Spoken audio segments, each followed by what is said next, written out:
Welcome to Rivendell, Frodo Baggins.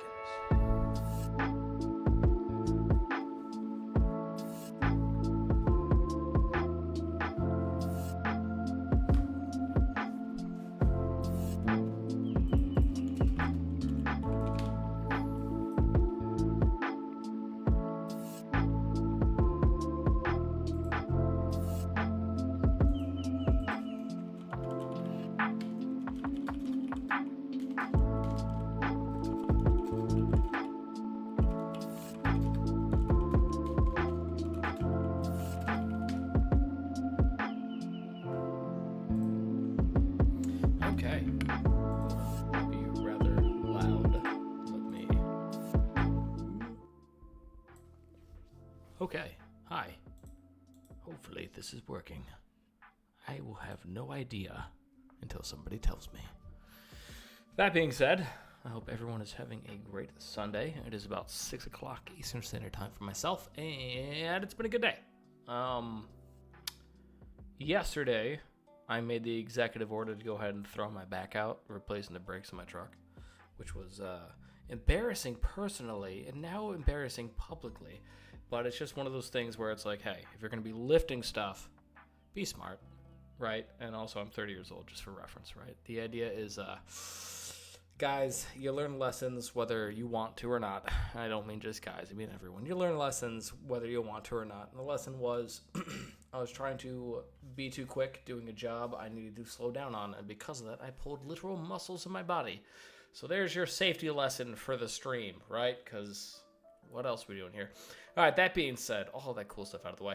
I know we're looking at a very boring screen here. I'm going to go ahead and give you guys perspective as to what, where, and what I'm doing right now, where we are at, how's it going. But beyond that, I sincerely would like all of you guys to please interrupt me with any question you have about pretty much anything related to the server, okay? You could ask, when is Season 4 coming out? Which, by the way, good luck. I've been wrong every time I've even hinted at it. But for those that want to get real deep, right, ask us server lore questions, right? This is quote-unquote the 10th war, if you will. But, it can be as random as you would like. It can be show me this faction. It can be, what are you planning on doing here, right?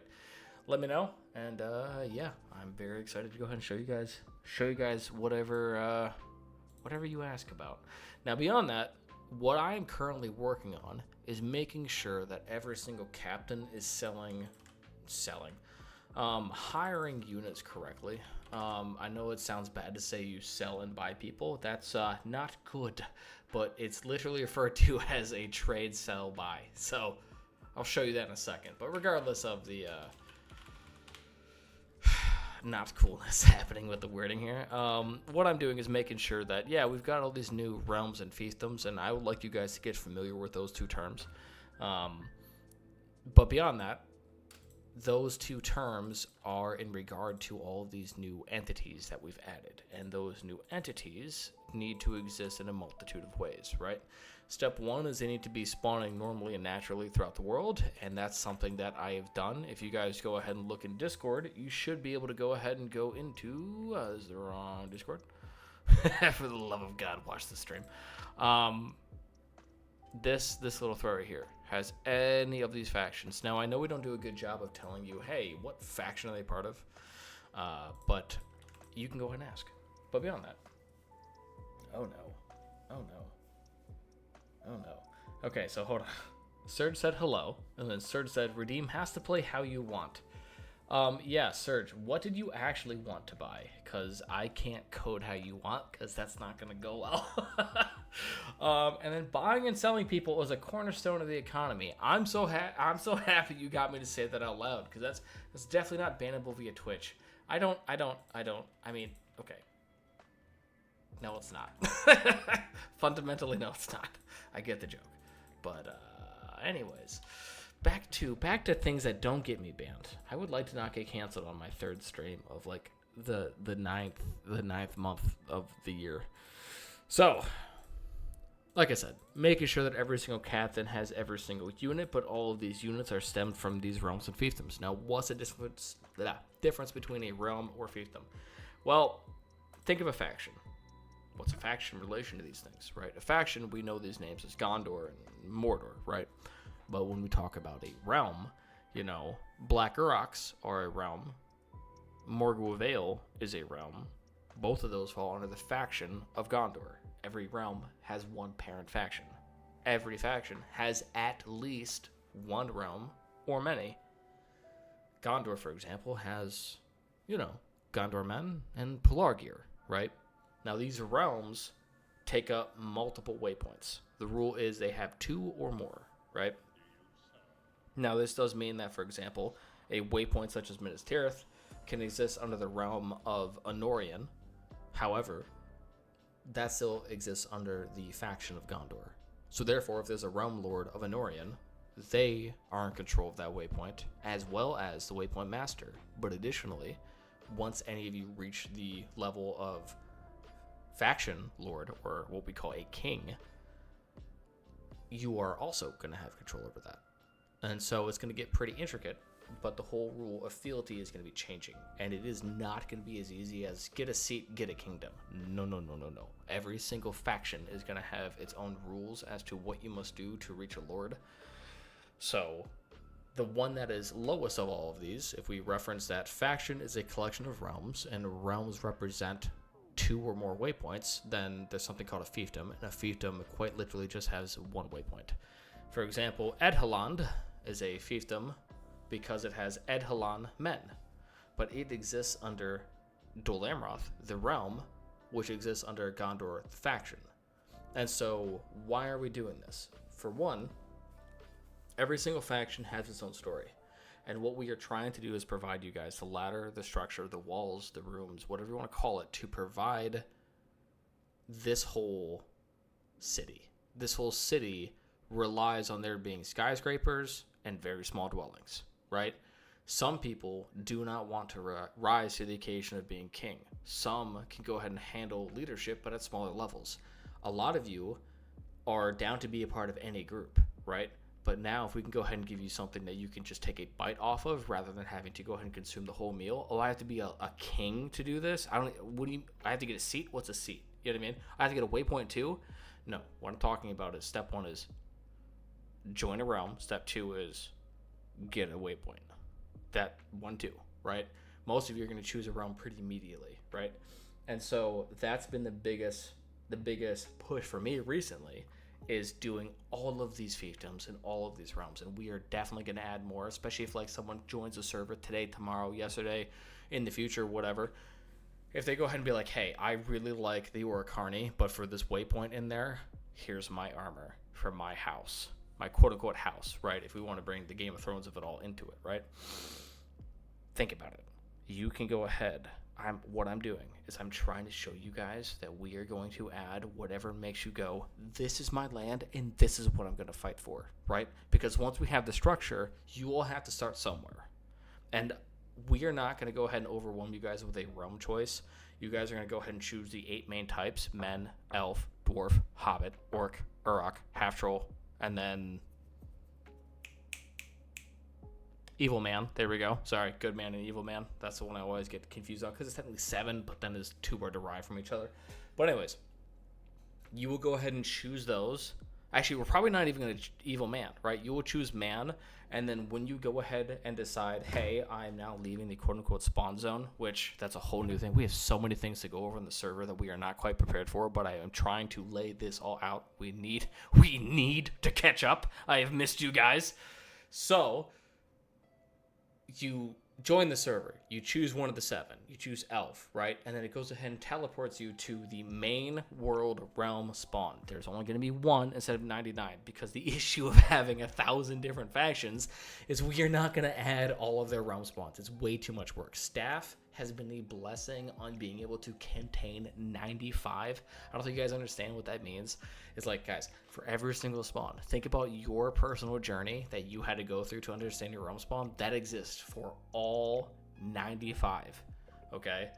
Go thank staff, because that was not even me. It's wild. So Now there's going to be one singular place. Why are we doing this?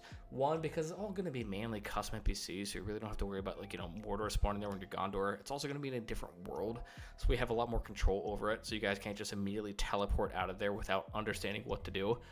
However, I understand that some of you, especially new people who have not ever joined, are literally going to go, I don't care about any of this. Please get me into the overworld. So we will tell you that immediately, right? Like, I might even provide an option that goes, listen to me. I don't care what this place is. I just need to get in the Middle Earth button, right? And then you can come back to this place, okay? That will be literally a 1 and 2 option. Imagine like not just a skip all, right? Because you skip all and then it tells you, hey, you need to go back to this place, right? I understand the necessity for it, but we still need you to go ahead and at least get like assigned like a realm. Some of you experienced this before where people go ahead and join and they have the title of peasant. That's because they were smart enough to not do anything, press L, and then go immediately to himling, right? So, with this main spawn zone, it's going to be a lot more streamlined. We've already created the quests. Now we just have to lay them out. And then that is going to drive you guys to understand what we're calling, like, the pillars. We are going to add more pillars in the future, but you need to think about Legion, animals, politics, which consumes war, right? And then autumno, right? Autumno being like if you don't understand anything but you want to participate, here's your go fight the evil, right? It's an avenue of play, a route of play, right? So, with these fiefdoms, right, your next step, if you understand how to play the game, right, this is whether it's day one and you've listened to me on every single stream and you know, okay, who cares about building, who cares about faction alignment, I need to go get renown and do these things, right? That's one route. But for some people, it might be I need to go make my base, or I need to go claim this, I need to go explore these waypoints, or I need to run and get to the south, whatever it might be. Now, when you go into the politics of it all, what the option needs to be for any and all of you is if I choose a simple route, or if I choose an intricate route, does it make sense? And it needs to make sense for everyone, whether you choose a Hobbit, whether you choose Gondor, whether you choose Mordor. We are going to try, and I only say try for the nice to haves. I'll go for the nice to haves in a second, but like we are going to guarantee that this works for every single faction. That means no matter how complicated the tree could be, right? Think about how complicated Gondor could be, right? If we have now, I quite literally think over 20 different fiefdoms for Gondor, how's that going to work, right? But Gondor's a more complicated faction. Other factions are not. Wayne Riders, for example, have one realm and one faction, right? That's it. It's really not that hard to understand who they are. But the nice to have part becomes when you choose them, we hope to have lore out there so you guys at least have motivation of like, why should I choose these people? Okay. And so that's why we've added all these fiefdoms. Okay. I know I've ignored everyone trying to understand this. I've been talking at a light speed, but like this is so you guys can like catch up to now we can start really diving into questions. So apologies if it sounds like I've been ignoring you. I've been word vomiting and I'm sorry for it getting everywhere. All right. Anyways, how's everyone's day going? Jeez. Okay, nope, not reading that one. We will keep the buildings of Season 3 into Season 4, but what determines builds? Are those the seats and waypoint builds, or are those all the blocks players ever put, or will players be asked what to migrate? Wait, we can ask for our own custom fiefdom? Okay, so let's go over the first one, right? So, okay. A build is pretty much anything that you can go ahead and convince somebody that it is of worth, okay? Now you're like, okay, what do you mean convince something that it is of worth? Or someone that this thing is of worth. You need to be able to go ahead and say, hey, I've gone to this waypoint in the middle of nowhere, and I built this fortress. It's not necessarily my home. I didn't make it into a seat, but I had time, and I would like it to be moved, right? And then we go, yes, that makes sense to me, right? But if one of you goes ahead and sends us, hey, this is my underground barrow white farm. Can we move this? They're probably going to go, no, right? Because it's a very selfish and personal thing, right? Hey, I get it. If you ask it, I get it. You're probably going to get a no, right? But the point is, if you've made something for the server, you're like, hey, I think it brings value not just to me. Like, for example, let's go say you make a dwarven build, right? And you're like, hey, I really enjoyed the dwarves this season. This spent all season. It lives right outside this waypoint. I'm not going to do the dwarves again, but I'd like this to be moved. And then I go, There are some builds that exist on the very same map that we've been using since at least 2016. The only way we've known to move them is because when I have been sending out the messages, hey, we are moving the map. You need to let us know where stuff is. You pay attention to those messages and you get collected in the net, because we do that quite often and we have a massive spreadsheet to take care of. Okay. So when we do those announcements, pay attention. Okay, because it's two things. One, you have to convince us, and two, you have to tell us, right? It can be the greatest thing ever with the most noble intentions, but if you tell no one where it is, we are not going to be able to find it, right? So it's not every single block you placed, but if you've made a collection of said blocks that you're like, you know what? I spent a decent amount of time on this. I understand it's not going to have any chests. It's not going to have any banners. It's not going to have anything that is mine. I would like it to be moved. And I go, there you go. So we can ask for our own custom fiefdoms. So that question is a little bit more complicated because, people can go ahead and ask all night and day, right? But, if you are not contributing anything, there's a possibility that you can go ahead and create infinite work for the staff team. That is not good. So it's more like, hey, I have this idea. I've worked with somebody that knows how to make textures. Here's what we're thinking. And then I go, that is amazing. Let's go ahead and add that. That's how it works. But if you go ahead and have this idea of I would like orange dwarves and they live in Predagawaith, and I go, okay, what does their shield look like? And you go, I don't know. And I go, okay, well, there we go, right? It has to be a plant that can fully grow and fully blossom, right? You can plant the seed, and that's great. Come up with a cool idea. But whether it's through me, through anyone else in the community, through a staff member, or through your own sheer will and determination, let's at least get it to sprout the surface, which is okay, I don't know what the shield looks like, but when I think of this faction, there's two things that come to mind. Where they exist, and what are their colors, right? Gondor is white and black. Mordor is black and red, right? Morgul is green and black, right? Okay, this new faction, right, or fiefdom rather, it's these two colors and they exist under here, right? And then I could go ahead and ask you, for example, we're looking at Paraliakos, and I go, okay, so you're adding this Paraliakos subfaction. How do they fit into the lore? And a very, reasonable response is, what lore? And then I go, good point. And then we can go ahead and add in your chapter to their story, right? It's not necessarily we can create it. I don't just create things.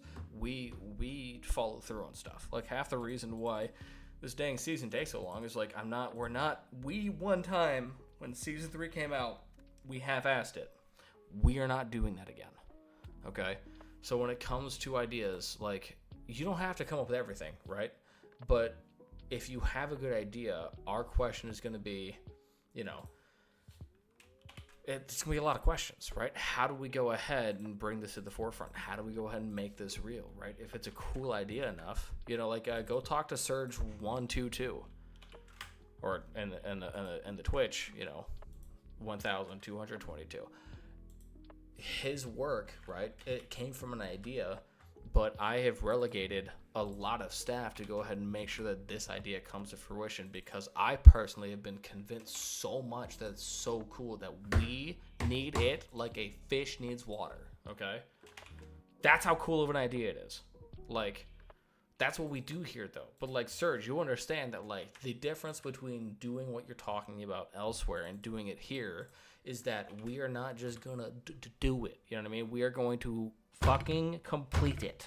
Like, I will drag it as I've explained to staff, right? And staff has been very helpful with polling said weight and work that we have to go do. We will drag this across the finish line. I will do it alone if I have to. It will just take me longer. Like, I have given people my word that this will be done. I am not I'm not a normal person when it comes to like me trying to follow through. Obviously, I am human and I do fail people. I fail people quite often. If we go ahead and count how many times I've said this was going to come out, right? My failures are a mountain compared to all of your guys' molehills, right? I'm not trying to be negative about that. I'm just like quantitatively, that's how it works, right? So, what do you do about that, right? It doesn't break me down, because one of the cool things is, and like Serge, I think this, not to project my feelings onto what you might be going through, but it's nice to have people there that believe in what you're doing, right? Like, these ideas are really cool, but it's really cool when you see somebody else go, that idea is really cool. And I'm not trying to like make you, think of me or like, thank me, but I also, when I think about Serge, like, you're currently going through the waypoints and you're telling me, oh, it's gonna be done soon, and like, I'm really gonna work hard on this, brother. I know those two things. Like, you don't have to tell me. I believe in you. Like, you every time I've had to throw something your way, this is your idea, so I know you're gonna throw that back at me, right? I just don't want you to get burnt out, right? Because I know how far we have to go, right? I appreciate you bearing the burden, but like, it's always a team effort, right? So with our team efforts, right, whether you are the idea man or the texture girl or I don't know why I'm bringing gender into this, but like, whatever part you contribute, you just remember, this is our community. We are big ass nerds, okay? Like, if you ever think, am I a nerd? Just remember, guys, what I've done is I made it to where I was like, what's not nerdy enough and needs more shit added to it? The Lord of the Rings, okay? Like, so anyways, embrace it, right? Lean into it. Find somebody else who goes, you know what? You were talking about these orange dwarves. I know Slayer didn't like it, but here's what I was thinking, right? And they go ahead and show you an armor set, and you're like, holy crap, let's go, right? Can you make that, can you show me that in game, or, can you show Slayer that, or whatever you have to go do to convince me, and then it's that easy. It works. It works almost every time. It's just, remember, for one, I can be wrong, but for two, there's a lot of other people here who, even if I don't, quote unquote, believe in you, they might believe in you. Because what we do is we complete stuff here. It's what we do. We make ideas. Ideas are great, but then we go, okay, so what does that look like? What does that idea look like in your head? Then we get the answers out of the person, right? And then we go, okay, does it look like this, right? Or for example, you guys want a real sneak peek? Let me go give you a real sneak peek. I know I'm talking a mile a minute. I've had way too much coffee, and that's also like my favorite thing to talk about. I don't know if that's like violently obvious to you guys.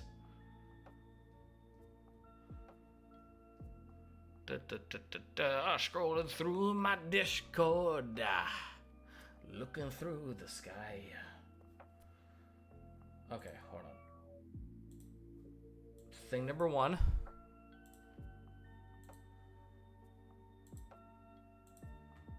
Thing number two. Okay. What are these two things? Hold on. Is it showing the two things? It is. So I know we haven't talked about the Darklands a lot, and that's because, we are going to show them when they're fully existent. By the way, don't pay attention to this. This is just Nuriad, this is Eastern Desolation in the background. There's nothing secret or hidden here. Pay attention to this. Valray, our very, very fantastic asset and texturer, is currently working on different brick types for the new factions that are coming. And the idea is to make them all, not all, right? But like, just, you can't make all things stand out. That's a nonsensical sentence. But like, make things different than what you expect in, Middle Earth, right? But anyways, sometimes, before an idea is in words, it has to present itself in another format, right? And that, for example, is art, right? Making the texture. That can be the source of an idea too, right? So it's a lot. A lot of different things to think about. A lot of different things to juggle. I know I'm talking 1,000 miles a minute. Hey, calm down. No, we are not nerds. Okay, maybe we are a bit geeky. That's all. Oh yeah, dude. I will wear the badge of honor of being a nerd. I don't care. Like obviously, my perspective is different being 30 years old, but like, listen to me. You're going to realize this later in life, all of you, okay? Especially younger men, younger women, doesn't really matter as long as you're younger, right? The people who don't like what you like, guess what's not going to happen later in life? You're not going to hang out with them. Like, it's just, the thing that you all don't realize is you are being forced to, right? Hi, my name is Slaying Slayer. I'm such a nerd that, like, I've made a community that this is where we hang out and collect ourselves. That is what it is. No one's really going to trash on you for liking things. Well, I mean, obviously people are going to have disagreements about how liking things works, right? But like, imagine if somebody who had no idea what Lord of the Rings was, but like, think of your local favorite sport. Like a baseball player comes in here and goes, "What do we do here?" I'd be like, "What are you talking about?" Like, how did you find us? How did you know what Lord of the Rings is? Nah, I've never seen it. What? Okay, how did you find us, right? But the thing is, those of you in school, you are being forced to deal with people who don't like the same shit you do on a daily basis. That's just is what it is. It's wild you have to do that, and so like these words have negative connotations, rightfully so, right? Because you're in a more social setting. But, like, when you're older, you start to realize, like, yeah, the only people I associate with is with people who like the same stuff I do. Those same people who are being an assholes to you or about it, right? They're going to do the same thing later in life, right? But, probably with less friends. Anyways, sorry. I know what I say, I wear the nerd with a badge of honor. I just know what I like. I'm a whole-ass adult. Sue me. Like, well, first of all, please don't. Token estate. Hi, that wasn't for you. That was a hee-hee, not a ha-ha. But anyways, no, I just like what I like. I don't care. Like, but like, I'm just older than you guys. That's the biggest thing. It's like, I understand there's, different things. Who cares? Like, that's literally how I feel about it, but I have the quote-unquote privilege to feel that way, I'm just confident in what I like. You know what I mean? That's something that you all have to, like, really, like. There's a quote I heard that stuck with me and still sticks with me. It's a quote I say all the time, right? Is that, comparison is the thief of joy. Okay? So, if you go ahead and take something that you do, and any of the first 10 thoughts that you have, they're about comparing it to how, oh, John did it great, but Becca did it even better, and who cares, right? Name a name and name how you feel about it, right? If you go ahead and just sit there and you're like, they did it so much better, I didn't do it good enough, you're immediately taking all the air out of your balloon, and you are not going to rise if there's no air in your balloon. Obviously you need helium, but we're not going to get that pedantic. So I don't even know if I used the right word there. I don't care, right? But like, when you achieve something, when you do something good, right? Thank yourself being like, hey, I pulled through with that, right? Because I don't know if you guys, those of you who have done sports or done anything that involved, a decent amount of physical activity, I've been lucky enough to not break a bone. I think when I was younger, I might have like broke a rib or sprained a rib or however that works. Just kind of, it sucked to breathe when I was like 10 for like a month after getting hit really hard in rugby. So whatever you call that. But point being, is like you get an understanding for like just you get more understanding when you go ahead and do something physical, right? But like when you go ahead and accomplish something physical or something even mental, right? Your first thought should be like, hey, thanks for pulling through on that. You know what I mean? Because like, you guys ever failed a test before? That feeling sucks, right? A lot of people go ahead and berate themselves for failing a test, but do you guys sit down and go ahead and thank yourself for pulling through on the test you did good on? You know what I mean? You just gotta wear those two things hand in hand. Anyways, I don't know when this became like a advice stream. I just do Minecraft. I don't know what the hell I'm talking about.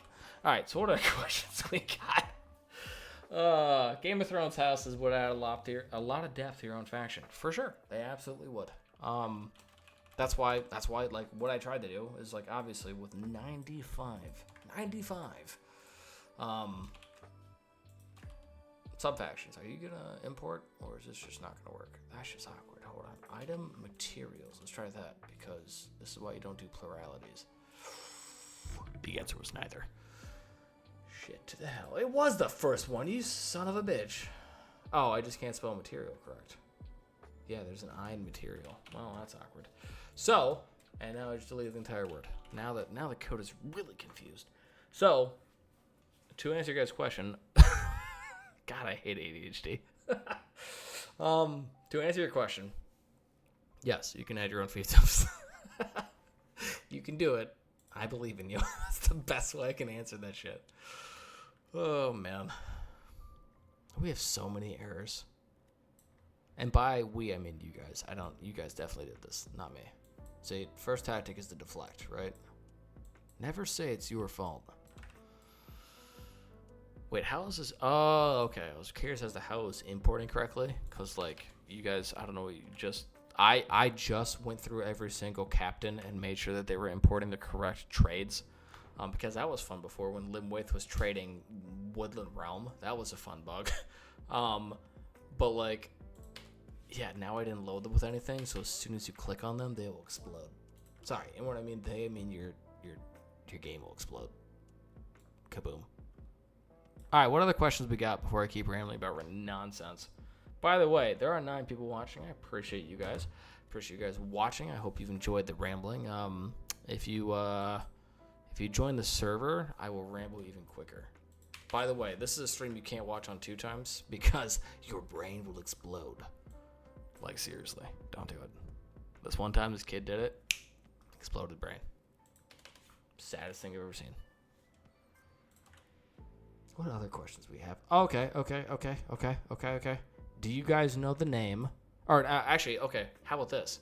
Do you guys know what we do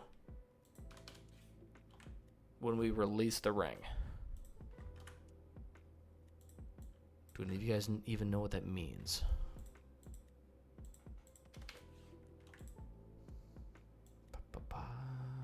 Okay, scrolling. Release the ring. Yes.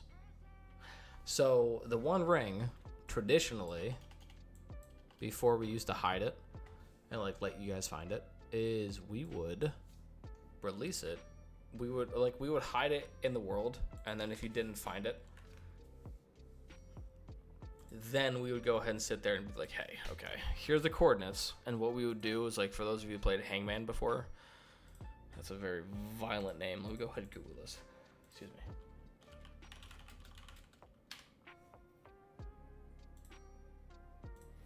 We would do this, which is essentially fill in the blank. Right? You have empty spaces, but what we would do is a version of this, which was like X, Y, Z, So we would do something like this, right? And we would do, first question would be Lord of the Rings lore, right? Second question would be War of the Ring MC lore, right? So we might want to go over some lore, not to prepare anyone for like anything.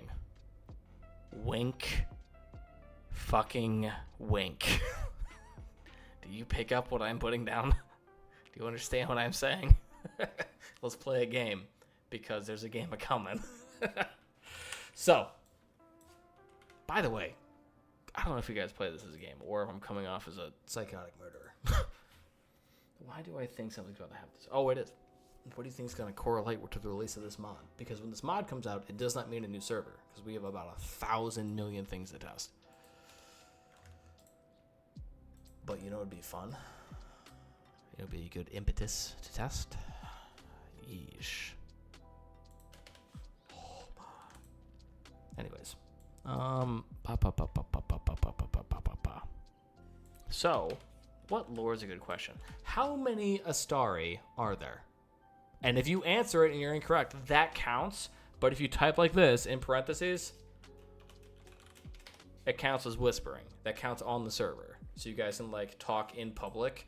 But if you just blurt something out, you will lose it. You get 3 tries before I rehide the ring. And we wait a month. And if you think I'm not serious, I have had to do that before. Because like people don't understand the rules. But anyways, not to be a mood killer.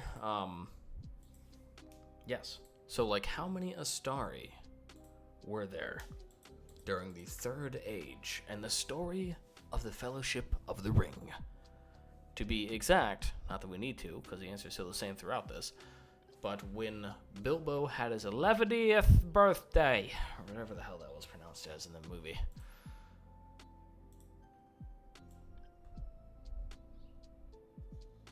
If nobody answers it, then we all die. That's the sad part. So, there it is. Did we not just copy this 1 billion times? Is this still not working? Nobody's got the answer? The answer is 5. There's 5 Astari. Gandalf?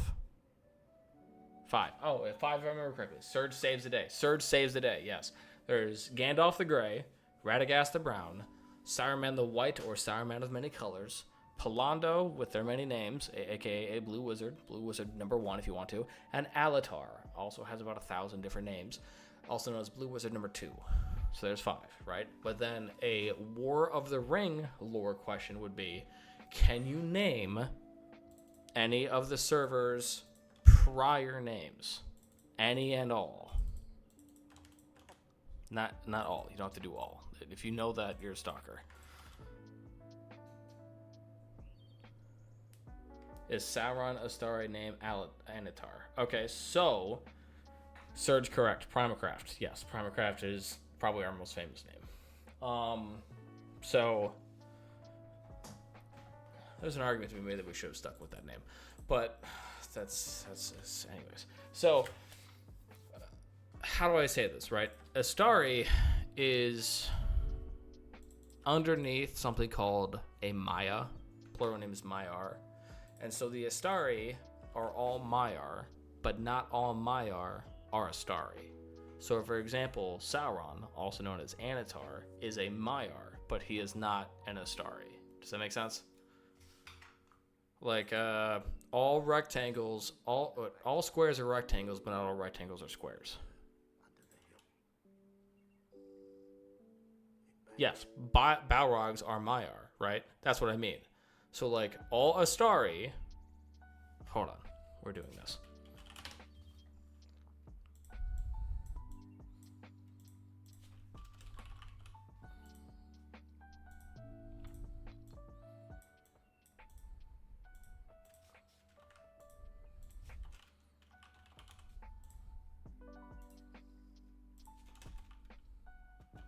Hold on, I have this backwards. Hold on.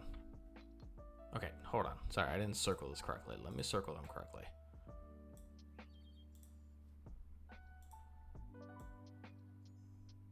Well, he doesn't really need one. How do I just... Okay, then we just have names, right? Like, you have different names for other Maiar that I don't know. But here's the big one. I don't know why I made Astari and Maiar the same color. It's just confusing. Bam. Okay, and we'll do this. Boop, bop, bing, bomb, bam, boing. Okay, so, Maiar are a great collection of them. Okay. Then you have Sauron, which is a named Maiar. He's not a part of any other group besides assholes. Okay. Then you have the Astari. One of them is also an asshole. Then you have Balrogs, which are assholes, right? But not all Maiar are assholes. The Astari are not. Okay, does that make sense? Sorry for the swearing. Clofu, I mean, technically 2 of the Astari MRI. Yes. We have an answer to where both went. More on that later. You know what's pretty funny? Oh, no, hold on. Clofu, yes, but it's never stated they are dead, so the answer is 5. Yeah, we don't... Well, that's why... Yeah, so they're not dead, right? But also, technically speaking, they can't die. Because when they die, they just go back to Valinor. Except for our man Saruman of Many Colors. Okay. You know what's funny, Slayer? Pretty funny, Slayer. I feel like I know a lot about Lord of the Rings. When I'm surrounded by this community, I feel like a damn child, as I don't know shit. I know Fellowship and Afterwards. You go talk to people who know about the first age, second age, and I just go, I believe whatever you say. They're not dead, but they're also just not present. Correct. Schrodinger's a starry. Oh, yeah, correct. That is the best way to think of that. All right, let's get this loading.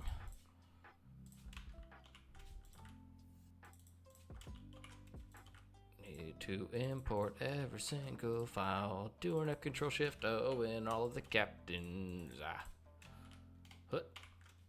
Now I deleted stuff. Not good. This one time in Bandcamp.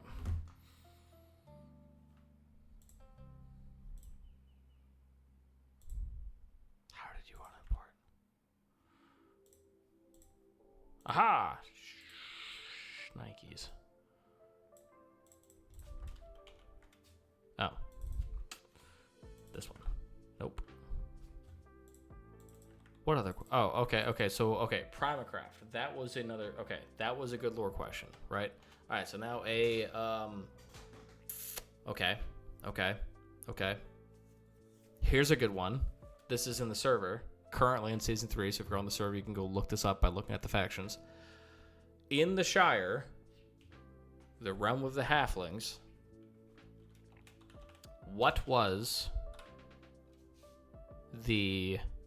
call it the mini nation of the hobbits, call it a city-state, maybe that's better, that lived on the east side of the Shire, aka to the east of the Brandywine River? Both Merry and Frodo have ancestors from there. Merry is, I think, directly from there. Hey, Romulus J, first time chatter coming in hot with Buckland. There we go. Nicely done. Max the Golden. Also correct. Buckland, right? So I have bad news for any Buckland fans. They're going back under the Shire. Yeah, they are. Anyways, that's just... Maybe they can stay their own. We shall see. We've increased the factions, but, like, I don't want to break it. They were their own faction, and that was related to politics during Season 3. But, like, those politics no longer exist. But also with the whole rebel factions, we should be good to go. Okay, cool. So for those that not know what's going on right now, I'm trying to get the dev environment up and running, so that way I can show you guys more stuff. Specifically what I'm doing is making sure all the captains have the proper hires. Now, this is what we call a rough draft. I'm going to have to go ahead and go a lot deeper in this. But like I said, we will get there. What did I change? WOTRMC captain. You definitely exist. Why do you not exist? Oh, yeah, you don't exist. Yeah, sorry. That's related to issues. Still issues? Okay. So, let's go with another lore question then. Oh, that was lore, right? Let's go with a War of the Ring thing. Okay. Ooh, here's a good one. What was the name of the other server that we had? If this server is War of the Ring Season 3 Conquest of Arda, then the other server was called War of the Ring Season 3, and it was 2 words.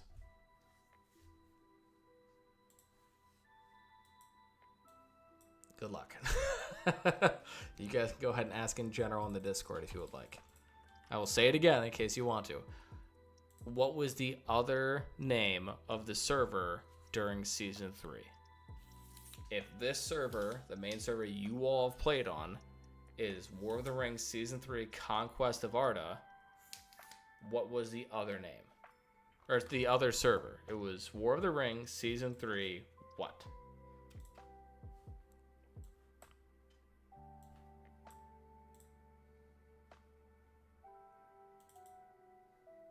Let me see if I can go find it.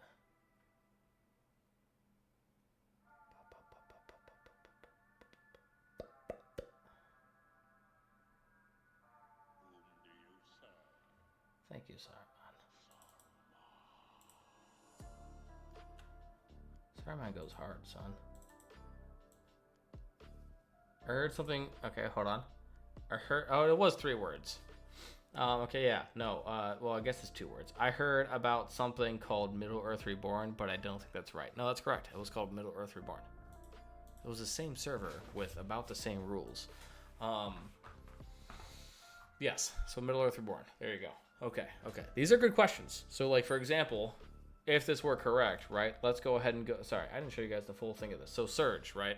What you would do, okay? And these are all going to be made up. This is sincerely not where the One Ring is. So Surge, you would be able to go ahead and choose X, Y, or Z. And then Romulus J, you would also be able to choose an X, Y, or Z. And then Surge, since you got the third one, you would again be able to choose an X, Y, or Z, right? Did that load? It did not. Controlled namespace. What are you talking about? Chowcar. Uh-oh. That means Cardalan is messed up. Ooh, do that. I'm so good at coding. Okay. So what that means is like, you guys, like, I would give you guys like, okay, so Surge, you choose like X, right? So I'd throw a 1 here, right? And then Romulus, you would choose Z, and I would be like 5, right? And then Surge, you would choose, X again, and I go 0, right? And so you're like, okay, so now I have some idea as to where it is, right? You don't have a lot. This is not helping you, right? But now you're like, okay, it's 100,000, right? Which again, does not help you, but it helps you a little bit. And so as we ask more questions, you guys get closer and closer and closer, okay? So, if we do another lore question, okay, we'll do triple, okay? We'll do 3, but the thing is, you can only answer 1, okay, of the 3, okay? So I'm relying on there being a few people watching, okay, which is cheating, okay? But that means, like, let's say Surge and Clofi, if you guys say the same thing, whoever typed first, I count that one, and whoever went second, I'll say it, right? And I'll say, hey, you get to go again, okay? But give me the names of Frodo's dad, Aragorn's dad, and Thranduil's dad, or Legolas's grandfather, one of Legolas's grandfather. We're doing that while this loads. I'll be right back. Give me all 3, but one at a time. Well, 1 per person.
Okay, Search, you did the exact thing I did not want you to do.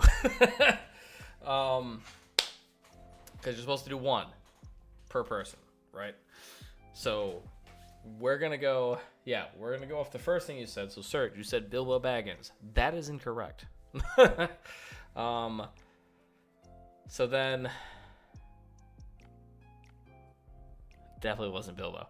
Okay, so Drogo Baggins, I think, was Frodo's dad. I will count that one. Okay. So Surge, Surge, don't say anything else. Okay. If you mess up, that's great. But let's there you go. So Crab, try again. Crabdale screams Bilbo. No. Romulus, you go ahead and say Bilbo was his uncle, correct? I'll give you half a point for that. I can give you half a quarter. I will go ahead and say this.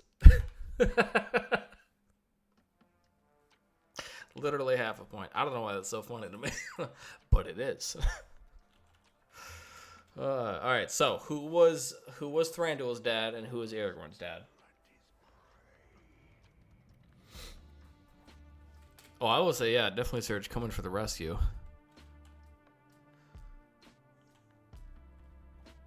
Okay.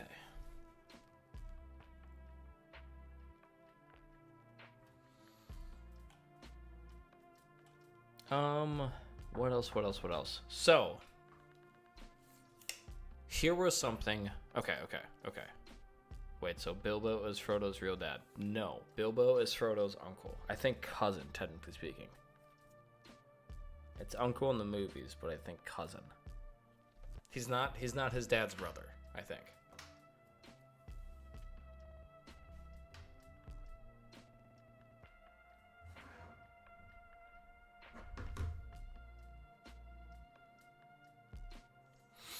Okay. We'll finish on that question, and now that the mod's actually up and running, we can go over whatever questions you guys have about this stuff. And then I can go over the issue that I wanted to talk to you guys about. I remember how to do it. Bilbo is second cousin once removed from Frodo. We're gonna count that one. Okay, so who knows whose Thranduil's dad's name was, or Aragorn's dad? So is the Sunland and Darklands implemented at all? Let's go over what is. I messed up Sarge Karen and Deadlands, but Yellow Mountains is, and Mountains of the Sun.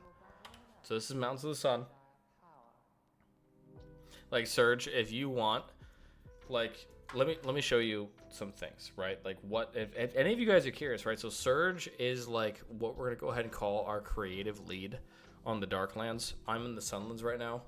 This is like my own project, but like what I mean is like I don't really care, Surge. If you have a good idea, you know I'm gonna implement it, dude. I trust your judgment. I will, like, we've talked about some stuff that I'm saying, hey, you know, try a little bit harder, and like a good example is like the new names for this and this, and maybe try. Sorry, I felt like I sounded like an asshole. I didn't mean to. Like, try harder. No. That's not what I meant, right? Like, this is a good idea. This is a good idea. But these names, you know what I mean? You know what you replace them with, right? And they're instantaneously better, right? If you change them in 2 weeks or change them in 2 months, right? And hopefully not 2 months, right? But like,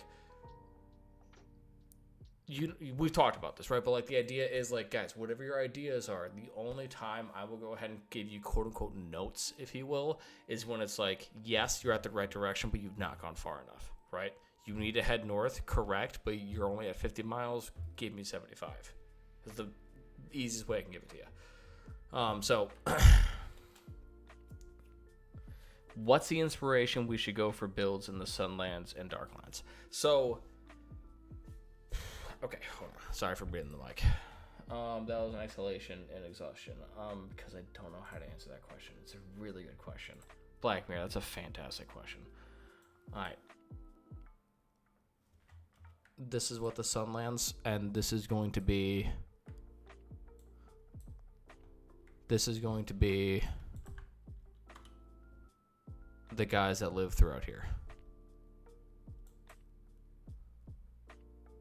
Okay, but we are still undecided on who's going to live in the north and who's going to live in the south. Okay. Now, we might add 2 more biomes to this area, but we need to finish the Darklands first. This biome has the budget for 3, possibly 5, but we need to. This is the big boy. Okay. But what are the inspirations? So, this is the art style, which I think is a better term. That's my work. Let's never look at that again. Wow. I did it again. Don't do that. What kind of race should be living in those areas? We're going to use the word realms. So the art style for the art, this is for the art style. But the idea that I had, and is not the end all be all, which was like a mix of Egyptians and Romans that remind you of Dorne from Game of Thrones, okay? Which is where like Dorne doesn't take shit even from the Dragon Lords, okay?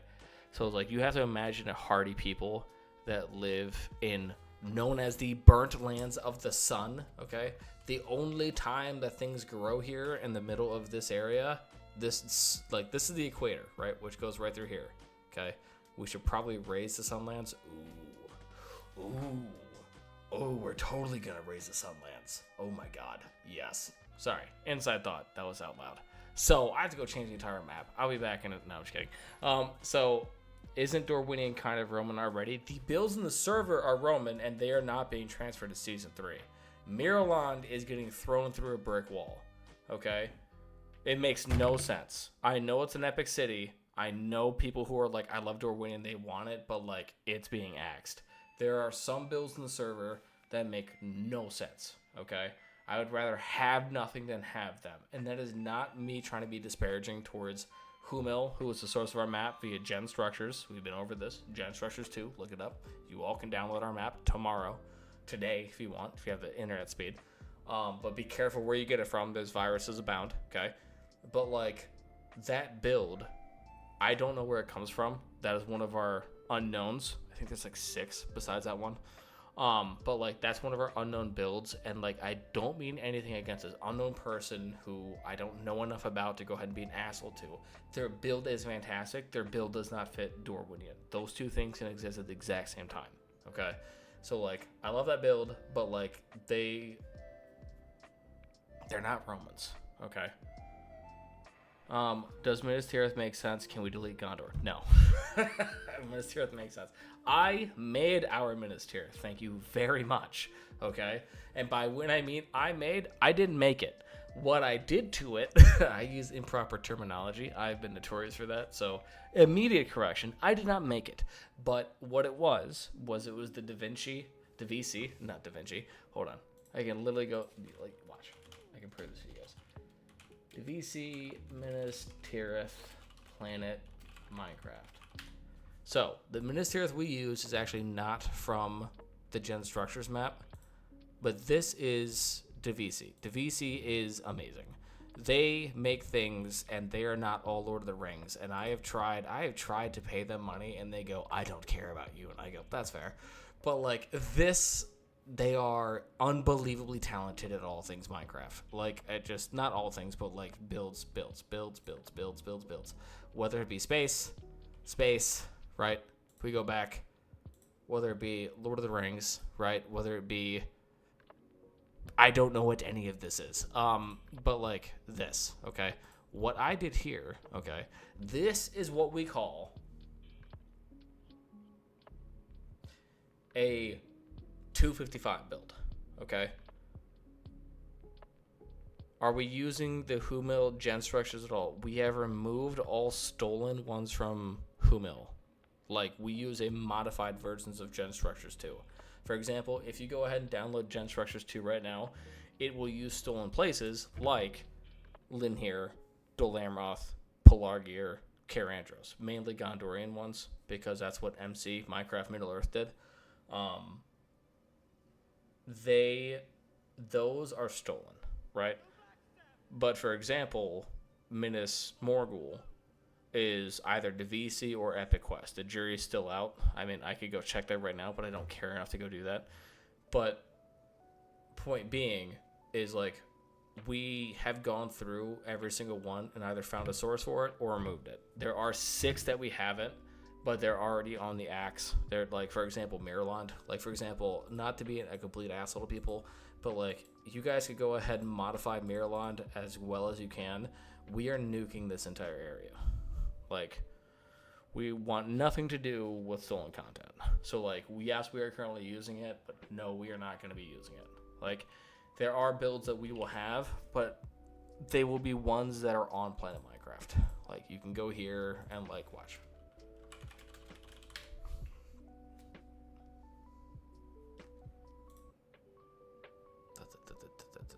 Do I remember how to do this? Who am I? I need 1.7. Where's my 1.7? Here we go. Hello, Epic Quest. Like, we use either theirs or we use our boy DeVC's, whoever his is. Anyways, that's how we do this, if that makes sense to you guys. I know it's a rather boring tangent, but that's what we do. And so we will be removing builds that don't make sense. So, like, for example, you're asking the question of, like, you know, isn't Dorwinian Roman? Not necessarily. I think that's what Mevans is going at, but I also don't mean for the Sunlands to be just Romans. I meant, like, imagine, like, it's, what's his name? Mark Antony. So, like, really, it's just when Egyptians are both the Egyptian culture, but also adopting Roman things, right? And so I don't know if that existed in our world because I'm not an archaeologist, but like I think it'd be a cool mix of the faction of like, what if the Egyptians existed like with the Romans and they both coexisted and advanced in Egypt, quote unquote, for 500 years, right? Not 500, right? Maybe like 200, right? I don't know enough. Maybe I'm talking about a culture that I'm just disrespecting the hell out of right now. I am not sure. But that's where I'm getting at, and it doesn't have to be Dorwinian at all. Because, like, even if this is Roman, it's still Roman and Elven, right? So with that comes changes. So, I don't know how to answer your guys' question simply. I just like giving you guys the ADHD amount of perspective that I think you all deserve. So, what other questions do you all have? So, Serge, actually, for example, Serge, I would like to ask you a question. And then I would like anyone that, you know, anyone that's watching, right? When I'm directing this to Serge, but for this specific one, I'm highlighting Serge because you said you still don't understand what we're talking about, but I would like anyone else is like, hey, I agree with Serge. I have no idea what we're talking about. Or you're like, I understand 20% of it. I don't understand 40% of it. What the hell are you talking about? Just tell me how you guys are feeling because I need to do a better job of explaining what I'm talking about. And then I can go ahead and now demonstrate it now that we're in game, okay? Because before, is there a world download for single player? If you go to Technic and go to mod packs and type in the word single player, you should find this mod pack. This uses, and let me go give the man credit.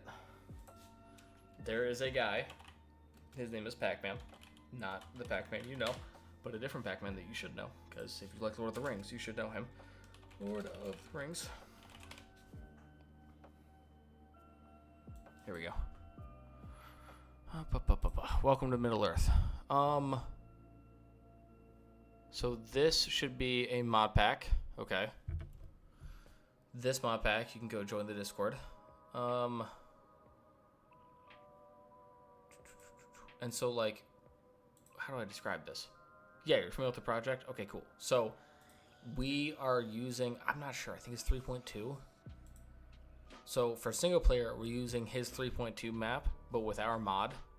That was like my go in between step because people were like asking me pretty constantly, like, how do we go ahead and combine these? We're not trying to really make money off this. We don't advertise this. I tell you guys this on here. Wait, didn't Pac-Man get mad because you said his structure was stolen? Okay, if we're going to go on that tangent again, I'm going to clarify this so hard. I misspoke in insinuating that Pac-Man was only using stolen structures, okay? What I tried to provide was the context on the entirety of where Pac-Man sits, and how do I go ahead and describe this? Everyone in the community of Lord of the Rings, I have been here longer than everyone. That's not a flex, okay? I've just been in here the longest, okay? I understand that everything all of us have done is built on everyone else. This is a pyramid, okay? I am not here without Mevans. Mevans is not here without the people who made Minecraft Forge for 1.7. Those people are not here without Minecraft. Minecraft is not here without Java. Java is not here without C++. C++ is not here without C. C is not here without assembly, okay? Everything that all of us have worked on together independently is the newest thing.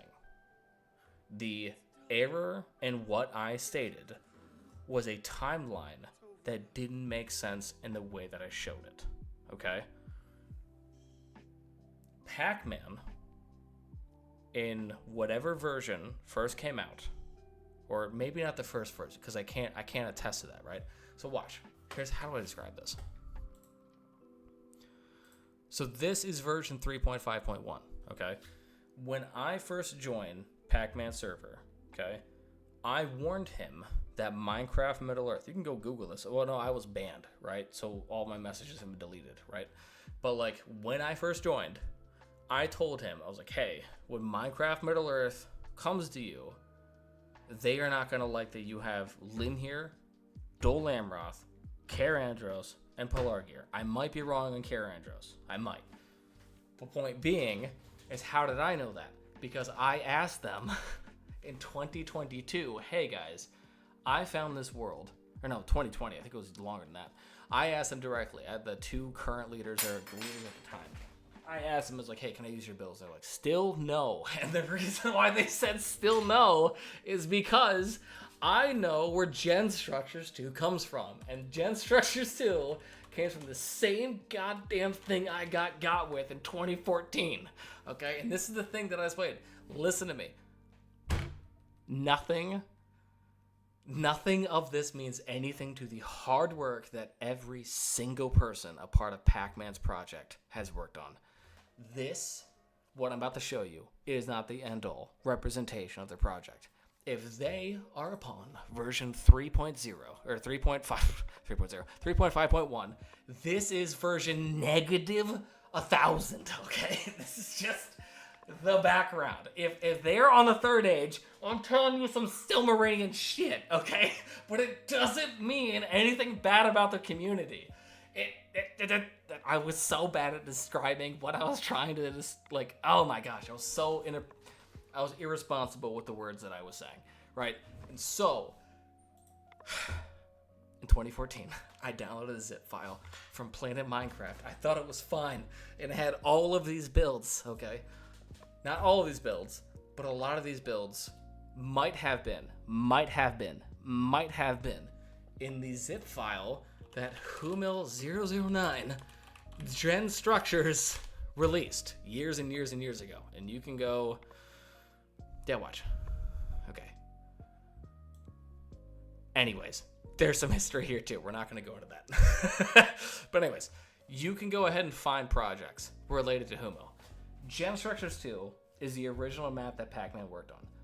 When I was joining their Discord a few years ago, Pac-Man was still using stolen builds from Minecraft Middle Earth.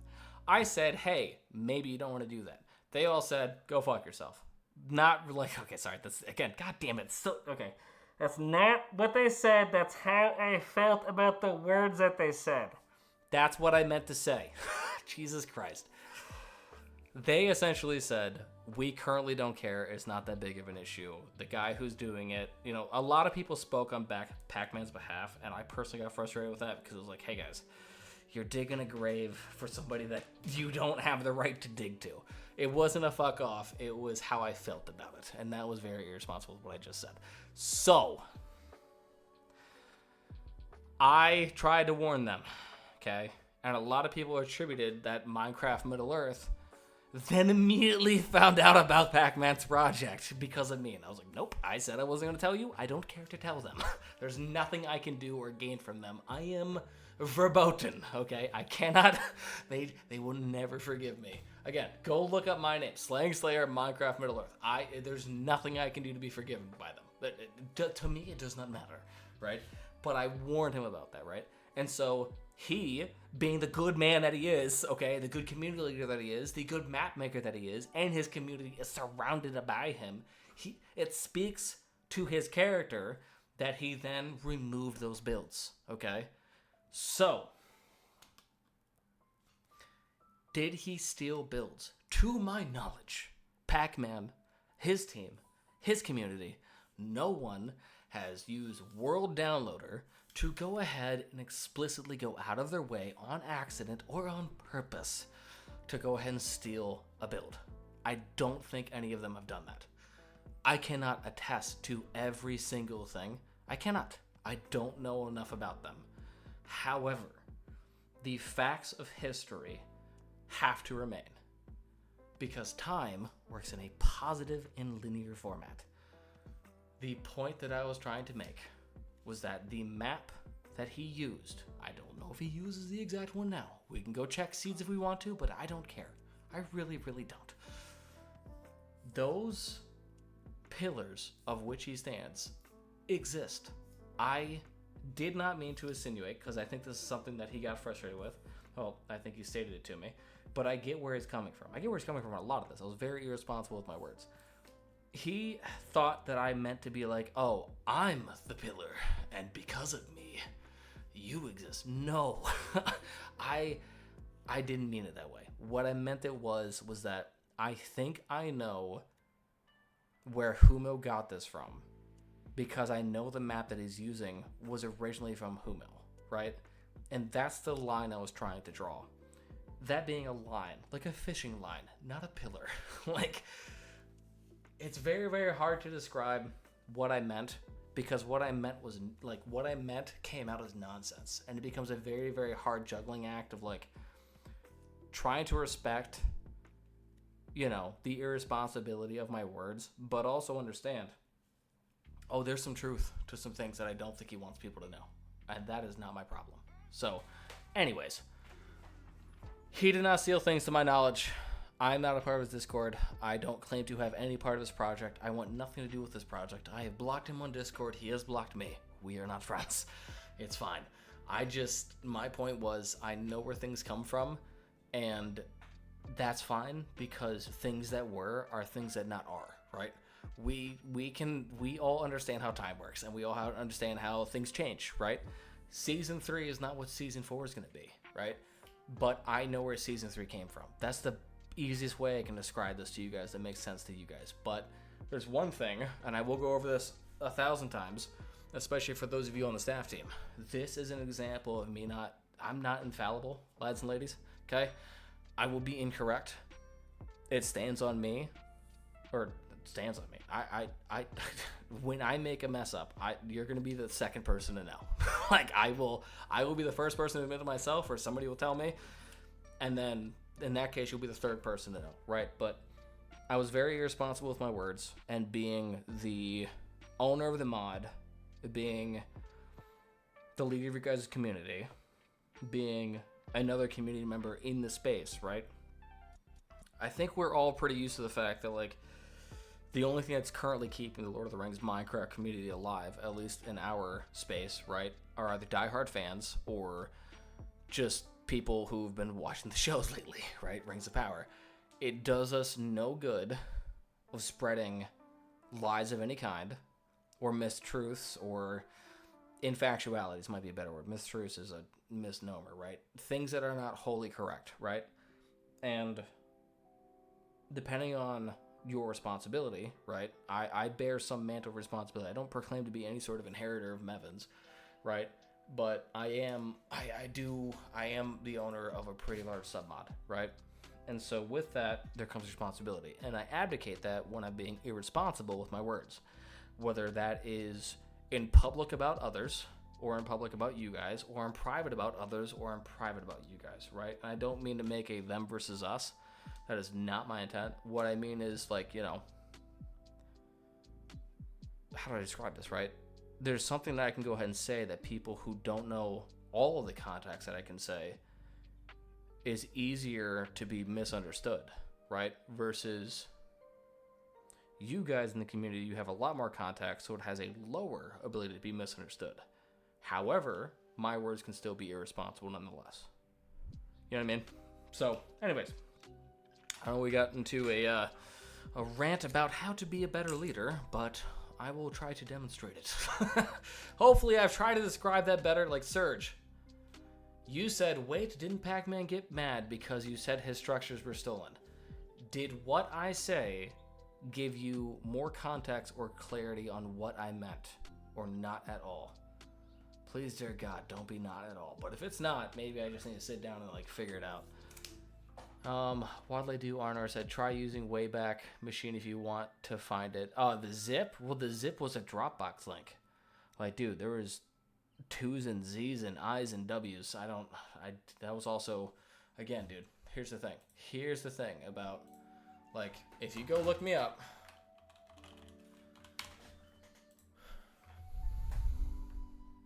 Here's how long I've been here. Here's how goddamn long. I don't care. Please get out of my way. Except you can sell all of my data. Please kill me. Please accept. You can have everything about me. Listen to me. Listen to me. Listen to me. Okay? He joined 15 days before me. Fortnite is a very well-known person in the Minecraft Middle-earth community. Okay?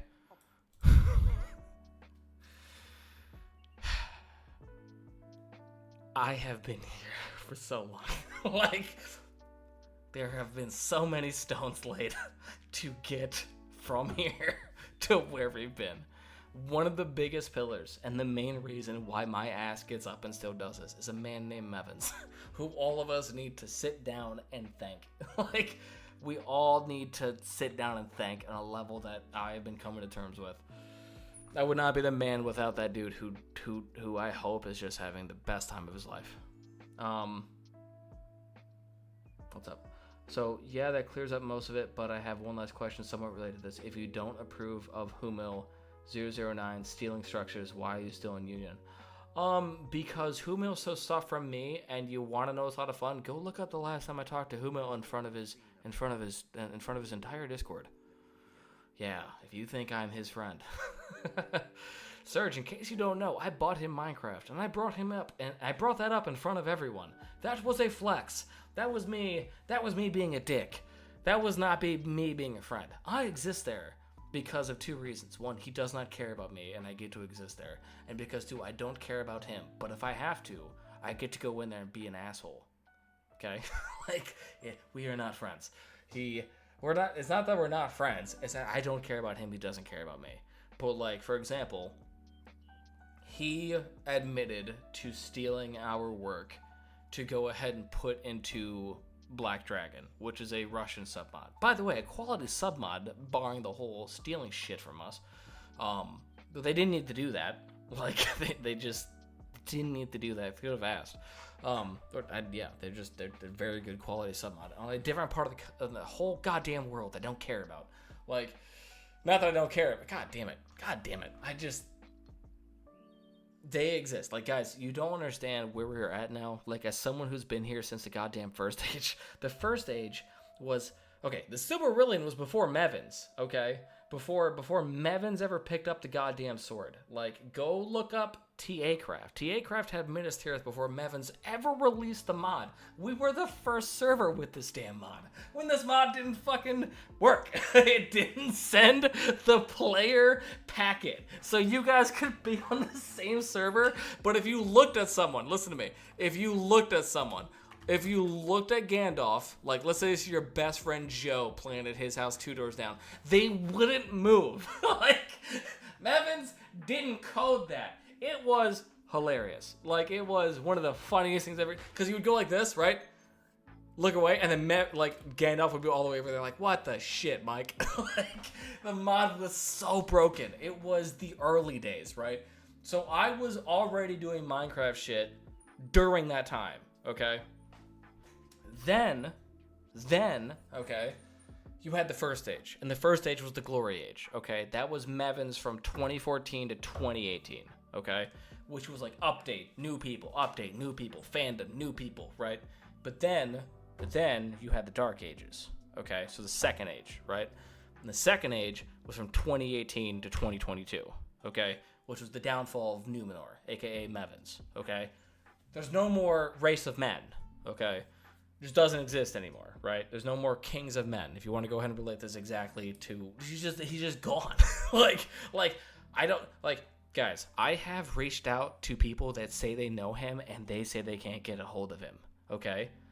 He's gone, okay? I don't know if he's ever coming back. I don't know. People say the word hiatus. That's not the word I would use. Absence is the word I use. The only way it can be a hiatus if he comes back, right? I do hope he's okay. This dude has done so much for me, and everyone that's ever met me, in ways that I can't describe. like we wouldn't be here without this dude who did this for no one else.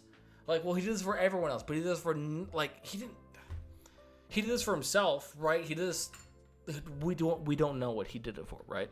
He did it for all of us, and none of us, you know what I mean? he did it because he thought he was something he could do, right? And I get that a lot, but you guys have to understand, with everything we've added, we would be nothing without that dude, right? It is what it is, okay? And so it sucks that he's gone. I would rather he is here, but that was the second age, and the second age is gone. And so now we are in the third age, and the third age is, we've had some triumphs. The third age, like, you can attribute, like, for example, like the downfall was just, downfall included renewed, right? He tried to go for glory, and he couldn't do it. And again, Clofi, you say hiatus, meaning we're just praying he's alive. Yeah, man, I feel that. I definitely feel that. So the third age, the highlight of the third age has to be Pac-Man. Like, I don't think you guys understand, like, we wouldn't, I don't think we'd have a lot of people joining our very, very boring server right now, because we're obviously not focusing on the server, but, like, the Pac-Man and, like, doing the single player version of the mod, and, like, there being people, like, the rise of the sub mods, because it goes, like, so third age is 2020 to 2024, okay, and that's where we come from. History of Middle Earth comes from the rise of the sub mods, right? But, like, parallel, you had people like Pac-Man, right? You had people like Humo, right? Like, whether you like him or not, the existence of him has to be understood, that he does exist. You reconcile reality with what you want on your own time. Like, things exist and they have impact because of it, right? None of us like black holes. None of us like tornadoes. None of us like fires. But there's things that exist with and after them, right? And so that is where it's now becoming, where it's like, man, how do I describe this? You have so many different groups of people, right? But even that there's so many different groups of people doesn't mean that there's more people than there was during the first and second age, right? And so, like, it makes no sense in trying to tear down someone, right? Like, sitting here and, like, talking about, well, like, first, there's a big difference, right, between, like, myself, Humo, and others, right? But, like, what I mean is, we're no longer in the age where people have to be competitive. I think people just have to be unique and passionate. You know what I mean? And it makes no sense, like, trying to compete anymore. It made sense back in the day, but, like, it makes no sense now. There is no one that's going to replace Mevins, okay? It's just not something that can exist. I've offered some people that I think would be responsible inheritors. I am not among them. I think I've demonstrated that multiple times. But there are some people I think that could do a great job. But, like, I don't know when the king's going to return, brother, and that's why we're in the third age. What's strangest to me is that Facebook is gone now because he deleted it. That is why. Mevins deleted the owner account, and because the owner account doesn't exist, nobody has access to the Facebook page. And so until the owner makes their account again and reclaims admin rights, that page cannot exist. It's not that hard. You can go Google this. Like, dude, it's something I said in the damn general chat. It's just, man, it sucks. Cause, like, cause it tells you exactly what's going on, dude. He's gone. Like, I hope he's okay, but he's gone. Like, it is what it is. Like, it sucks. It really does. I think Mevin's just stepped away from online world because if you haven't looked in the history of epilepsy mod, there's a lot of drama, which can be overwhelming for some people. Yeah, dude. Hey, Serge, you want to go back to the second age with me, brother? I bought Humil his official Minecraft license. I am oldest. I am eldest. I trust me. I know a lot about the drama of Mevins.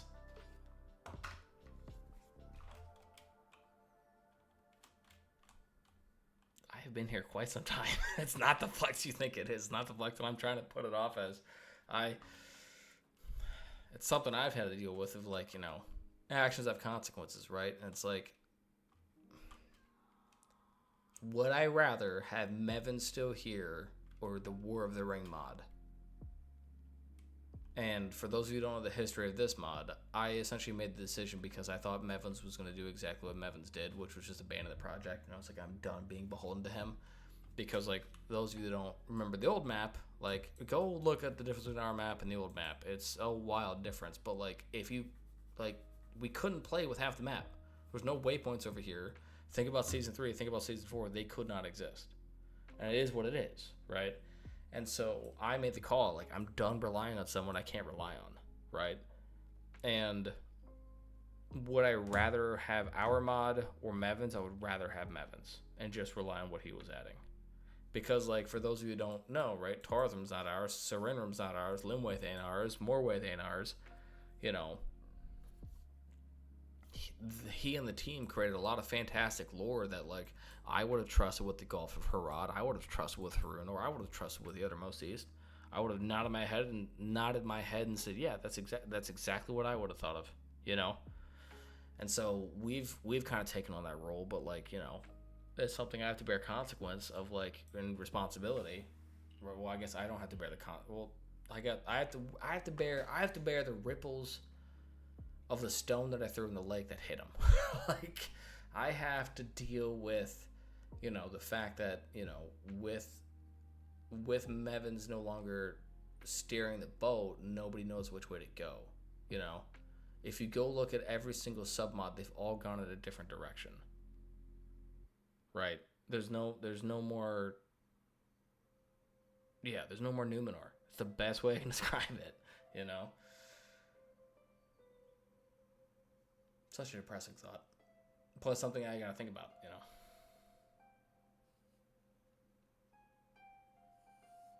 Well, the cool thing about that mod is it's made from the people who did the first stage.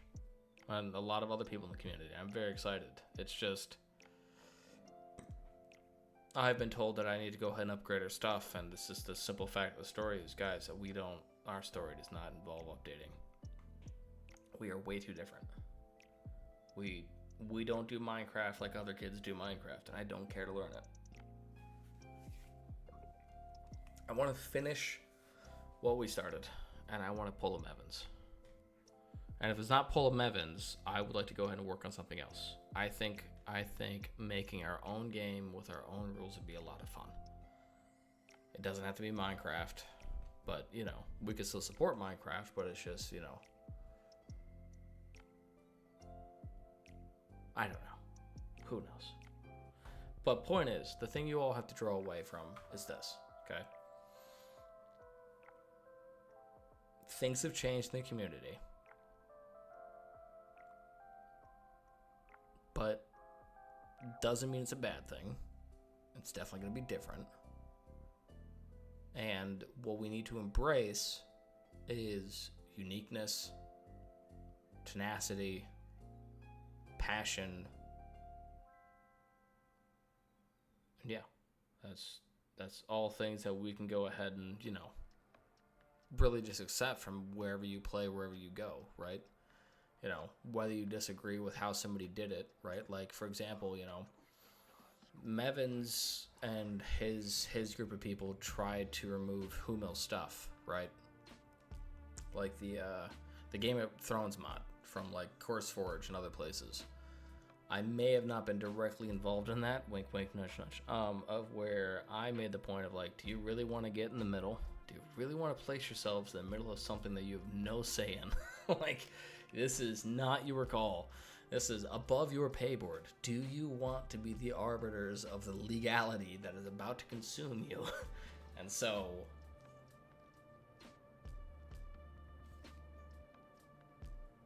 these things exist, and they have to exist, because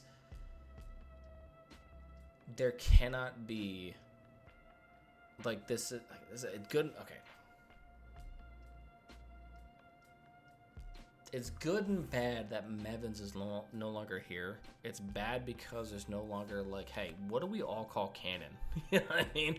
What do we agree is called the main line, right?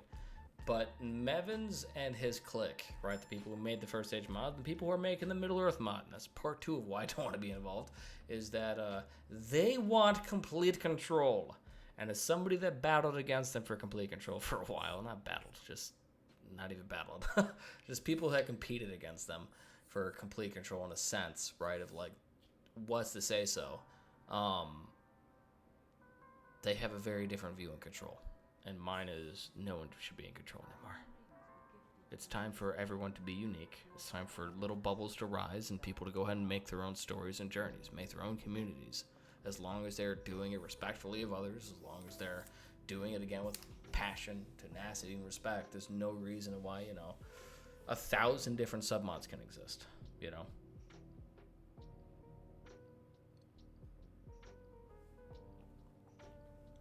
Well, Serge, you have to understand, you can be very biased when you say stuff like that. I appreciate, the idea that we're so big we can compete with all of them, but it's okay. It doesn't have to be that way. You know what I mean?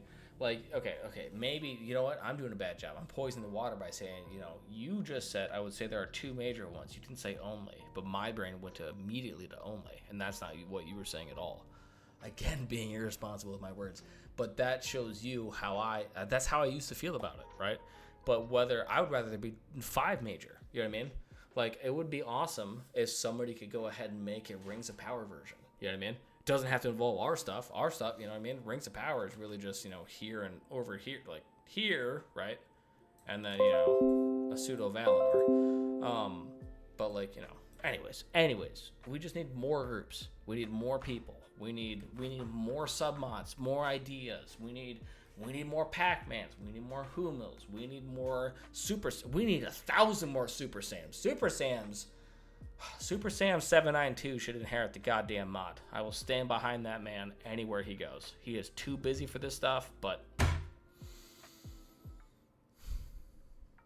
he should inherit the mod. I'll stand behind that man. There are many, but the two biggest that are. What is War of the Rings Plus? What is LOTR Plus? You send us a link. That better be cool. All right, that being said, I'm going to go run to the bathroom real quick. Is there anything you guys would like to currently see? Do you have any questions about the progress of Season 4 or Surge? If nobody else says anything, I can try to describe to you guys how the fealty system is going to work. Okay? I can do that for you all. Be right back.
All right, well, Serge, send me that in Discord. Okay, all right, we got Chancellor Brooks. Okay, so Clofu, let me ask you a question. Do you understand the political structure of this faction known as the Anurian? You should see this in Season 3. 1, 2, 3, 4, 5, 6, 7, 8, 9, 10, 11. Oh, it's Far Jungle. God, we need to go ahead and get Rework's version of this. Here we go. Bam, bam, bam. They're in the wrong spot. Well, that's awkward. Okay. Okay. Do you understand their political structure, Clofu? If you don't, totally okay, because I can explain it to you. And the second question I would have is, do you understand how to go through that political system? No, not at the moment. I would expect that, right? So,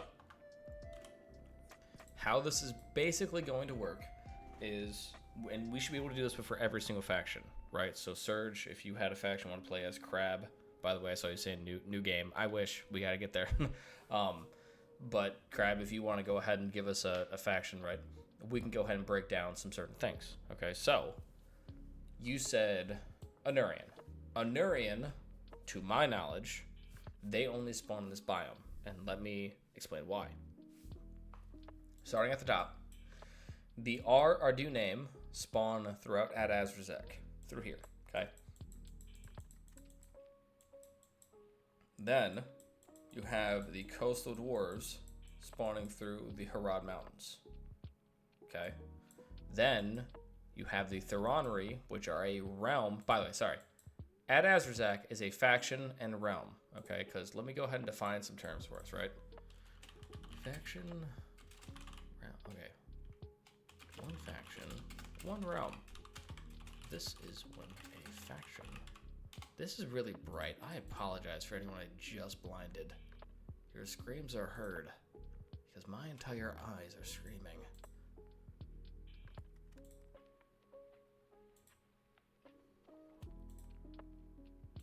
Okay. That's as good as we're gonna get. So this is when a faction only has one realm, such as the Anurin. They only have one faction. Well, okay. They are a faction with only one realm. Okay, right. That that means we need to go ask ourselves, where the hell do they spawn? Okay, so they only spawn in a Nerdrel. They do not spawn in Actori jungle, because this is where the Thuronri are. What are the Thuronri? One faction, many realm.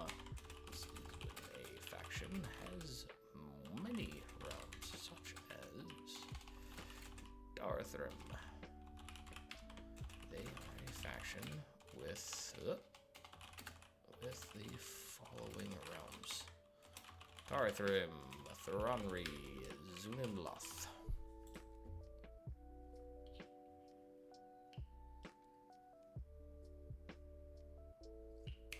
I don't know what Hightail is. Yeah. Okay, so definitions. That might be good to have for all of you guys. And I can go ahead and put this under factions. Hopefully this makes sense, right? Because, okay, Thuronri right here. Ad Azrazak is a one faction, one realm. Coastal Dwarves are one faction, one realm. The reason why we are adding two factions that are... oh my gosh. What if they were the same faction and two realms? Oh my god. A dwarven and men evil combination in the south?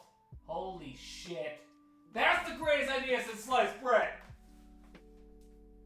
Alright, well, I just made an executive decision. I don't know if you heard it. We may or may not do that. That's a really cool idea. It's already what our plan is like, how do you go ahead and get like some really dope Aradunaim armor and some like really awesome Harad armor is you have to use the steels that come from here, and these two factions are toit, okay? So whether they're two different factions or one faction with two different realms, this might be the case. Ignoring that, conversation for later. To the north, we have the Haysharad grasslands, okay?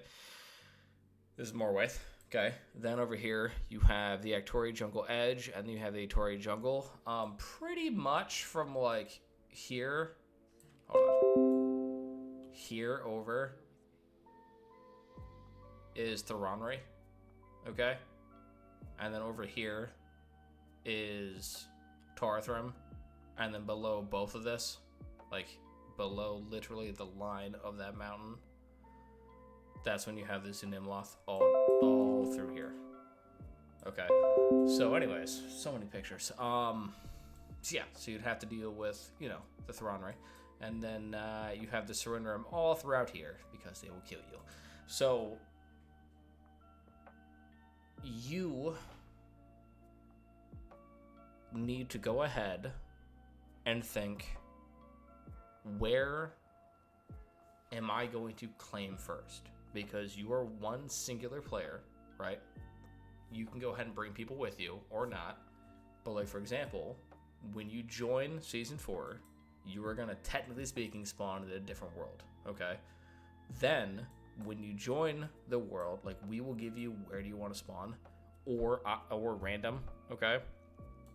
And then, when you first encounter a waypoint, let's say you choose, like, if you want, I'm going to go through them all right now, and then you tell me where you want your capital to be. And again, anyone that's watching this, participate, right? I'm telling you guys, how is Season 4 going to work? Nobody else has this information besides you. Like, you're going to want to know how to do this. So, you have Ichibi,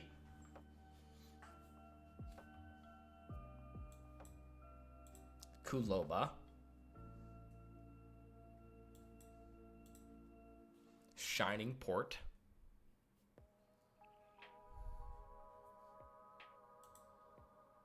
I think it's Ganor,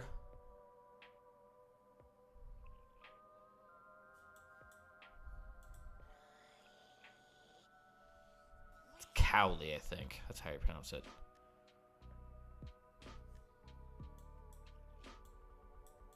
Kezuyo. By the way, we can change the descriptions based on lore that you guys do. It's one of our favorite things to do. If you make the story of these people, we change it.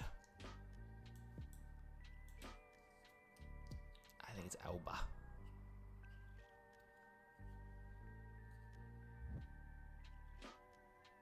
That's not how this is supposed to work. That's not how English works.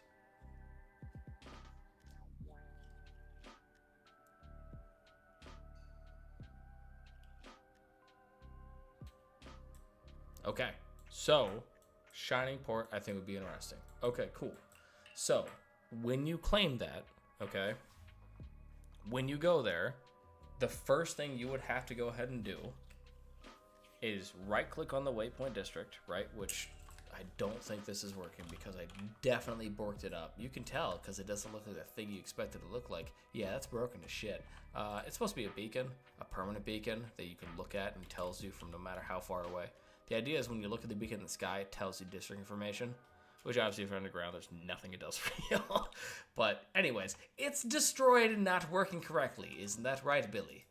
Holy crap, I thought you did an exorcist. I'm so happy you're alive. Oh, by the way, names now. We did names. Speech banks coming soon. Beyond that, so Shining Port, right? When you choose a Shining Port, you would go there. You would right click on this so-called beacon that would totally work in the future. And then it would tell you, hey, you have no realm. You have pledged to no one. Are you going to pledge to us? And then you already said that you want to be a part of these people, right?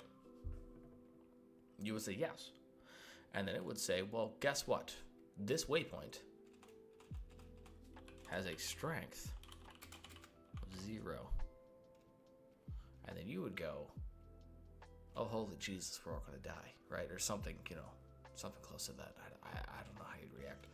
And so then it would give you options as to how do you go ahead and increase this area, or this strength. On the server currently, you might know this as safety. We're just changing the name. It's the same thing. When you do a quest at any waypoint, any district at any waypoint, it will go ahead and increase the strength of the entire waypoint to a certain level, right? The idea is this is the first hurdle that you have to do, and it doesn't matter where you do it, okay? And so whenever you do a quest, like imagine how big, let's go to the Shining Port, right? Let's go get a look. If we go to the Shining Port, we go take a tour. And then in single player, this part of the mod just breaks. Yeah, don't go there. Ooh, a bridge. We should change what this bridge is made out of. We should also, seriously, dark red doesn't make sense for them. I stand by that. It's a really nice dark red. We would do what we always do, which is make it an ancient version, right? So that way you guys can still build with it. But we would change it. So this is where you make it, right? And you're like, okay, I will make this bridge cooler but better, right? Also, did you get new trees? Or is this normal baobabs? This might be normal baobabs. You did not get the grenadier baobabs. So sad. Okay, so also archers spawn in your area. Also brass spawns in your area, and that's how you go ahead and make this make these bad boys. So sharks, dolphins, sharks, hammerhead sharks, frilled sharks as well. We added a lot of animals. That was a weird few months. Let me tell you. Hi Gandalf. So you go ahead and build this up, and let's say you have a district here, right? Dragonfly, green dragonfly. I added a lot of animals. There's a lot of animals. Alright, you make another district over here, right? So if you go do a quest over here, and you go do a quest over there, strength +2, right? And so the cool thing about districts is depending on what district you have, it will have different types of quests, right? So what are kinds of districts? Well, the first one, like, that everyone is going to be loaded with is just going to be called a hovel. And what this hovel does, or sorry, waypoint hall. Waypoint hall. I know you can't see that, but waypoint hall. I can put it on a sign. Do you mind? Waypoint hall. Get out of here. Get out of here, Billy. Could have put on the district. I don't care enough to do that. So, no. Not doing your mini quest. Get out of here. So, are you serious, bro? Wow, you brought a friend. Thank you. Thank you. So rude. And now you're dancing. And now you're showing me that you can dance and I can't dance. Rude. So, waypoint hall. What the waypoint hall is going to go ahead and do is make you guys the crafted banners you all so desperately seek. Okay? So, think about day one, Clofu. Okay? How's it going, Wiverfall Gaming? First time chatter. I hope you're having a great day, Wiverfall Gaming. We are currently trying to review the best strategy for Season 4 of War of the Ring, right? And so Clofu has chosen, think about this yellow biome right here. It's kind of hard to see the differentiation, but this is where it ends, along this river, and this is where it ends to the north. And these are essentially like a very, very, like, new faction, the best way I can describe it. So we're still trying to create lore for them, and what we've always added for people is, like, you know, if you choose this faction that's kind of rare, we're definitely down to add whatever lore you can come up with. And so these guys, they make their armor from brass. They have very colorful armors. Like, I think they have two armors with 3 different helmets. They have a lot of different, they're very, very unique is my point. So Clofu here is going to go ahead and make sure that when he joins a server, he's going to join men. That's what he's going to choose. And then when he teleports, he's going to choose, hey, I want to go to the lands of the Anurian, or Anudril, right? And so then he has decided that out of all these waypoints, this one, and this one, and this one, and this one, and this one, and that one, and this one, and that one, he's going to choose, I think they're in the new biome now. Who's the bushlands where they once were? Serinrim. They are all throughout here. They have taken over everything. They also have a sub-faction. Let me go ahead and show that real quick, right? I don't know if we want to divide that again, but, like, they have so they've been moved. Good catch, by the way. Let's get in there real quick. So what they are going to do, and by the way, Wyvern, if you would like to participate, and also, again, Serge, please tell me who you're going to play as. Guys, tell me who you're going to play as, and so when I do the examples, I'm not just focusing on Clofu. I can give you guys a leg up. Like, doesn't even have to be the people you are quote-unquote going to be. Just think about it. Like, run a theory by me. I will tell you how the game is played and how I would do it. I'm the only person that can answer all these questions. By the way, guava tree spawns down here, as well as acacia, still guava.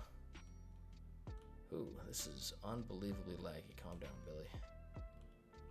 So, get out of the tree. Let's go see if we can find them. Oh yeah, these are the other baobabs. The grenadiers. Grenadiers, yes. Grenadiers. So, essentially Serim Wraith Hills. Nope, that's the same people. Oh. Well, that's why. I'm going in the wrong direction. That's embarrassing. Let me get there. I will play Jinjin. There we go. So, Max, there we go. I got you. Hold on. Let's see where I play is the Ardunam. Got you as well. So, by the way, when I show you guys a biome and you're like, I could definitely add more waypoints. Oh, you let me know. You want more waypoints in your biome? You come up with lore? Oh, it's going to be immediately added. You're going to do free work for us? Holy shit. High five. Oh, man. I know that sounds way worse, but like, if you like, watch. Here's what I mean. A new drill has like 8 waypoints. That's because I went through and I was like, they're a whole faction. They need more. But Ardunam has 1, 2, 3, 4, and that's it. You might want to help me come up with some more. If you have lore for them, their inspiration is from a fantastic mod, or I need to go. No, I'm not going to say it until I can get its name proper. But if you go look it up, look up Divide and Conquer, and then Ardunam. So let's go ahead and map these out then, right? So that way we all know. I'm gonna put this like half and half. Okay, that's how we're gonna do it, right? So our players, right? We got our boy. Or again, guys, I will get better at that. Just give me time. I'm used to just calling everyone dude, and I've recently been told that that's not cool.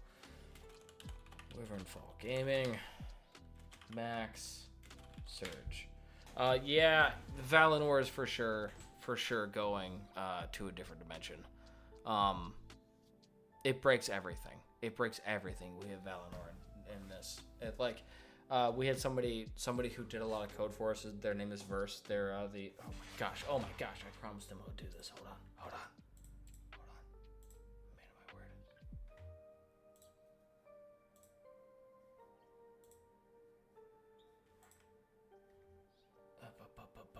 Show me.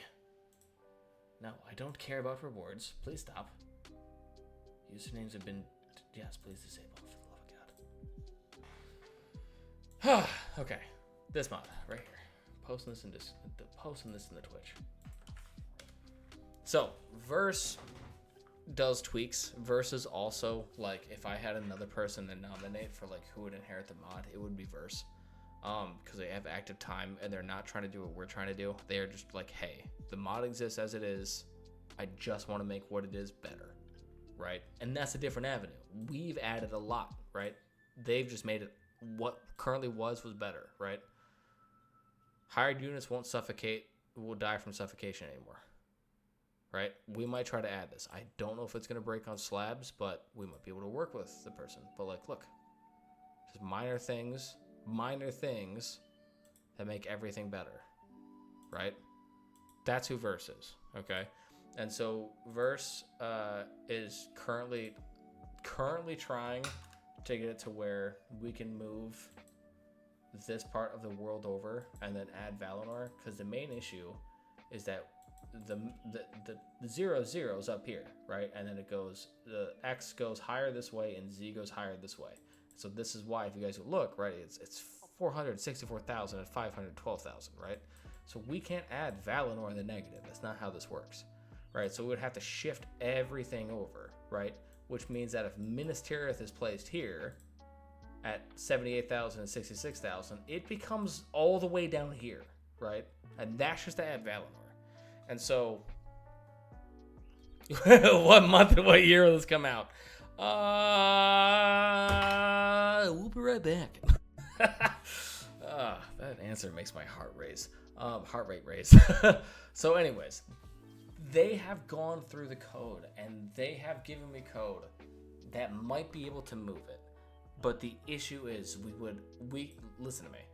We can either have like 15 biomes to do all of Valinor, Okay? Or we can have a whole different dimension and do like 200 biomes of Valinor. You know what I mean? Like, we could definitely do that. Okay? Like, if it was a new dimension, it means it comes out as like maybe even season 5, which is like where we add like, think about like, okay, Autumnal's cool, but we don't let you guys go there. We have a whole different idea for that dimension. But like, imagine if in the middle of season 4, okay, we go ahead and give evil a way to punch up, and we gave good a way to punch down. And I don't mean that in like, you know, bully versus, you know, bullier, but like, or bully. That's not how that word works. My brain just broke. So, what? No, I'm so happy about this mod, even with the current content. Sorry for asking for release date, dude. It's a meme. You have to ask. If you don't ask, I'm embarrassed. Not embarrassed. I'm insulted. I think it's fine to be its own dimension, since most races other than elves can't really go. That's what I'm saying, right? So the first dimension that you would go down with, no. So, I don't know if we would do that, but like the idea would be like maybe you can quote unquote bring a friend, but it costs you a lot of renown, right? So you can bring an orc to Valinor, and you would be able to bring an elf to quote unquote true autumnal, right? But it would cost you, right? Are you willing to take that risk? Is that your recommendation of person you want to bring here, right? But like, if we have it in Middle Earth, everyone is going to go to Valinor, like everyone. Okay, you guys are gonna die on that journey. I will add sea serpents, and they will kill you. Like, I like Rings of Power. Fight me, okay? I understand it is not the Lord of the Rings I grew up on, but I refuse to be the same person that when I was 9 years old watching episode 3, or like 2, I think. Yeah, episode 2. And they were like, Jake Lloyd sucks. Like, I refuse to be that person at my age. I absolutely refuse. You either enjoy something or you shut the hell up about it. That's how it goes. Anyways, I like Rings of Power. I will fight you. Anyways. All right, let's Beta. Sorry, completely ignored you. Beta 112. Thank you for first time chatting. Let's go ahead and add you in here. 112. You're gonna do Lasoth. Surge, who are you doing? Max, you already answered. Hold on, let me get you down, brother. And then Jun, we're gonna get you down today. Okay, Wyvern, who you going as? Ardunime, right? Ardunime. And then we got Clofu. You're going Anurian at Shining Port. Okay, so how about that? We will go ahead and start figuring out what waypoint are you guys going to go ahead and start at. Okay.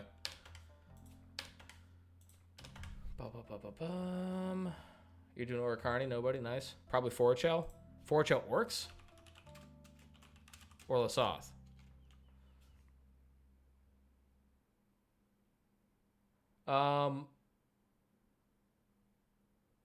Your single player builds will be there, but like it's gonna be rough. Like, what if you want to? Okay.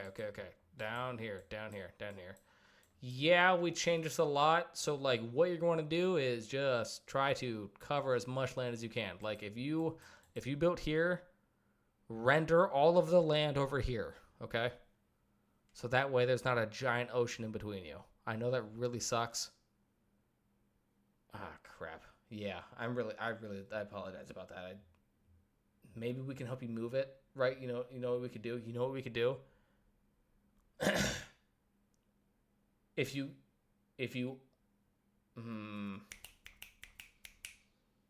does it have to be like on a case-by-case basis, but if you will let us, like, if you gave us those world files, we could put them on the server, move them to that spot. Like, let's say they're over here, move them over here, give you that region, like send you those files, and then that way, boom, you could get your build back. That's how we could do it. I know it's on a case-by-case basis, but we could do that. Okay. What, 4 waypoints next to each other finally? Oh, these ones? Yeah. Oh, yeah. I added lore and everything. It's not the best lore. It can definitely be replaced, but it does exist. Okay, so 4 Chet Orcs for you, my friend. And then nobody. Okay. We have everyone, correct?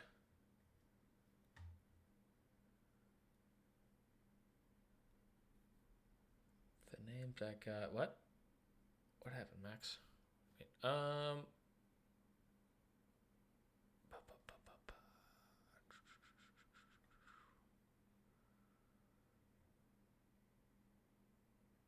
yeah, I would wait. I would wait for after. Okay, so what is the next step, right? When you guys decide a faction, okay, it's gonna tell you we're gonna like spawn you at whatever biome you want. Your first time, you get to go to whatever biome you want. That is your one-time ticket. You can really screw yourself. Otherwise, it's gonna take you to the Shire. Like it's just gonna throw you in the Shire and go, good luck. But what that means is like, okay, so Clofu is going to go in a Nurin, right? And if you want to change where you want to go, you totally can. It's whatever you want. It's your experience. I am the puppet master. This is our DM. Welcome to D&D, son. It's the shittiest version because it's just info dumping. You don't ever get to move. There's no dice rolling. So if you want to change, it's totally fine. But Wyvern, Herod guy, where are you gonna make your capital? Torland, Byzanti. I'll look at it for about 4 seconds. Give you some time to type. Oh, Neurothrum Watchtower.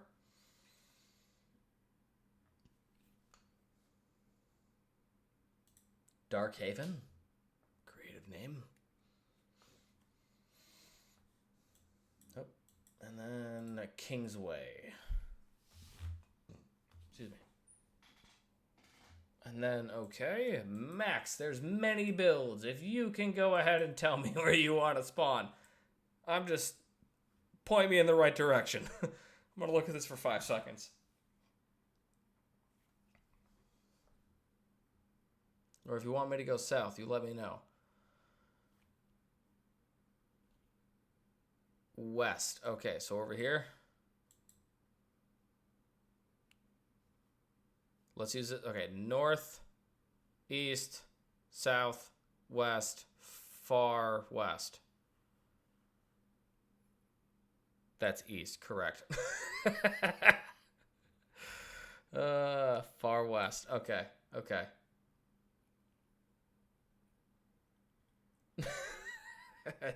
That's east. That's fantastic. The entrance. White by the wicked dwarves. Okay. It's like down here. Or like, oh, okay. Like right here. On the road, yes. Right. Over here. I'm hovering over names, so if that helps. Like north of this waypoint that I get,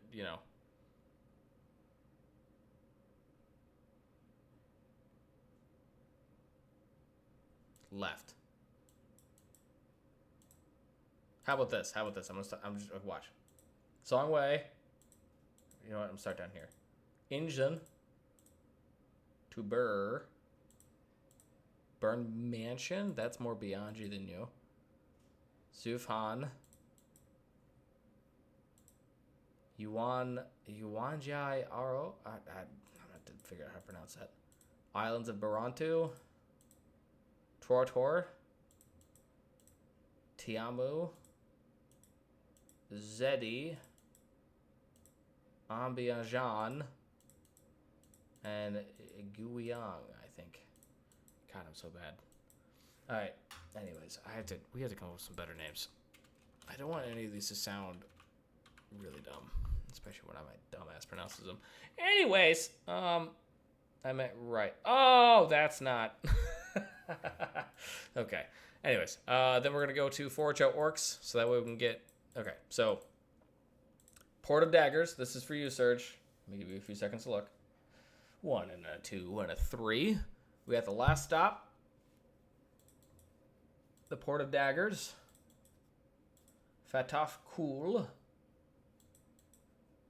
Hausen Lake. Lasse Nasse. Forcho Gate. The Northlands. Or no, that wouldn't be you, sorry. And then Hauka Manasse. And then Wyvern, let's go to you. West of Broad Mountains in the center of the western coast. So I'm guessing Darkhaven.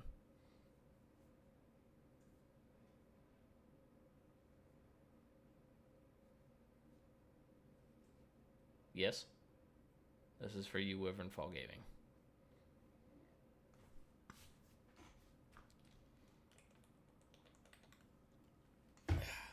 Water, water, water.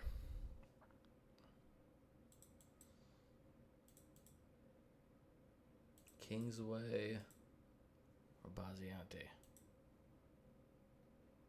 Elite units? I mean, I'm down to add them, but like I don't know what armors it would have. Currently, they're not slated. And Fataf, cool. Nice, okay. Okay, Beta, coming to you. Beta, we're going to have to work on this, but like essentially, South Forchel is the only one in the Ice Bay of Forchel. Kind of boring. But then you have Cape of Forchel. What's it called? Just John. I straight up think it's just called John. Yeah. Fladand. And then Havu. And then I think it's Havu. I think. Havu? I don't know. Borton 4. Skaltoy. I don't know how to pronounce that symbol. I think O. I don't think it's an O. Dipsking. I think it's literally Dipsking. And then Torfard. I don't know how to pronounce these. My brain is going, say this. A Thubnor. And then Northern Gate. No, that's in, you don't go there. Darkhaven. Nice. Okay.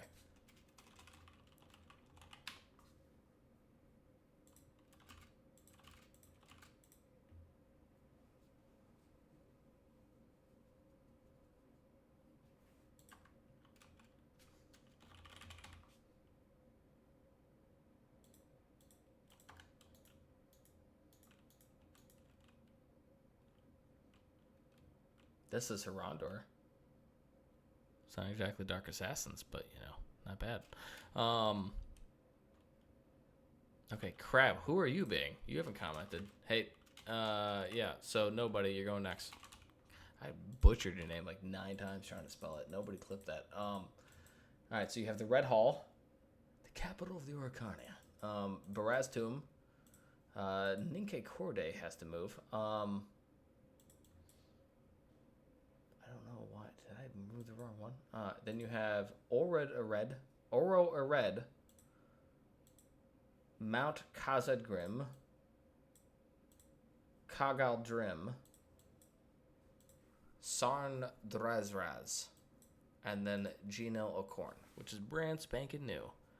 Don't make me decide on the spot. Yes, just give it, dude. Think about. All right, so look at all these guys. Where are they gonna go? Or red. Okay. Ooh. Where? Here? Ooh. Okay.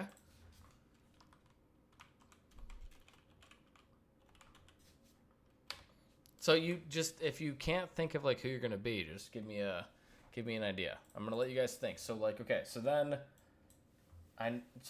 okay. Let me, okay. How about this? Here are players, right? You guys don't need to know. Okay, hold on. Oro E-Red, sorry. Okay, so, districts, okay? First district is always a waypoint hall. If you have a second district, and for some reason you delete it, hold on, how do I describe this? Like the rules, right? So, if you have a second district, yeah, you just can't change your first district. You cannot change your first district. Boom, done. So, you can have as many districts as you want,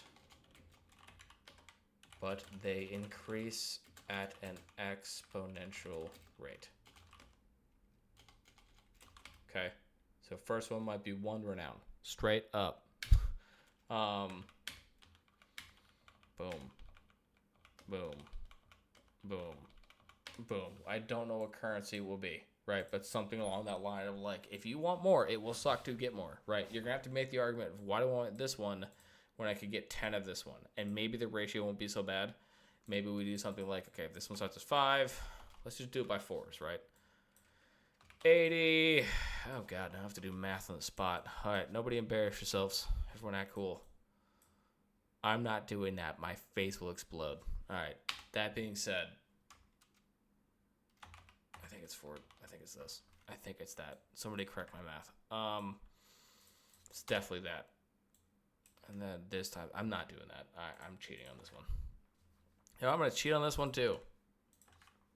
You know what? I'm going to cheat on this one as well.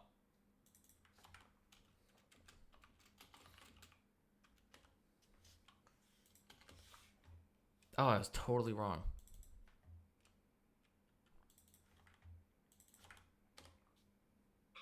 Yeah, I was totally wrong on this too. See, guys, this is why we do math. This is why we pay attention at school. And also, we don't really give a shit if we admit when we're wrong. Okay? It doesn't matter. Who cares? It's only in front of a lot of people. That ended up being a lot less, right? 204,000 versus a million of whatever, right? All right. So, whatever this is, right? Renown, allegiance, I don't know. Okay. It might even be silver coins, just to have fun with it. Oh.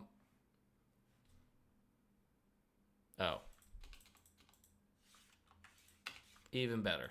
I'm okay with that being renowned then. Yeah, hey, high five, Cliffo. Nicely done.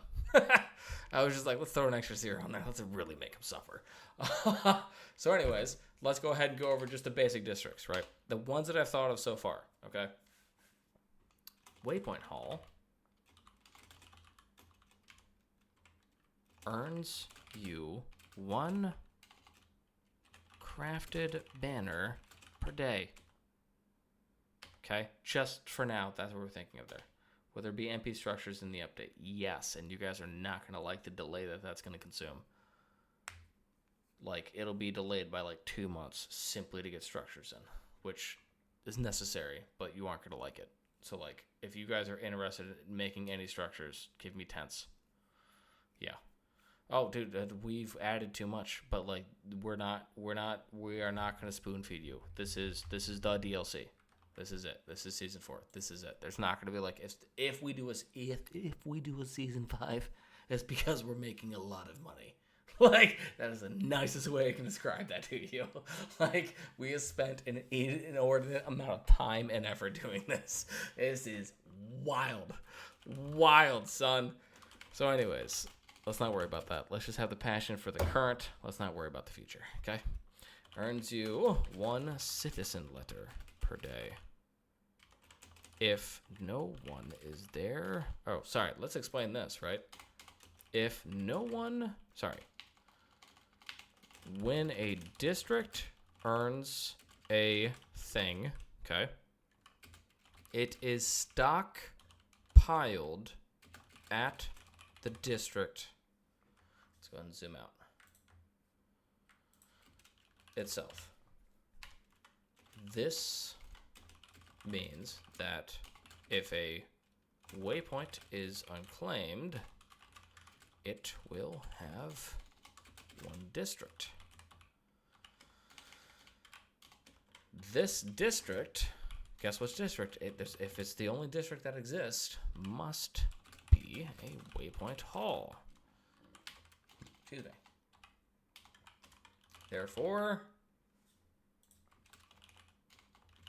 these scenarios can, you know what? Scenarios can exist. Okay, so let's go over this, right?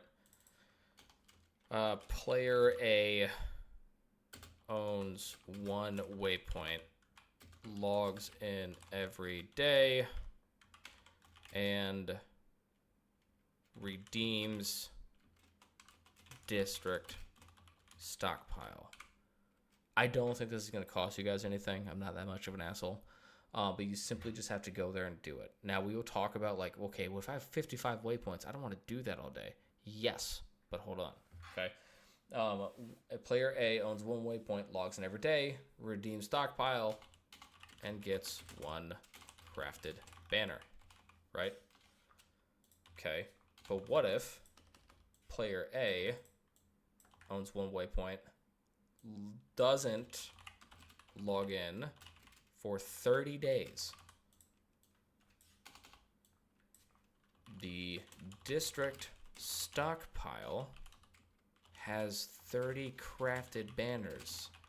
Hi! Do you suddenly want to capture that district and you have no fucking idea where it is? Do you want 30 banners? Possibly spending 10 renown? Like, yes. So, that's a good question. We could probably just change it to buildings. But, like, the reason it was called district is because seats had buildings already. So we chose a different name. Also, I think I played a lot of Civilization at that point. And, like, for example, like, it doesn't just have to be one building. It can be a collection of buildings. Like, for example, if you go to Gondor, Gondor has, like, for example, the barracks is, if you go know the map of Minas Tirith, you can see where their barracks is. But, like, you can make multiple buildings be a part of your barracks, right? So anyways, it doesn't matter. We can call it whatever we want. But so now, right, player A owns 1 waypoint, doesn't log in for 30 days. The district stockpile has 30 crafted banners. Okay? So that means you can go capture that. But here's the other cool thing.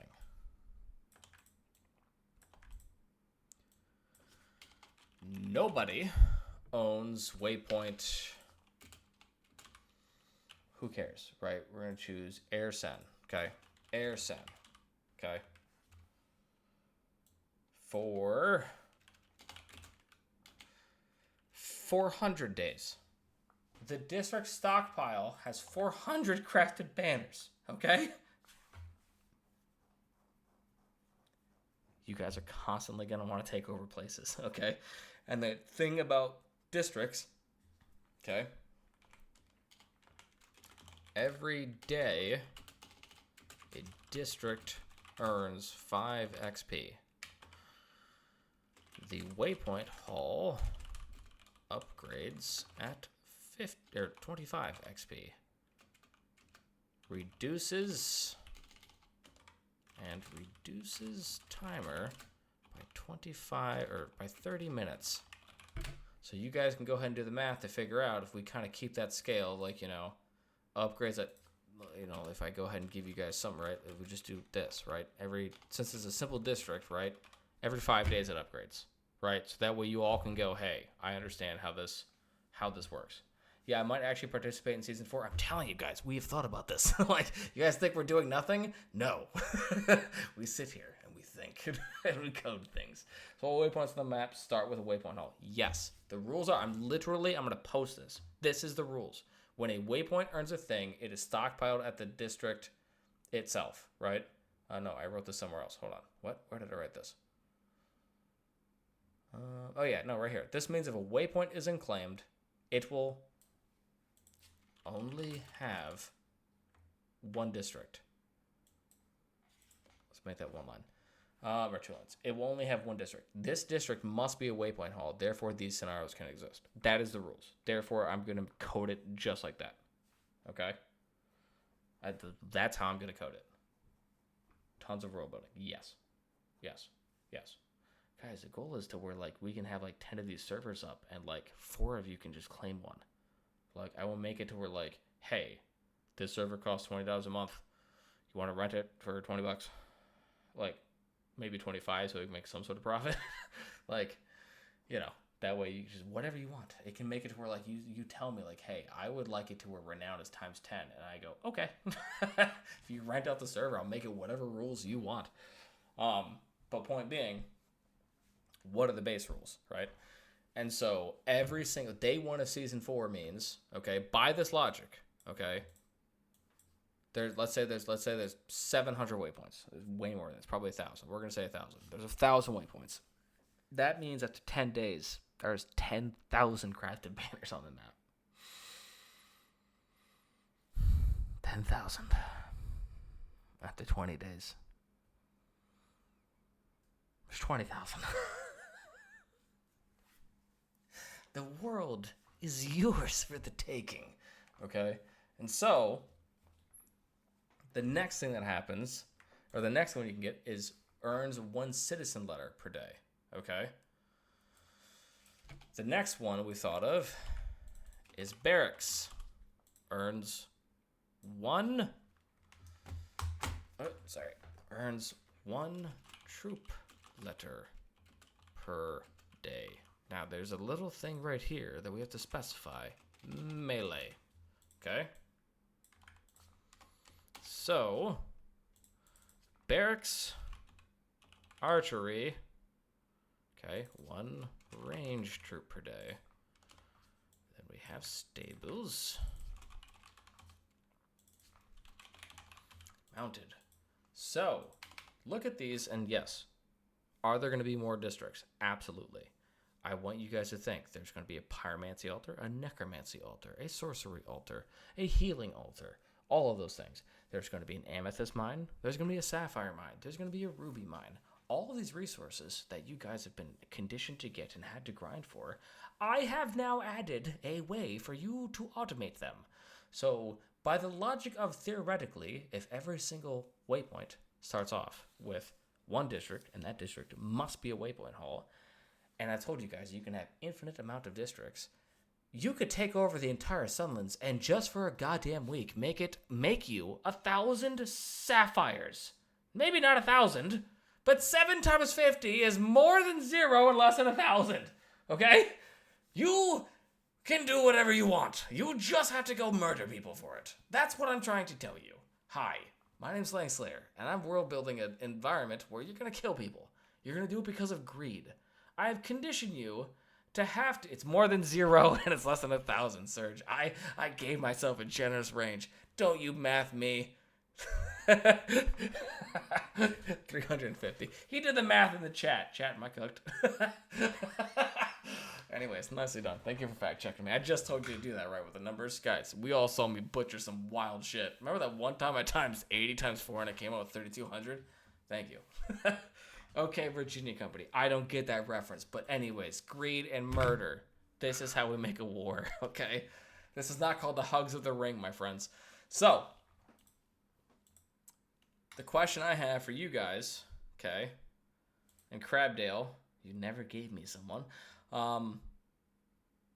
What waypoint district, what district would you have if for whatever reason, it doesn't matter where, what would be the district you choose? Let's go ahead and say, required next.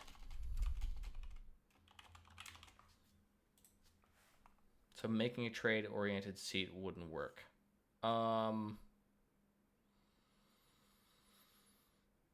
No. Not in the wait. No, wait. Hold on. You're asking a very good question, and I want you to ask yourself, why is he not going over any trade-related districts right now? Hold that thought, Max. I'm just showing you military, right? These are the districts just off 1 branch, okay? You could even say that, technically speaking, Waypoint Hall isn't, right? And also, Hovel isn't. And I will go ahead and move those out.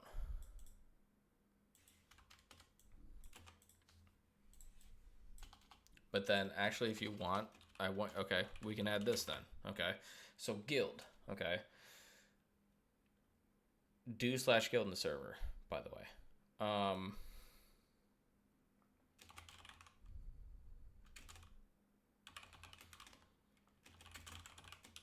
think these are our options. Hold on. Let's see if I can remember them.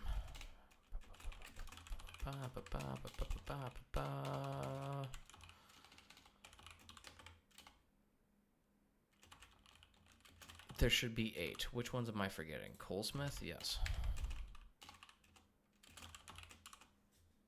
Bronze. These two should go underneath here. Which one am I missing? Somebody do /guild in the server. But guess what these ones do?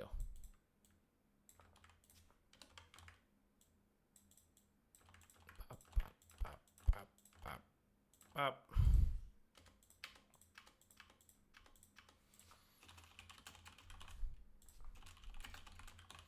Now the cool thing is that when they upgrade, they just increase their number. It's not like it. These are just trust me. Just hold on. Their main thing is not what they drop. Their main thing is what quests they give. Okay, now I give you guys some more options. So let me go ahead and explain the difference between districts and their types. Okay, military typically gives you 1 mithril per day. Oh yeah. Guess what kind of pain and suffering you have to get the here. Yes, death. We haven't gone over even like the leveling of this. Like for example, barracks is a level 2, archery is a level 3, and so like it takes up more spaces of this. And so when you try to add archery, it goes, oh, it costs this much, but also requires a barracks, so actually it costs as much. Yeah, mithril will make you cry. So, hello. Oh, right, I haven't heard any sound for a while, so my microphone just turned off. So, the question that you guys have to ask yourself next is like, okay, so what else can I do at these districts? And what you can do with these districts is different quests, okay? And so, the guild stuff is actually fairly interesting because there's a lot of it that's been tested out and was planned for season 3, but it was pushed to season 4. It might make it before season 4 comes out, but it just depends on when I get back to server stuff. But point being is that meanwhile, when you go do a barracks quest, okay, on the borderlands of our Ardunheim down here with Kingsway and near Harad at Cedar Woods, it's gonna make you fight near Harad. Okay, it is doing military stuff to get your faction relations up. It goes, hey, are you friends with? Are you doing this for Ardunheim? Are you at a waypoint that is of the faction of Ardunheim? Yes. Then we are going to make you fight their enemies. Okay, and so guess what? When it's barracks, it's melee. When it's archery, it's range. When it's stables, it's mounted, and it's a mix. It's not just archery. God, I don't hate you that much. But it's going to be a mix, right? Only melee and ranged, and arch, and higher amounts of stuff, right? Centipede spawn in Mahadabar and Taibu. Totally down for that. Centipedes could spawn everywhere for all I care. So how big? So that's the thing. When the district is a higher level, we will give you different amounts, right? So let's go over that, right? We're gonna just go over military for now. Please don't distract me with guild. Guild is its own thing, and I want you guys to think about just the military, okay? So, how big is the centipede?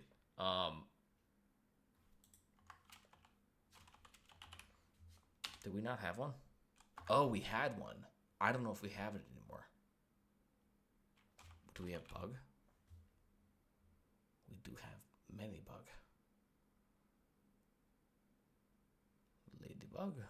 Ladybug. Oh, you guys aren't even prepared for this. Look at this. You watch. This better work. It's gonna be embarrassing if it doesn't work. Oh yeah, look at this. You guys think these are my friends? They are not my friends. They are very pissed off ladybugs. Hey, this is not good. This is not good at all. Like, listen to me. I have made a version of animals that are very pissed off at players, and it's one of my favorite things. Please burn them. I don't have to burn them. Look at this. They're my friends. They're just going to kill me until I die. But I did that with every animal. So, at your waypoint hall, what quests are given out? Animal quests, right? Level 0, like, how do I describe this, right? Easy, right? It's a dumb name, right? But spawns four wild animals of this biomes random animals, right?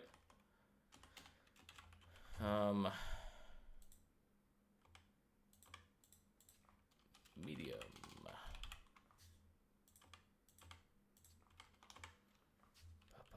We do a little bit of copy and paste. And then bam.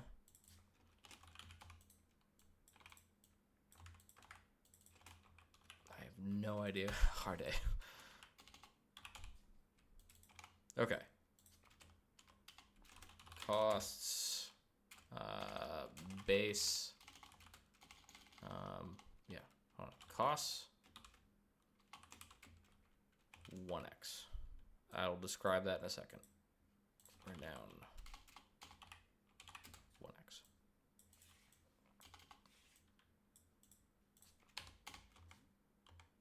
I don't know where to put that. I don't care. Taking too much time in the aesthetics. Boom, boom, boom. So, what this means, okay? Invasive species quest. Oh yes, you guys are gonna be able to go ahead and like change animals too. That's why animal letters exist. So real quick. Pardon me. What district is a thing? Okay, here we go. To do any district quest every day, you will have your cost reset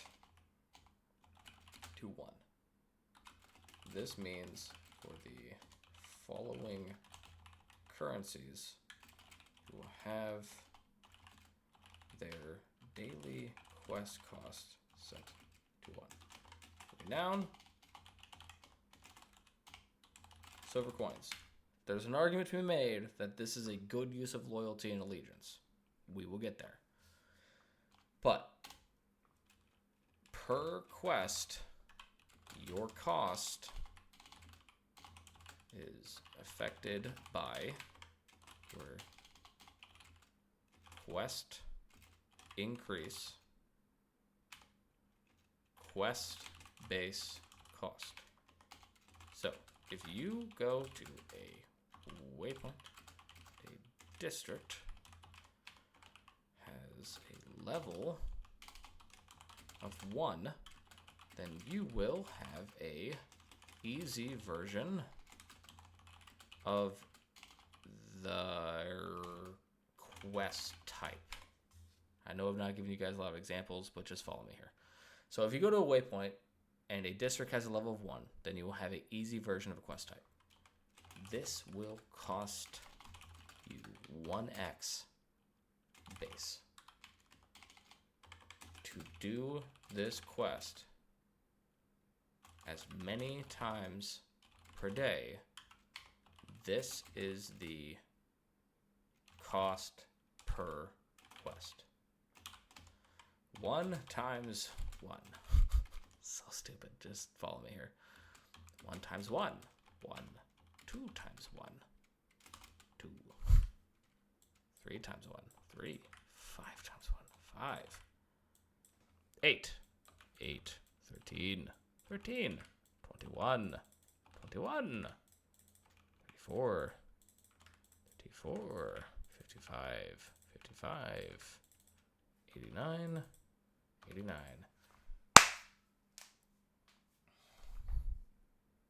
Anyways, this is how much it costs you to do a 1x. If you do a 2x, it costs you a lot more. We're not going to do the entire thing because I don't hate me. So,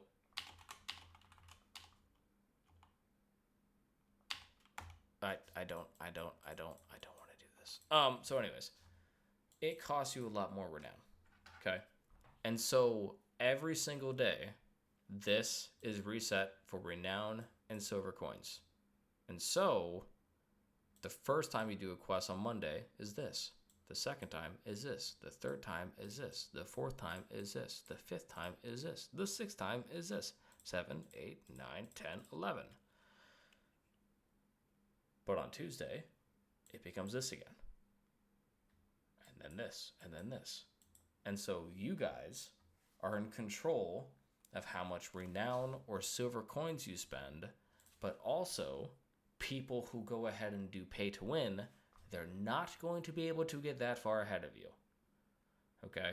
This is called the Fibonacci sequence. And so, if you think about it, if you go ahead and do 5 quests every day for a week, you spend 1, 2, 4, 6, 11, 19 renown. But also, you can go ahead and spend 19 silver coins. So that way you've done 10 quests, right? And just for record, right, you know how they start off at wooden, when they reach 50, it transfers into silver coins, okay? So, using that, you can see how this instantly becomes 50% of your cost, okay? Then you've now doubled your cost. Then you've now tripled your cost, but they've only done 3 more quests than you, right? Not 5, only 3, okay? So this is how we're trying to balance that out. Hopefully that makes sense. If that doesn't, I can try to explain it a little bit better. I will try. I don't know how yet, but I will try. And so when you do these quests, what we're going to try to do the math on, if you follow this, right? So easy is 1x, you get 4 things that are guaranteed to drop stuff if you kill them and they don't kill you, right? And by the way, now that we can make any animal angry at you, good luck figuring out which ones are the good ones and the bad ones. So then you have medium, which is 2 times for 8. So if you realize, right, this cost makes sense, right? I am getting 2 times rewards for spending 2x, okay? But it's costing me the scale. Like, think about the scale. Can you do a combination of both? Not really. Guess what I'm driving you to do? The harder one, okay? If you want to get the bang for your buck, you don't have to, right? But then when it scales again, now it's 3x, but you're actually getting 4x. Again, I'm driving you to do the harder thing. What do you have to go ahead and bring? Maybe some extra troops. Oh, wait. But if a player doesn't kill them, they don't drop the reward. Actually, no. Actually, I think we solved that. They will drop their Vitas at least. They won't give you renown because we're not giving renown to a Gondor soldier. Like that, we've done that before, and it does break everything. Yeah, have you ever seen The Matrix? It's kind of like when Agent Smith gets out of The Matrix. That's exactly how it felt like. It was wild to see that in the code. You ever promoted a Gondor soldier to serf? It was not a good day because I was like, what is happening? Anyways, so you take the cost, it's 4x, now you're getting 8x. Again, we're making it harder, but what do we want you to do?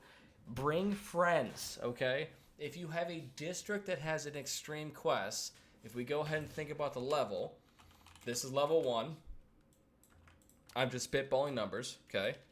5, 10, 15, right? So you guys, this is probably your capital, which has access to this. You want to know what's a good way to make a friend? It's like, hey man, come help me at my capital. I can go ahead and get you 8x rewards for 4x cost, right? And you know what? I'll buy them for you. Do you understand? Now your capital that you claimed day 1 is now 1,000 times more important than any other waypoint. Okay? Because you guys all gave me where you're going to start at. We are not going to sit here and go where you're going to go next because you guys would fall asleep. You're probably already falling asleep. We might do it, but who knows? But my point is, wherever you go next, okay, this is going to be at level 2, and then this will be at level 1, right? And then for Darkhaven, right, for Wyvern, this will be at level 2. This will be at level 1, right? And as the day goes on, Max, over here, right? You've claimed here, and then you've gone east. Okay, then we got Surge. You've gone Fatouf's Call, and you've gone straight to the Port of Daggers. Okay, then we got Beta, which I don't think I ever asked Beta. Now I feel bad. Beta, are you still there? Beta, if you're still there, please tell me where you'd like to start at. I know I went over a few places, but I don't think I gave you time to answer. And then over here, nobody, right? You go to Mount Kesgrim. Okay. So now, it's day, let's say 10, right? You guys, what's 5 times 10? That's 50, right? So you are at least at level 2. You still only have easy quests, okay? Now, I don't think we're gonna add any boosts in between levels.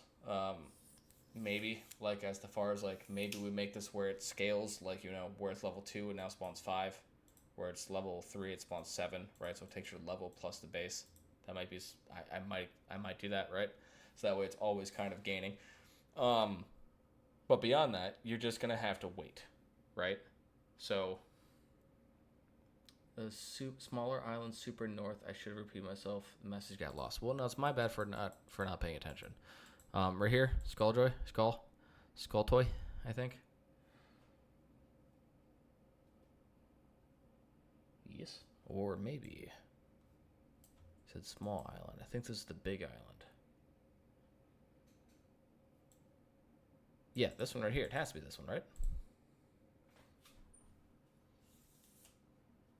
Nice. I have no idea. Okay. Okay. So now that I've gone over kind of how quests work, like at least the cost, do you guys understand that the idea is you'll have 2 ways to pay? We might add to where you can pay with loyalty, because why else do you want to have a seat, right? You can pay for allegiance, pay with allegiance. Why else would you have a kingdom, right? So that way, now that you've unlocked new things, not only can you do the quest, 5 times with renown reasonably, 5 times with silver coins, now you can do it, 10, well, that's 10 times, right? 15 times in total with loyalty, and then 20 times in total for allegiance. Wouldn't that make you like, hey, if you join our kingdom, you can do twice as many quests, right? Isn't that a lot more appealing? We might do that. And so, does this make any sense at all? If you have any questions, if you want me to clarify anything, I want you guys to think. Maybe you're about to ask a question that somebody else isn't, quote unquote, brave enough to ask. Okay? So ask it. Hopefully you've understood I've not bitten anyone else's head off, right? Like, if you have a question, please ask. I'll be right back.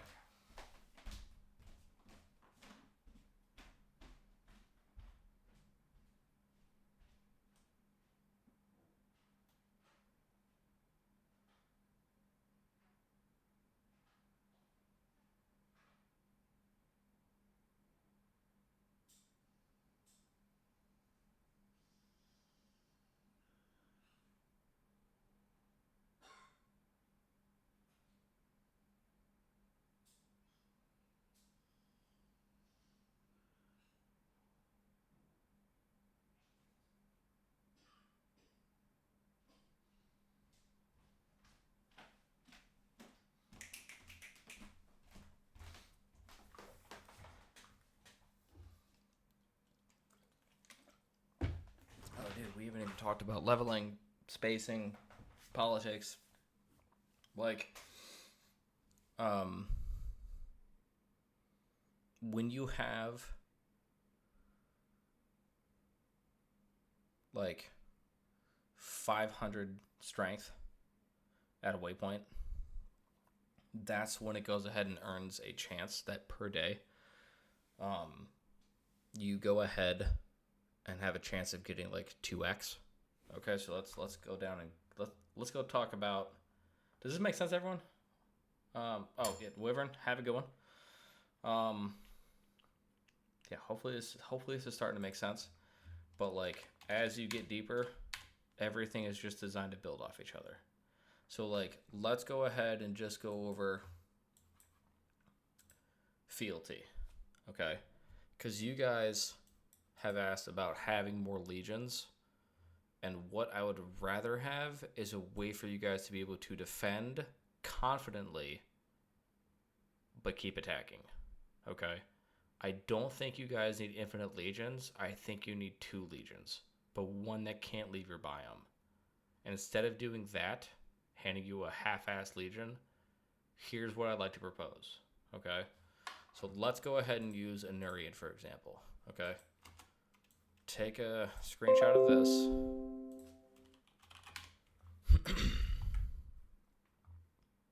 go ahead and say you've chosen red for your color, okay? And so, okay, I can't really make that any smaller. But this is where you start, okay? This is your capital. Beyond that, you capture here, here.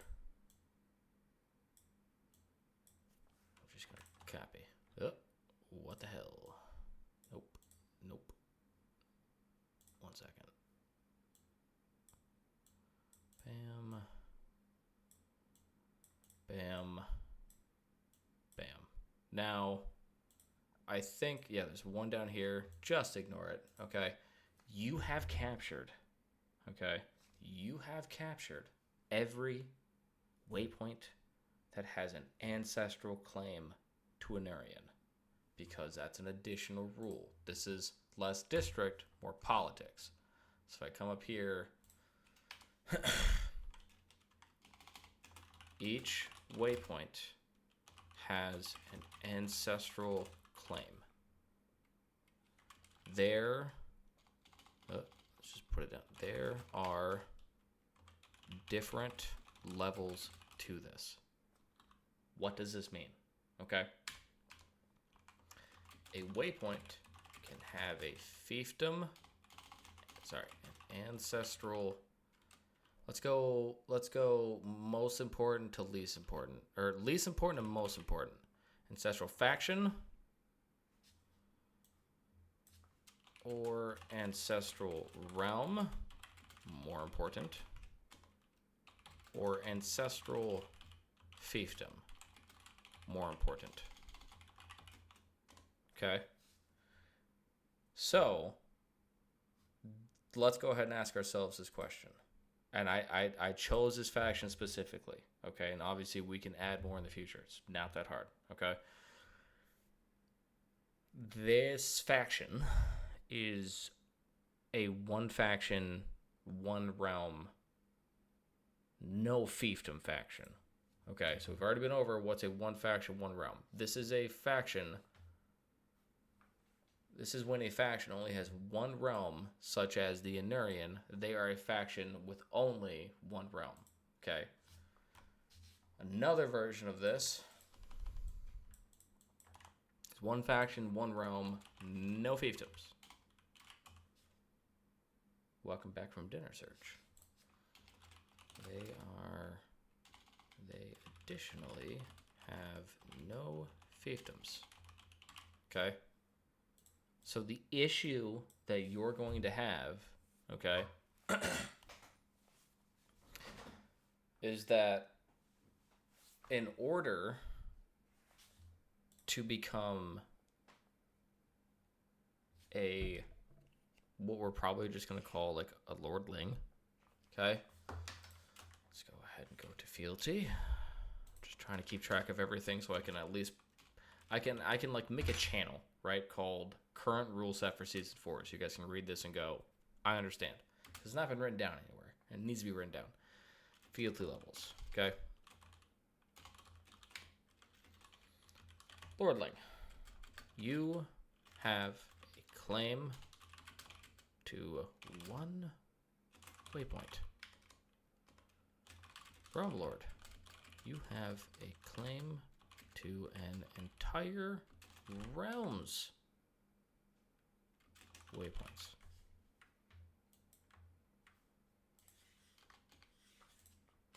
What we could also call a noble.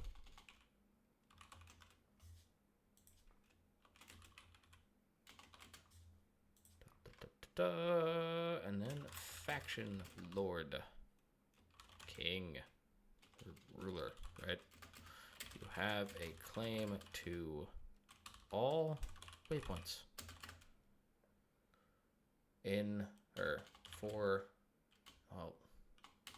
to an entire faction's waypoints. Do you have any idea how you would do that? Like, Clofu, in this example, I know you said like, hey, I don't necessarily want to play as them, But I'm telling you, you want to be a faction lord, and I've told you, you have to go ahead and claim all of these waypoints. Do you have any idea what that means?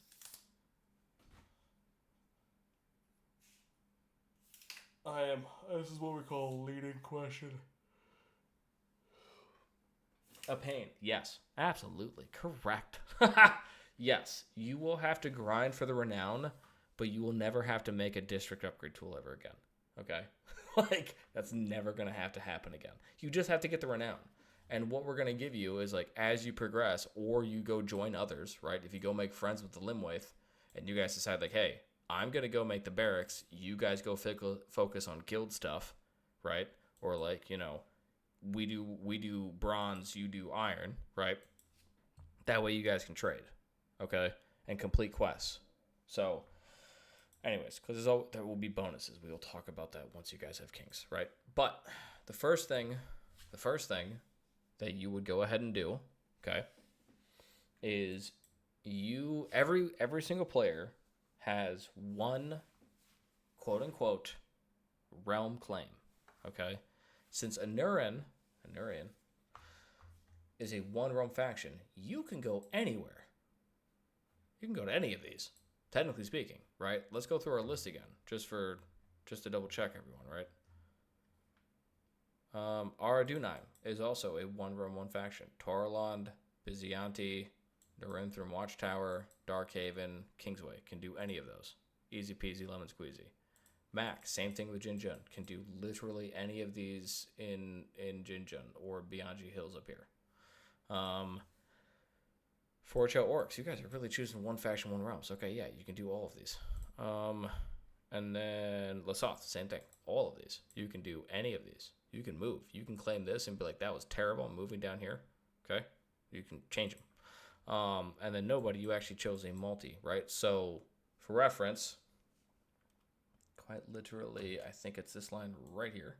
Nope. A little bit higher.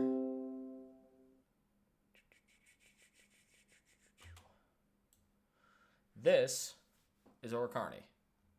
This is Iron Fist. But let me give you a better example. This is Iron Fists.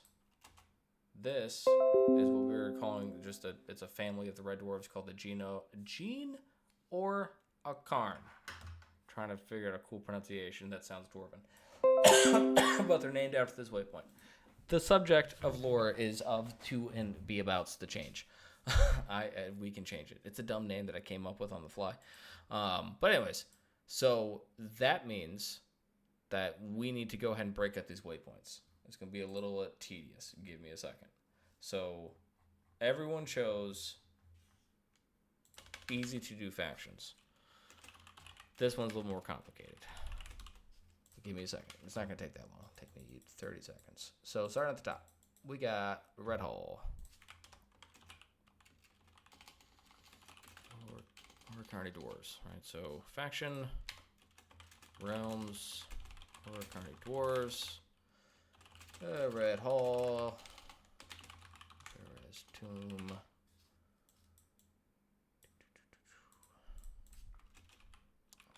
Red,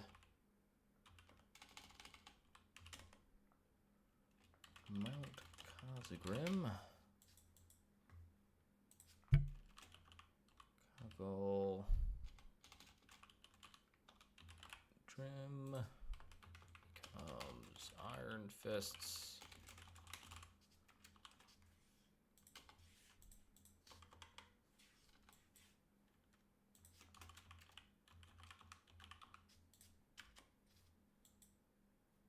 and then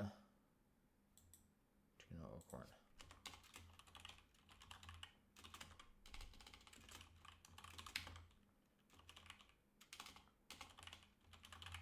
Okay, so your this faction a little more complicated. So what does this mean? So the difference would be that there's not just these three ranks, and I know I've given my answer to the question is like, what are the definition of these? Is, well, you have to go look up this other definition. Not fun, but we will get there.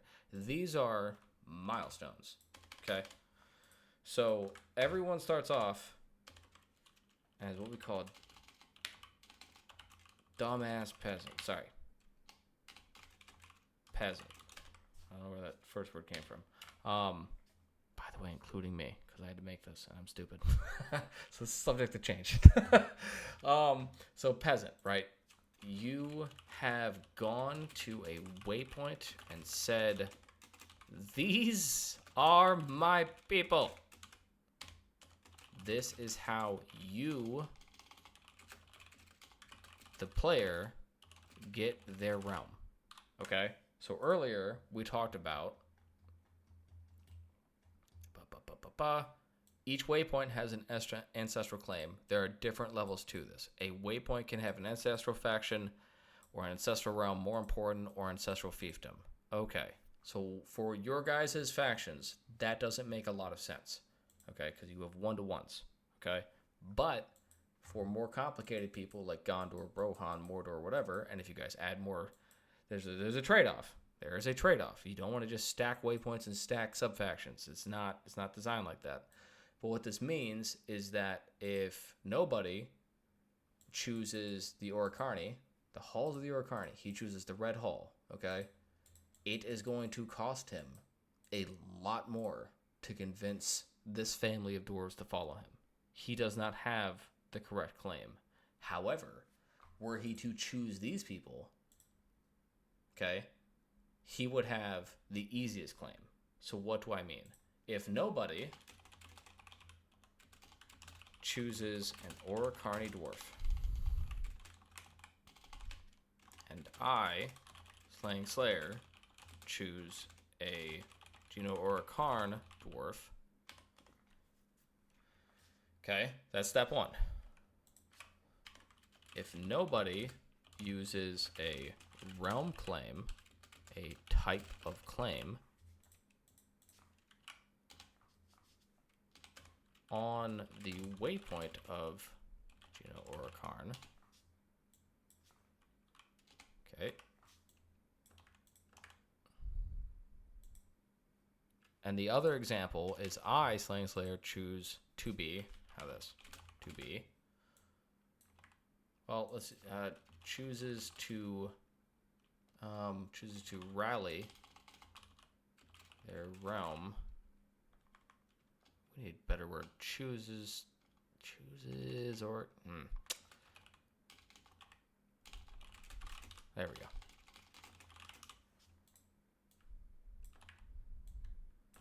Chooses the realm. Okay, yeah. See. Okay.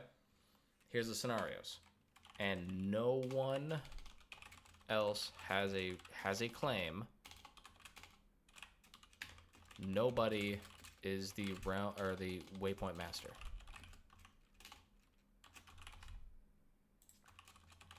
Okay. Now it costs renown and whatnot to do the so-called realm claim. Okay, and you get one of these. You get one. Okay. You can go ahead and spend it on here, right? If nobody else has a claim, you are assigned that. Same thing for me. But here's the issue. Okay. Let's say, in your case, and Slaying Slayer, Orokarn dwarf, has claimed it, your claim would do nothing. You cannot do it. Would not work. Okay? And nobody, an Orokarni dwarf, has claimed it. Your claim would supersede their claim. Slaying Slayer is assigned the Waypoint Master. It will cost an atrocious amount of renown to do that from underneath somebody's foot, but yes, you can do that. Because guess what you just got? Leverage. Okay? Now, there can be a counterclaim, and it's going to cost 4 times as much, something even more atrocious to remove you, or like to fight you, and this is how we go ahead and do quote-unquote rebels, which will be interesting. But like, you guys will just have to kill whoever's we're probably, actually, I think we're just gonna do a duel. I think we finally figured out how to do quote unquote duels. But yeah, we're gonna do duels.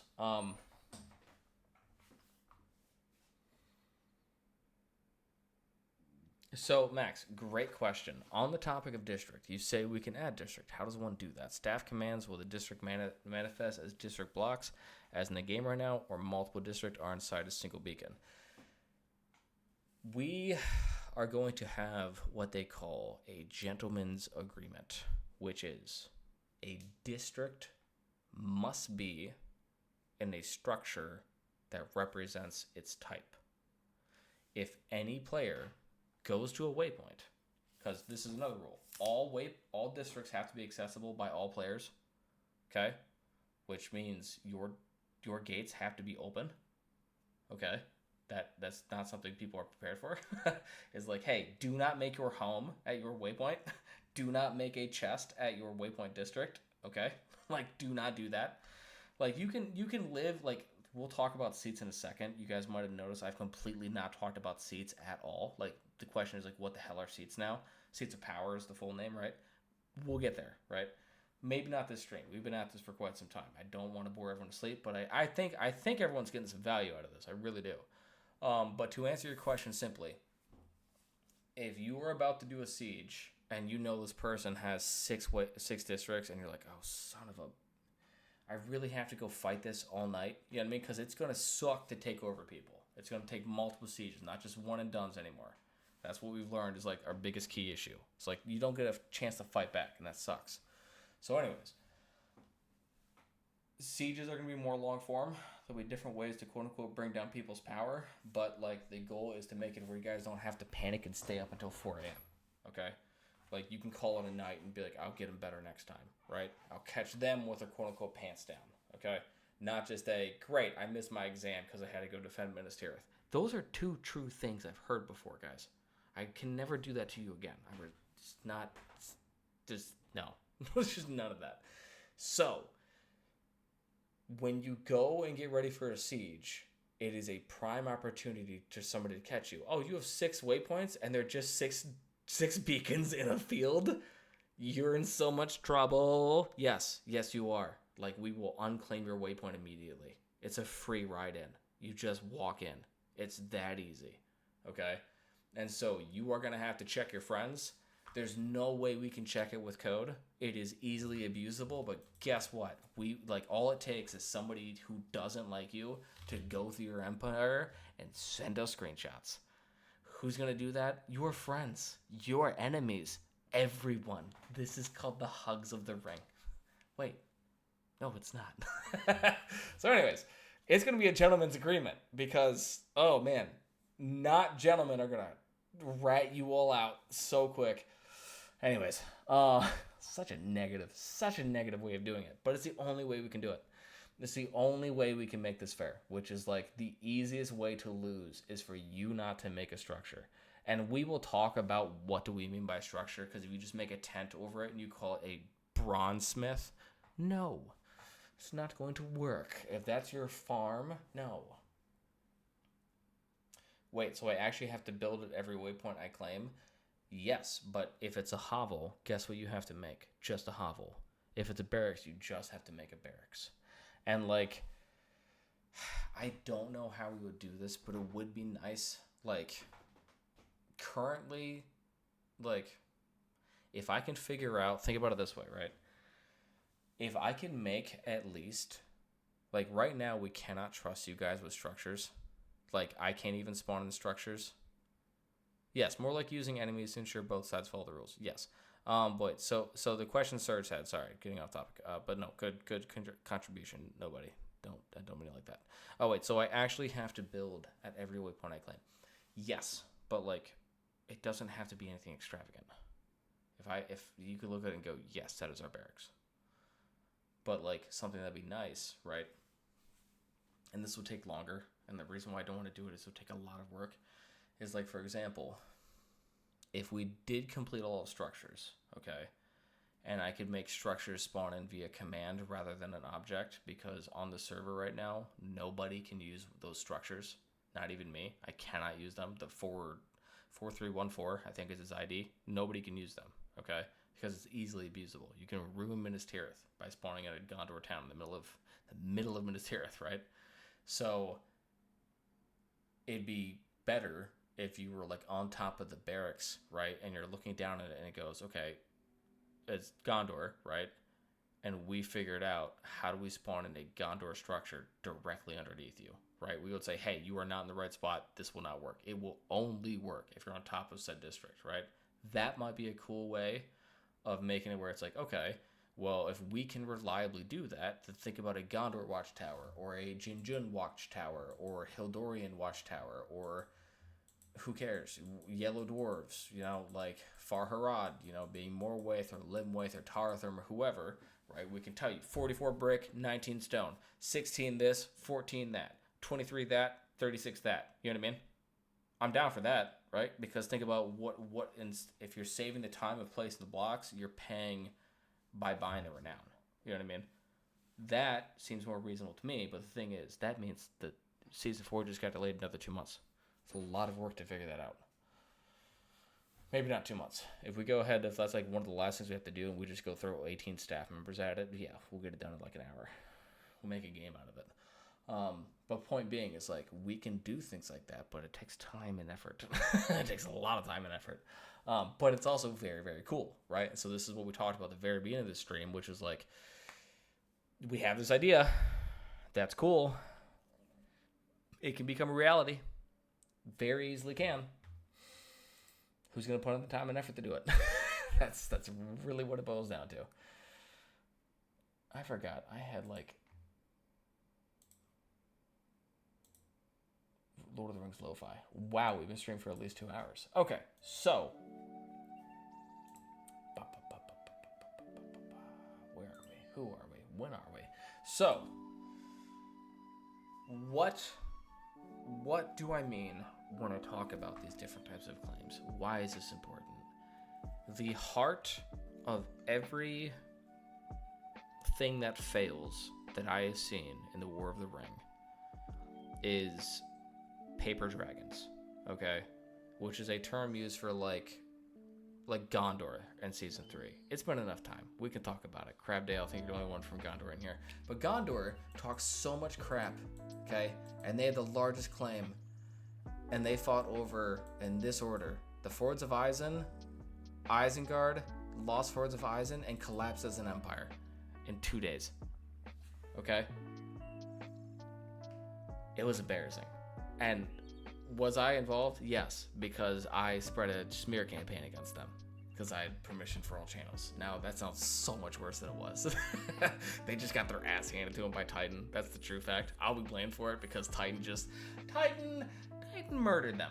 And it is because, okay, if you guys remember Season 3 Sieges, which I'm going to give you a real big hint, there's going to be more. There's up to 5 districts, right? And you have to go ahead and break these things with district upgrade tools, right? Thank you, Tezu. But like, you have to go ahead and break these district blocks, okay? That doesn't make me yawn, man. But there was 11 of them against 3 of them, and there's 5 districts, and all 11 of them just attacked the same district over and over, and they didn't attack all 5 at once because there's only 3 defenders. I think it was Titan, Dryton. I cannot think of the third person. I apologize if you're in the chat. I apologize for not remembering. That was an epic fight. But 3 people held off 11 people. It was embarrassing. They just didn't know how to play. And I would admit my fault in that of, well, if they don't know how to play, and it's the singular event that we had at the time, that's pretty important. We need that back. We need that working. We need that clearly conveyed. What are the rules and what do you do, right? So anyways, point being is that we need to ensure structure, okay? And so with Orocarni, we've described, okay, we have a fiefdom and we have the Orocarni. But I use the word Orocarni dwarf and Orocarni dwarves. That's because that's a realm, okay? It's a sub-part of a faction. To complete this, the best thing that nobody and I can do as a worker in a dwarves is get a third person. And be like, who is going to rule the Iron Fists, right? This structure allows, like we talked about, I think we laid out the waypoints up here, okay? Think about your knowledge of the War of the Ring, even in Season 3 rules and what's upcoming in Season 4 rules. How comfortable are you? Are you the type of person who can manage one waypoint? Especially with all these rules I'm talking about, right? Pardon me. Can you handle doing one waypoint a day, okay, at the beginning? Or are you someone that can handle doing 2 waypoints a day? Okay. Or are you someone that can handle doing 4 waypoints a day? Right? Are you the person that wants to be able to do all of them per day? Are you the person that's going to be up that late in the night, right? If it's as tedious as you have to go to every waypoint to get every reward every single day, trust me, we will make shortcuts. We do not hate you. This is where you to do it in the worst way possible. Yes, you can walk to New York from San Francisco. I would suggest not doing it that way, but you can do it that way. You have feet and shoes, and hopefully a direction. But anyways, the idea is, whatever your comfort level is, we're trying to not make it to where it's like, oh, I just wanted to become Aragorn and King of Gondor. And we're like, ha ha ha ha ha. No, you have to get a seat in a kingdom. And that's all it takes.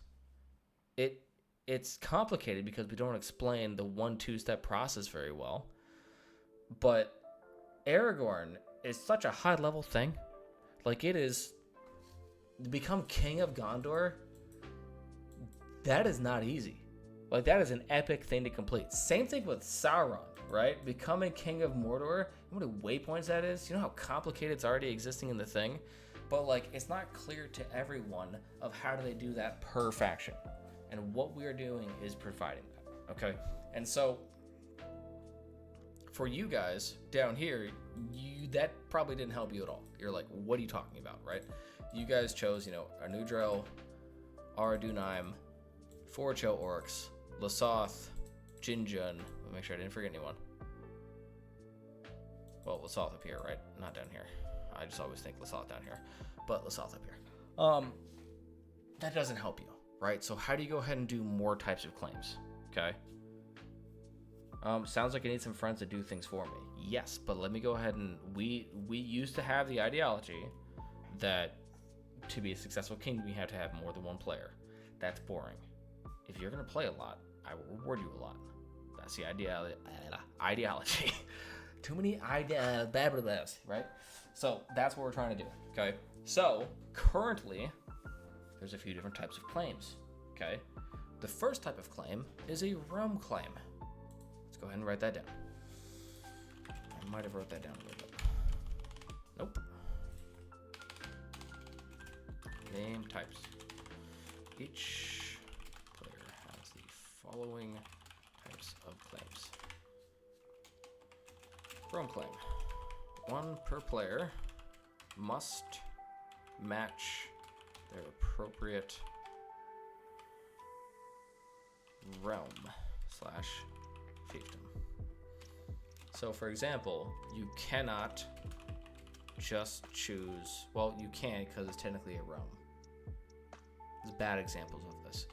Faction, realm fiefdom. You can choose, I don't want one that, okay, Isengard,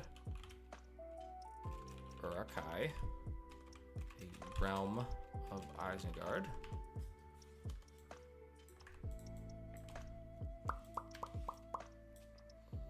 Choose Uruk, or Highlands, Uruk. How many waypoints? 1, it is a fiefdom.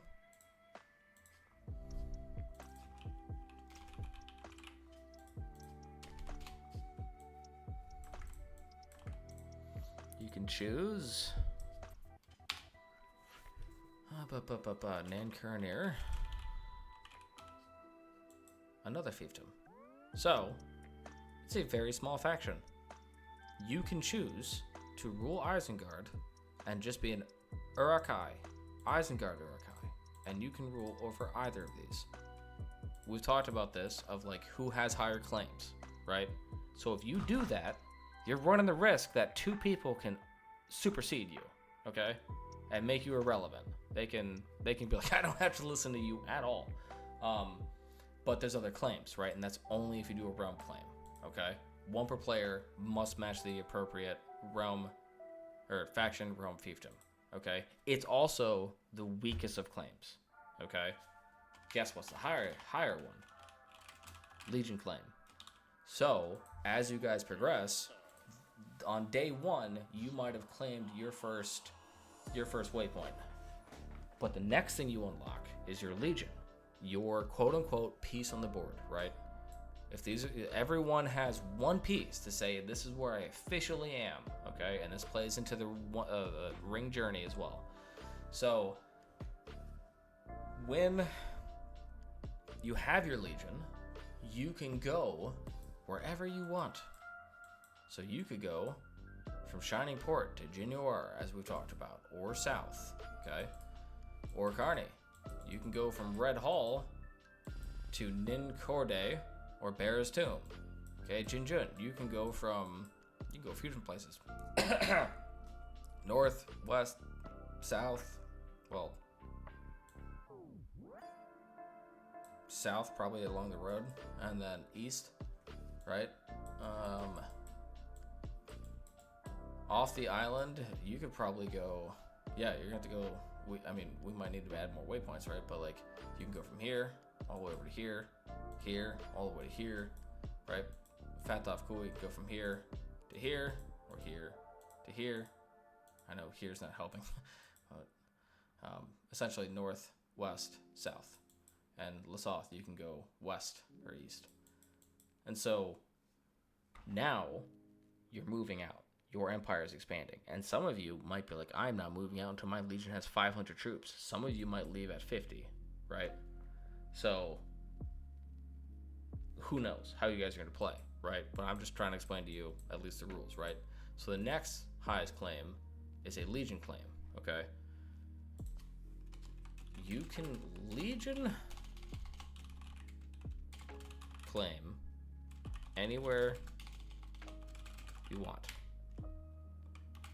But a realm claim, but the waypoint must be unclaimed. Well, let's go over the scenarios, right? If the waypoint is unclaimed, it will cost, very sad music in the background, cost more depending on status, okay? You know, if you are legion claiming a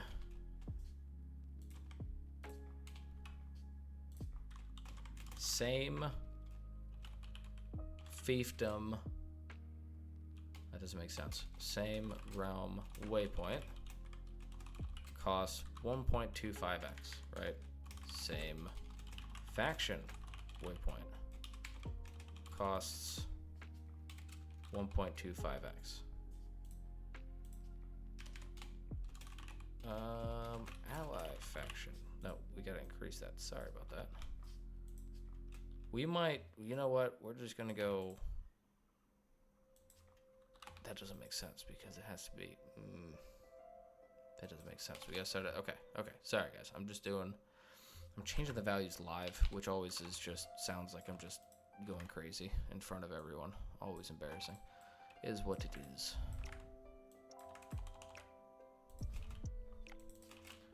Friend, neutral, enemy, mortal enemy.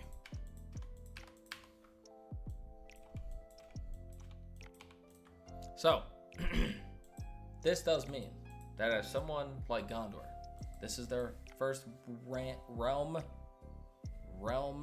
excuse me. How do I describe this? Realm claim, Yeah, no, she's gonna be realm claim, right? Because if you choose Minas Tirith is just Gondor. Its realm is Anorian.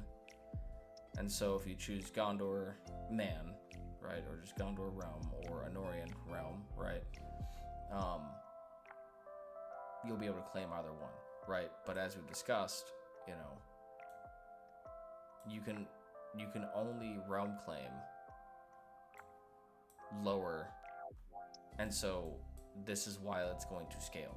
Like, for example, when you go to same realm, it's still going to cost you the same amount, but you're not going to legion claim your same fiefdom. So, like, that's why we don't have to worry about that at all, because fiefdom means one waypoint, okay? So that's why when you use a legion claim, you really don't have to worry about that. Like, it's always unclaimed, right? God, this is so confusing. You guys are gonna have to reread this. Like, that's what's gonna have to happen. What I'm talking about is when you are spreading out through your same area, okay? And I need to use, let's use Orocarni as an example, right? So Red Hall is Orocarni. Ninkay Corda is Orocarni. So you go and take your legion from here to here, and you go ahead and claim it. That is only going to cost you 1x your normal cost. No knock on it. It's easy peasy. It's, if you had to reach 100 renown, guess what you have to go do again? 100 renown, okay?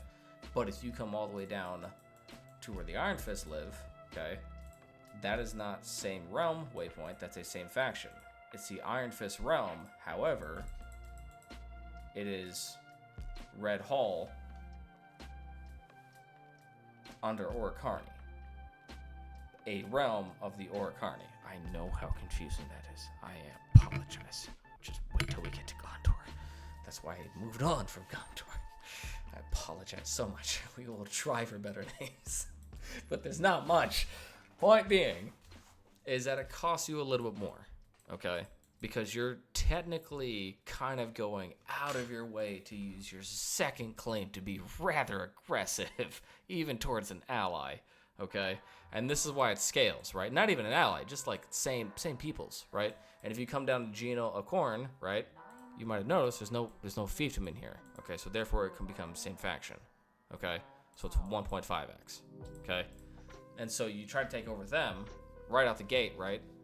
And so now you have a legion claim, and you've used 1.5x to do it. Rather aggressive, nobody. You're coming at me. What the hell? Okay? Just follow along. So now, let's go down here. If the waypoint is claimed, excuse me, I'd expect that people are going to butcher these names. Oh, because they've never been pronounced except for right now in front of you. There's no standard. If somebody comes up with a better pronunciation, I will swing so hard into that.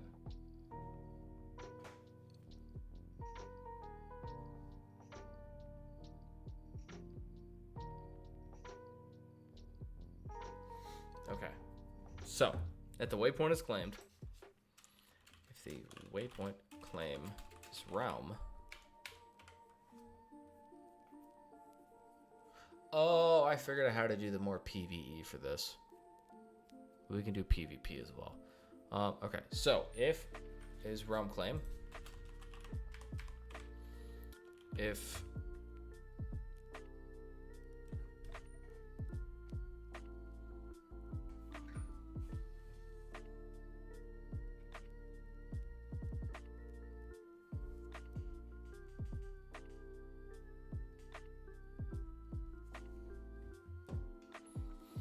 realm waypoint claim is realm claim, okay.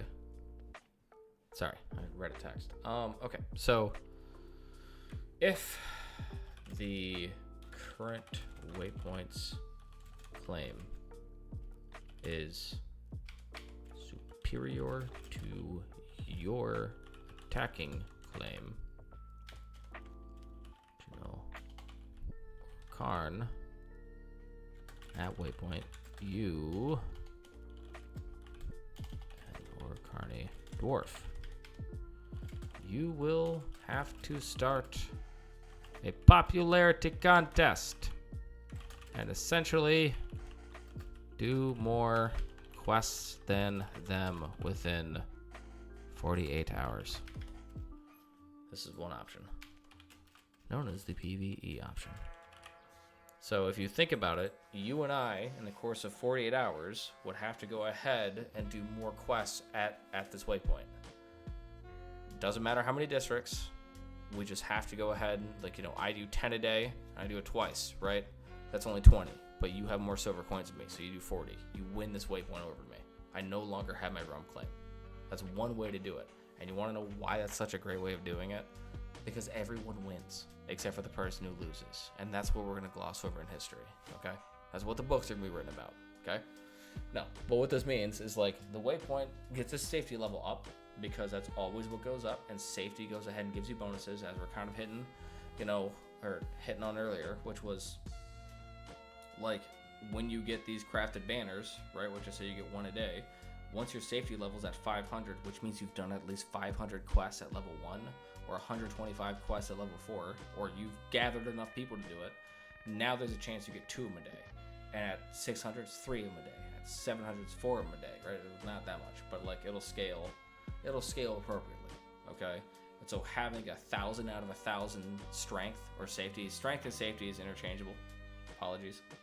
But that means you're gonna get these bonuses. And so on day 10, right, let's say nobody and I are duking it out, I'm literally forcing us to make Gino or Karn more powerful overall, but one of us is gonna go ahead and quote-unquote lose control, okay? And the cool thing is that at the end of this, the winner chooses who rules. Them, the winner, or the loser. Current claimant. So this allows you guys to go ahead and instill mercy, right? Maybe nobody comes through. Literally, but when I say nobody, I know people are like, is he just talking about nobody? No, I'm literally talking about nobody underscore. And let's say he comes through and just kicks my ass, right? He can go ahead and be like, you know what, Slayer? You promised never to rebel against me. And I go, please, just let me have my bronze dwarves. Which, by the way, let me go ahead and show you these guys. Why do I think they're so cool? I already showed this in the last stream, but, like, I have things to show, right?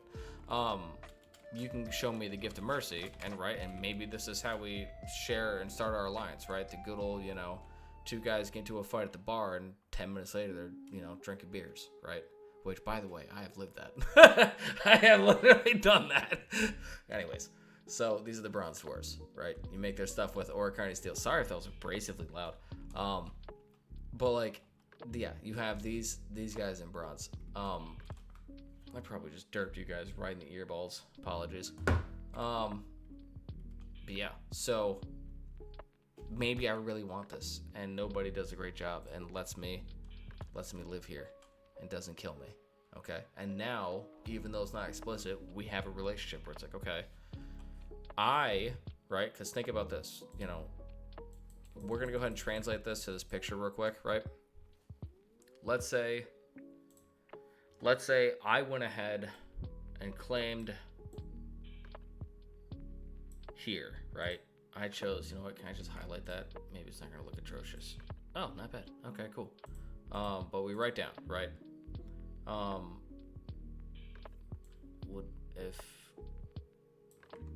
We'll do another example, right? So for you, sorry, same factions, right? It's gonna have to be superior or same. Apologies. Excuse me. Anurin at waypoint. You are an Anurin man. Or, well, you are also. Trying to remove gender. So then, yeah, same rules. So for example, right, we can do this for every single one, right? So let's say again, you're at Gior and I've claimed it, and you go ahead and come through and you do 30 quests, and I'm not online in the next 2 days, right? You get me when you get some intel that I'm not gonna be online, and I go, oh, son of a bitch. But, like, again, guys, it's the easiest claim. You literally have to walk over here and smack it and go, oh, here's 100 right now. It's not that hard. It was the easiest way to fall out and fall into the game, right? But Darkhaven, and you go south because you're like, I'm stopping an Aryan. And so you go to Bizianti, and then, we've already done Urkarni, but, you go from Fatah Fakul to Port of Daggers, and then you go from Skulljoy, and you're like, I'm taking on Autumnal. That's what I'm doing. And if you guys don't like what you're doing, I'll change up the theoretical. I'm just trying to move along without having to make you guys all wait. And so you go, so Dipski-ing. I'm not sure how to pronounce that. And so now you guys are spreading out, right? But on these, in every single one of these scenarios, you guys kick my butt, right? And you're like, hey, Slayer, you're gonna bend the knee. I'm like, yes, I will bend the knee. I will be your vassal. You will be my liege lord, Beta, right? And I will rule over Dipsling with my realm claim. You will rule over Skulljoy with your realm claim. And now guess where you can move on to with your next possible legion claim, Tolfarin, okay? And so now you're at 3 with at least one other person. And guess what they can do with their own legion claim? That's how you get 4. Okay? But again, that's only using 2 claims. There are more claims, right? But let me go through these hypotheticals, right? So Fatah Fakul, I bend the knee at Port of Daggers, you go south, I go north. Boom. Now we got these 4, right? Let's go to Urkarni, right? So you let me stay here. And then I spread to Sarndaraz, and then you go up. You're like, I'm skipping the Iron Fist, I'm skipping Mount Kazal, and I'm claiming these 2, right? Boom. You get Bears to him, right? And then in this example, I'm at Bizianti. You let me stay here, Wyvern Gaming, and then you go down to Tarland, and then Kofu, right? You go to Shining Port, and then I'm at Jinor, and then you go to Kazayu as you proceed through, right? And so now you're building your empire. But what if there's nobody there? How do you get to 3, right? So, these different fealty levels, we're going to give you guys kind of like pseudo achievements, okay? Like, Peasant, you have gone to a waypoint and said, these are my people, this is how you, the player, get their realm, okay? But something a little bit less than that would be Legion Captain. Okay, you have a legion. Said, I fight for these people. This is how you, the player, get your fighting force. Okay, also your peace. Spell peace on the board. Okay, and so what is above that? Seat Mayor. One day we might come up with a better name. You have a waypoint and a legion and a realm claim and a legion claim. Okay, so you have 2 waypoints that you can say are yours. Okay, and they are within the same faction, and you have 10,000 alignment with that faction.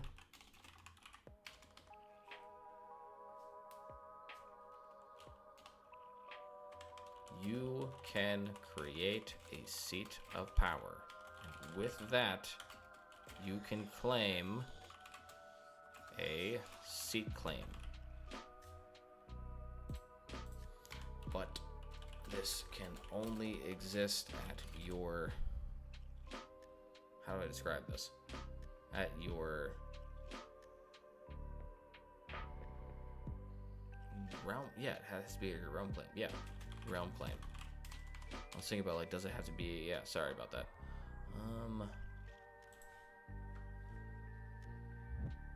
Yes. You said, I will lead these people. So you, the player, get your capital, aka your home base in the war. Okay? So does this mean seats are severely restricted as to where you can place them? Absolutely, because they just became 1,000 times more important. Okay, Here's what seats do. You guys you know how earlier I was asked, why do we use the word districts when they should be called buildings? Yeah, there's a good argument for that, because seats, for example, each seat has an upgradable list of buildings that are separated by type and represent. Can we have access to the map so we can plan ahead our seat replacement or seat placement? I don't know how I would give it to you. I could send you the image, but like you're not gonna have waypoints and whatnot. Like, oh, are you talking about like no? This looks more complicated. Yes, but like it's gonna be. I know this is a lot of words, okay, but like this is how I literally would be coding it. Like that's why I do this weird indentation, okay, because I know exactly what this means in quote unquote code. It is kind of complicated, but like the whole point is like when you do /fealty, it will tell you exactly what to do. Okay? Like when doesn't matter what complicated ass step you have, the goal is it'll tell you you must go to here and you must go ahead and do this, right? Like it'll tell like maybe it'll give you like 4 different options, depending if there are 4 different options. And when you click into them, like you must first move your legion over here. Then using a legion claim, you must do this, right? Not a wiki that you have to go ahead and check 19 ifs. What I'm saying is like you are on line 357. It's displaying you one line of stuff that you really have to do, right? It'll tell you incrementally. Like, for example, that Legion stuff when I was talking about, like, just for the example for you, right? If you want to do a Legion claim, okay, it was when you hover over, Legion claim, no matter, like, if it's in /Legion, right? Or if it's in /fealty, wherever we put it, it will tell you, first, you must move your Legion to any of these waypoints, right? And then now we go to Port of Daggers, and it still goes, hey, you can do a Legion claim here, or you can move south to here, or north to here. It'll give you options, right? But no, you click, I want to do here, right? You click on Port of Daggers, and it goes, you must give us 500 renown. Maybe that's too much. Maybe 250, right? And so it tells you exactly what you have to do. Not like you will have, we might do a wiki to where, like, yes, well, we're definitely going to post the rules. It's not going to make sense for a lot of people, but it is the rules that we will base this off of that I will do my best to make sure it's displayed to you in a digestible manner. The reason it is so complicated is because the issues everyone has right now is because nobody knows exactly what to do. And what I'm saying is these rules are transferable to no matter what role you want to play, right? Whether you're like, I'm doing Gondor, or I'm doing the obscure Engren Vale Dwarves, or I'm doing the Lugath, part of the Logathrim, okay? It has to be complicated because it is the net that holds all of this, but just like how net works, it goes square by square by square by square by square, okay? It might be the most elegant way I can put that. And so, the thing about buildings, okay? Seats are actually very easy. Seats, I think, are really just going to be a way that, like, when you guys do quests and, like, earn stuff, you build loyalty. So, like, when you do a quest, okay, and you earn renown, or you spend renown, you spend silver coins, it earns you loyalty for your seat, and then at any time, you can go ahead and do you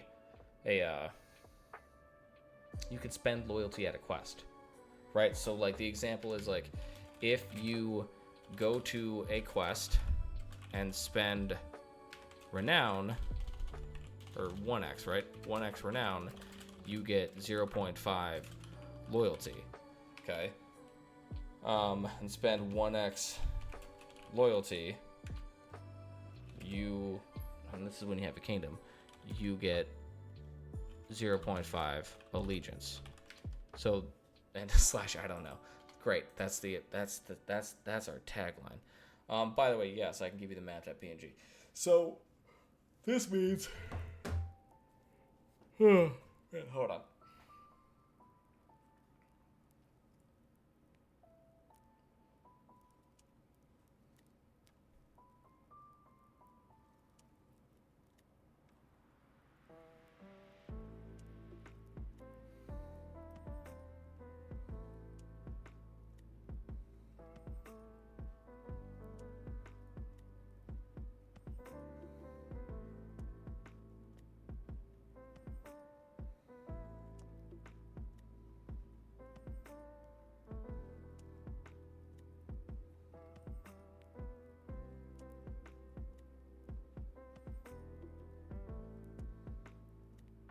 A lonely mountain.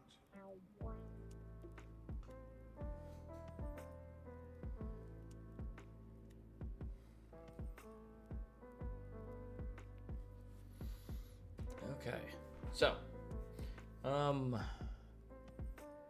seats, right?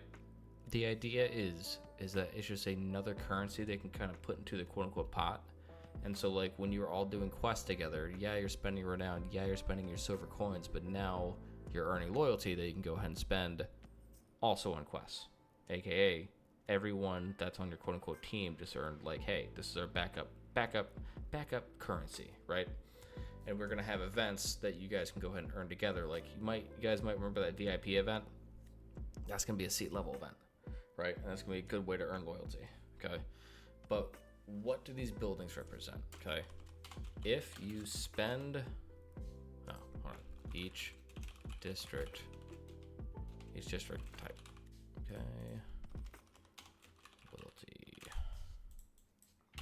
Boom. So if you and your seat teammates, well, residents, right, upgrade the hovel building to level 2, every single district that is at, or every single district, every single district of every waypoint of every claim of every seat member that matches this district type will reduce its reward timer by 30 minutes. Yes, I know this is very confusing, but what does that essentially mean? Let's say you each, like we talked about, okay? We've done exactly as we talked about. You guys have taken me over. I bent the knee to all of you. Essentially, every single one of you has 3 waypoints, okay? And at these waypoints, you guys have not spent any time or effort on, how do I describe this? Buying or upgrading into the districts. We all just have waypoint halls, right? And let's say we're on day 10, okay? That means we all have 30 of these banners, and that's because this reward timer is on 24 hours. Okay, 300 or 3,600 minutes, right? Hold on, let's go double check my math. I've been pretty horrendous today. No, I was way off. It's 20 times 60, right? So yeah, 1,440 minutes. I was way off. So anyways, that's embarrassing. We don't trust anything I say. How about that? That's just our operating modus operandi. Okay, we don't do that anymore. So these rules, you can trust me though. So what this means is that, let's say each of you make a seat, and as we've discussed, it's really confined as to where you can make a seat. We will no longer allow you guys to make a seat as like an Angmar person in the middle of Rohan. Okay, or Mordor in the middle of Gondor, or Gondor in the middle of Umbar. No. That is not how that works. You can have a capital. It is where you have said your capital is going to be. Okay, so as you described, right? Anurian, your capital can only exist here. Orokarni can only exist in Orokarni. Forge Hill Orcs, only in Forge Hill Orcs. Lesoth, only in the South, right? This is your capital, okay? And so, now each of you have upgraded Hovel to level 2. And so that means for every single... Sorry. We're going to use Waypoint Hall. Don't know why I use Hovel. Hold on. Waypoint Hall. Apologies. Yeah. So, Waypoint Hall. This means that as soon as that is unlocked, your 3 waypoints that only have a waypoint hall, so aka your 3 waypoint halls, now have a timer of 23 hours and 30 minutes. Ooh, I know, I've saved you so much time.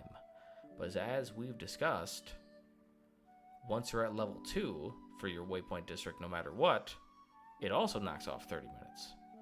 And if I said your waypoint halls is every 25, and it's been 10 days, and you earned 5 XP, it's the same rules I'm going to post, right? It's right in here.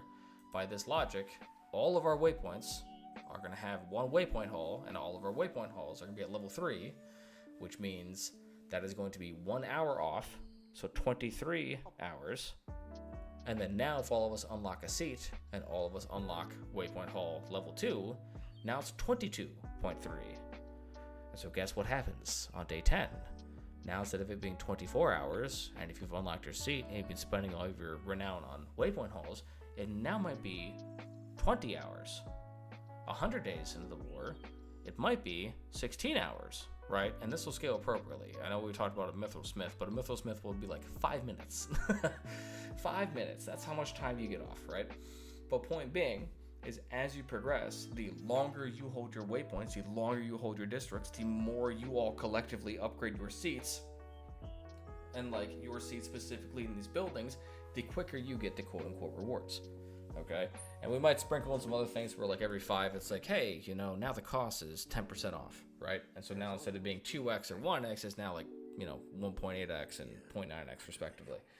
And so the idea is, seats are now just your resource tree. You choose a capital, because this is going to tie into kingdoms, okay? And then that's where you go ahead and call it. And like, not call it, sorry. That's where you go ahead and say, this is my capital, this is where I will stand. It's not call it, but it's your home base, right? This is where you've decided, this is where I shall rule, right? And so you can, of course, again, change these claims. But the idea is now you've reached a seat claim. You are getting pretty up there. You are ready to enter the war, right? Because now a seat claim can claim in any direction. Okay? And so I know this gets complicated, but let's go ahead and use this as the example, right? So I will go ahead and change these to be a different color. But green is going to mean unclaimed and available, okay? Clofu has chosen red. I have chosen blue. And then he came over here and kicked my butt. And he was like, you can have this place, but you must team up with me and use your legion how I see fit. And I go, yes, sir. Okay, and so I am now blue. And he goes, okay, I'm going to go back here and claim red. So he claims red. And he tells me, hey, man, remember when I kicked your ass? And I'm like, yep. Go claim the place north of you. And I go, aha.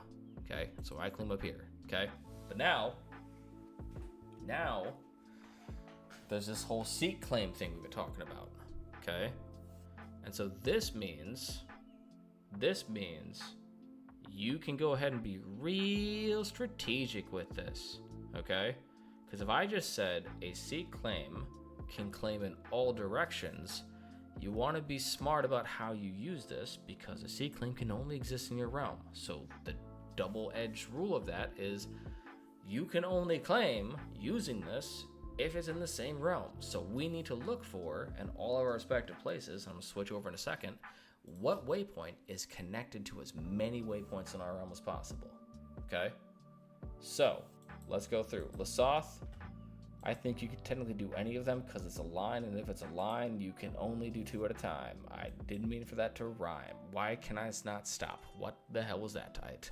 Okay, Apologies. I don't know what that was. That was a rhyming spell of unknown proportions. Well, 3 proportions, I think. But still, you can do 2 at a time. Okay? So this means you could claim Tolferen as your seat. Okay? Which means you could claim Dipsling to the left and Etovnor to the right. Okay? Now, House and Lake, I think, can do over here, this line, over here, this line. I think it comes down like this. I don't think it can go straight down. But that means you could do 3. Okay? Now just wait to why that's important. You're trying to look for the place with the most connections, okay? And so over here, with the red hull,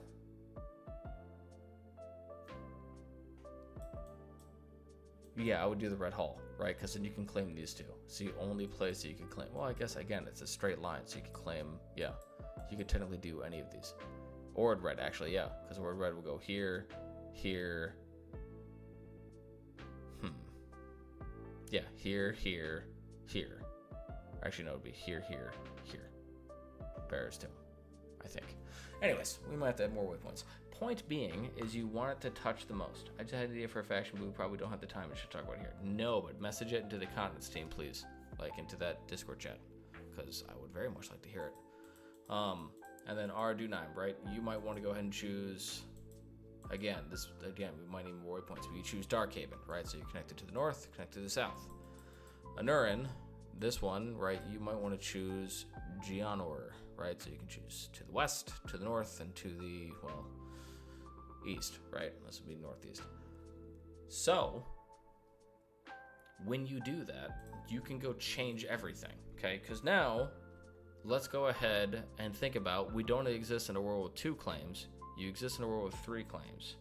Now it's kind of 2.5, and I'll explain why in a second. So, we kind of discussed that I was bending the knee to Clofu, okay? Now, that's in a world where that, that happens, right? You might not have someone who does that. Seats will scale in cost per faction. So, like, for example, if it costs 500 renown to make a seat, it will cost 1,000 for you to make a seat if 100 exists in your faction. You can do it, but again, I do not want people to go ahead and be like, convince somebody to join the server and be their puppet and take over immediately. No. First come, first serve. That is essentially the whole thing for this. So now, if we want to be smart about our locations, okay, let's start off with Clofu, okay? Clofu, we're going to do a combination of blue and red. That will represent the seed, say, okay? So purple, right? Well, yeah, purple, fine. So that's our seed, which means it can claim here, here, and here, okay? Which means I can keep my realm claim down here. He can change his realm claim to up here. He can go tell me, hey, use your Legion claim. Well, actually, sorry, I'm completely forgetting that we have 2 more waypoints down here that we talked about, right? One down here, like one, like down here, right? What? That's annoying. But again, that would be green. So he tells me, right? Use, use my realm claim here, use my Legion claim here, and of course we still have this one down here. But then we have this one up, this one right here, and he goes ahead and claims this as his realm, and then this as his Legion. So now, using 1 seat for both of us joining up, combining that with both of our realms and both of our legions, right? Because again, guys, we've talked about this. It goes realm and then legion. You have to have both before you can get a seat, okay? So then now we got a seat, but guess what's next? Oh wait, how have you still not claimed more? Well, here's the other thing. Once you have done enough quests for your realm, or you're appointed this, you can go ahead and earn a realm squire and a realm knight, okay? And so a realm squire doesn't really earn you anything besides like you get bonus rewards. like from doing quests in your realm. Okay, again, just like a hey, you've done 100 of them. Here's to make it a little bit faster for you. Okay. So, because like again, you can do 100 quests outside your realm, or you can do 100 quests in your realm. Here's you doing 100 quests in your realm, right? I'm really trying to encourage you guys to do defense first, right? But here's what happens at Realm Night. Want to know what happens at Realm Night? You get to do the same thing as a seat, but you can do that anywhere. So again, we're gonna leave the seat, but we're gonna go ahead and reset my claims and Kofu's claims. Okay. But now we're gonna talk about us being a knight. So 100 quests, let's say 50, right? Just to not make you guys suffer. Well, maybe 100 because you can do 10 a day, right? That's just 5 days of playing. We're gonna do 100, maybe even more. So at 100 quests, you become a realm squire, and it really doesn't do much. It just it does much. You get more, rewards from the thing you do. But what I mean is, as far as claims, it doesn't do much. Okay, so now you've done 500 quests, and Clofu's done 500 quests. I've done 500 quests. Okay, so now Clofu can go ahead and go, well, where is my realm claim gonna be? Okay, I could go ahead and do. Let's see.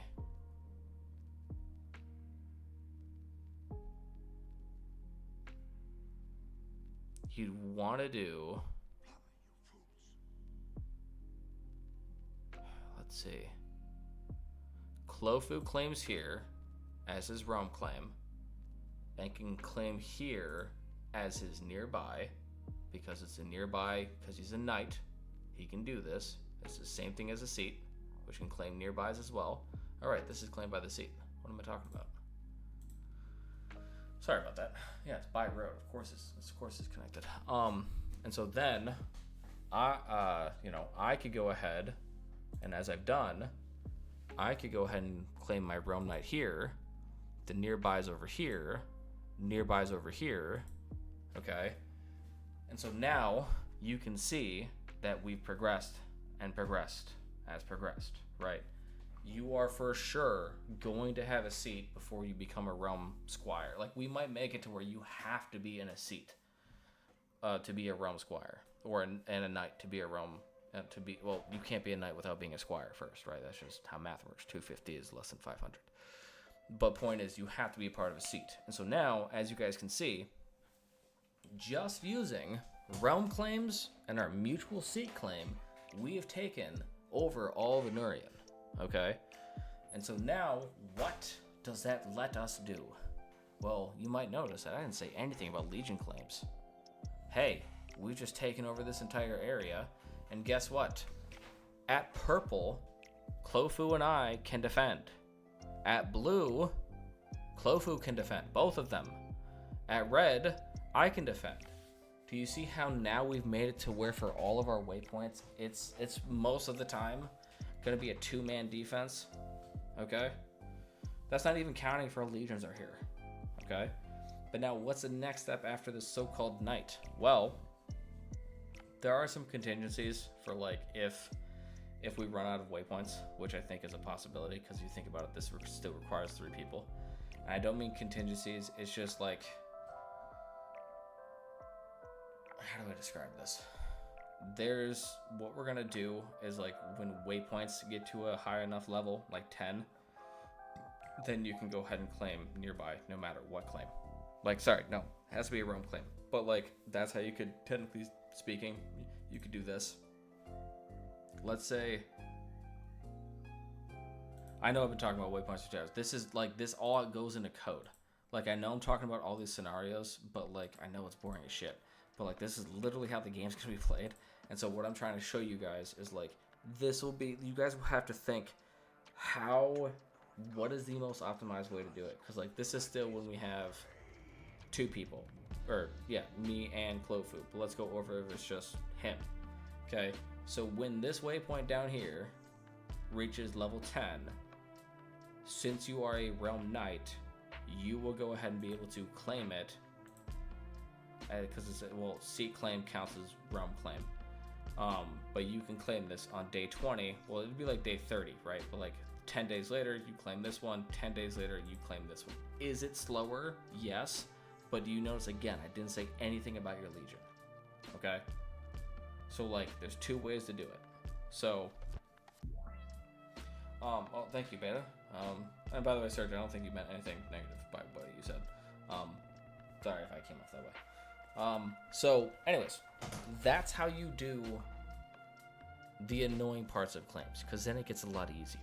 Once you have all waypoints in a realm, okay, and again, this faction is a little bit harder. It's a 1 realm, 1 faction. Sorry, drinking lots of water. How do I describe this?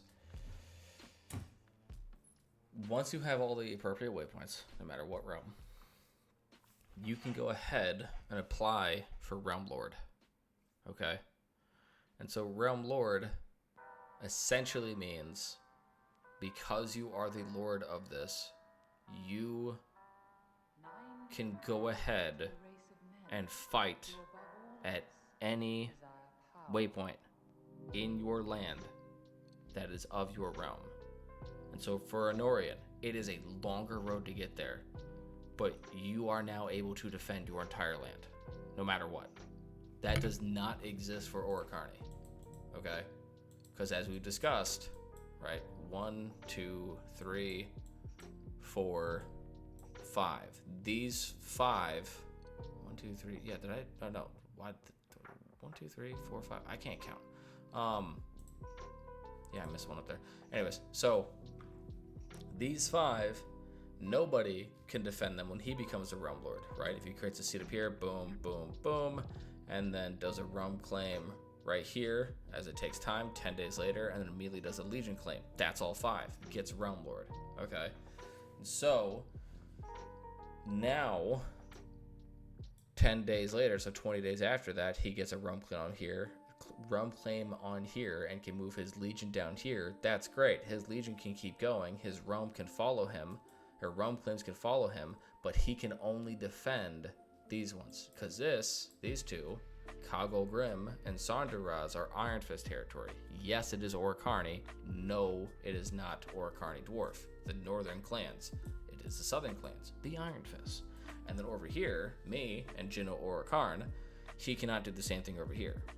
Okay, this is not the same realm. Okay, I can only defend here. I cannot help him up here. That's how this works, right? I have a small claim, but like, you have to put someone you trust down here to be like, hey, you're gonna be online for that siege, right? Like, seriously, right? Yeah, please, yeah, please. So then, what comes after realm claim? Realm claim just becomes faction claim. Okay, so for Anurian, that's the next step. It just costs you a lot of renown to do. And so I don't know if we're gonna make it to where like every single waypoint must have X amount of districts or whatever. I don't know if we're gonna do that. We shall see.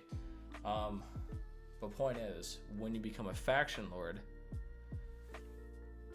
now you can fight anywhere in your faction. For Anurian, that doesn't make sense, right? But what this means is you can also, like, you can assign somebody else to be the realm lord, right? So now you can have 2 people defending, right? But think about over here. If somebody becomes the faction lord of Orocarni, okay, they're no longer going to be the realm lord, which means they have to go ahead and get somebody else to be the realm lord. So yes, they can fight everywhere here, but they can still only be the only person here. They need to go ahead and get another lord to fall in their place. So to rule over the same land, okay, to have at least 2 people at every single spot requires 4 people in total, okay? To do the same thing in Ernadrel takes 2. Same thing to do in Lasoth takes 2. And Forja Orcs takes 2, okay? Ar Adunaim takes 2, right? So it's different. Yes, it takes longer, but you become more powerful. It's interesting dynamics. And like, that is why it is so incredibly boring. Like, it just has to be, because like, this all has to be code. This has to work no matter what.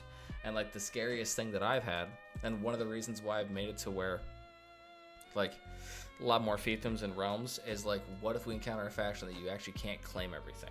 I think we've covered all of our bases, because like I've said, once Adjitiaz an Ahar reaches level 10, okay, which means it is a waypoint that all of its districts are at level 10, which, by the way, that means if you buy, if you're at 4 districts and they're all at level 9, and you buy a 4th district and it's level 1, not all districts are at level 9 anymore. You don't want to do that. By the way, we're not going to do that. It's going to be a sum total. The point being, once it has a certain threshold, you can go ahead and now claim it after 10 days, then 10 days, then 10 days, then 10 days, then 10 days. So, the faction lord, like we've discussed, can go ahead and fight anywhere for their faction, okay? But now what this means is that your legion claims can now spread, okay? This is how you take over other lands, okay? So when you are in Gondor, right, and you've taken over all of Gondor, now you become the faction of Gondor, the faction lord, aka the ruler, right? Hey, have a great night, Max. Thank you for watching. We're almost done. We're at the faction lord and how do you take over everyone else and win, and then we're done. But as I was saying, right, if realms go sequentially, now your legion claims go sequentially. But you have to be in a seat that has a faction lord, okay? And so now you go into, from the crossroads of the fallen king, you go and, like, anyone that's a part of Gondor, okay, claims Minas Morgul, okay? 10 days later, they can go ahead and do a legion claim on Cirith Ungol. Now, now they have to move their legion, okay? It's not just a magically do it next to you, right? It's not like a realm claim, a nearby realm claim. This is a nearby legion claim. There's no nearby legion claim. It's just a legion claim that you are able to do. And so this is how Mordor can't just claim Barad-dûr and immediately take over Gondor. No. You have to go ahead and claim your faction before you can go anywhere else, okay? So the bucket has to be filled before the bucket can overflow, if that makes sense, okay? And then how do you win the War of the Ring? You and all faction lords who exist have to agree when the game is over. Now, there's a catch. There must be at least 5 faction lords before that can be done. I'm sure that's ripe for abuse, but that's the current rule set. And so, I understand that is the long way of describing it, but hopefully you guys can see that this is how you sequentially go up. The /VLT, which is way overcomplicated right now, instead of having 4 different ladders to where you go up one rung at a time, this is now just one ladder that you go up. Now, Realm Lord's a little bit different than Realm Knight, but you can be a Realm Knight and a Realm Lord. It's just a extra defense title, okay? So, it's written down. I will go ahead and post it, but let me go ahead and review it tomorrow morning, so that way I can go ahead and get a good look at it and make sure I didn't write down complete nonsense. I already caught so many spelling errors that I had. But hopefully you guys can understand that what you want to do is figure out where you're going to go, and the most important thing you have to think about is, where am I going to put my seat? Where can you put your seat? What realm did you choose? You can put it on any waypoint that has the same ancestral realm claim. Let me give you some examples. Minas Morgul orcs, they only have one waypoint, okay? So if you choose to go to Minas Morgul as an orc, and you sign up and go, high five, I am you guys, okay? You can only put your seat here, okay? Imloth Malui. This is it's a fiefdom, okay? One waypoint. You can only do it here. If you choose Gondor, you can do it anywhere. If you choose Mordor Orc, you can do it anywhere. But if you choose Minas Morgul Orc, you can only do it there. Well, actually, Mordor can't do them. There's some that can overlap and there's some that cannot, okay? It will tell you. Every single, when you guys choose, it will be like, hey, this is the only place that you can do that. But, like, again, it will tell you. Also, it won't cost you to move anything. Let me be specific with that. The first time you choose to move something, whether it be a waypoint or a seat, you get one free one. one free one. Okay, it's the best I can do. Otherwise, it's going to start costing you. And again, in-game currency, not real life currency. So once you figure out, hey, this is where I'm going to build my capital, which is what I always tell you guys. Okay, you want to keep doing quests there because quests will then raise that waypoint's inherent strength. Okay, and so once you get past it's out of 1,000, and so easy is 1, normal is 2, hard is 3, extreme is 4. Those are just the names they're giving it. The different types of quests, so you guys don't get bored out of your gourd, is going to be dependent on the district type that you be. That you choose for your waypoint. I need to go to bed. But this is going to give you guys like different drops, right? If you want magic stuff, okay, well now you have an altar, but guess what? You want to get the strength up, you have to go fight a wizard. You know what I mean? It's not going to be fighting mice and rats and maggots like it is at the waypoint hall. You know what I mean? It's going to be harder. It's going to be different, right? And so with that comes different rewards, but also comes different challenges, right? And so after that, once you figure out where your seat's going to be, your home realm, you can start extending out, okay?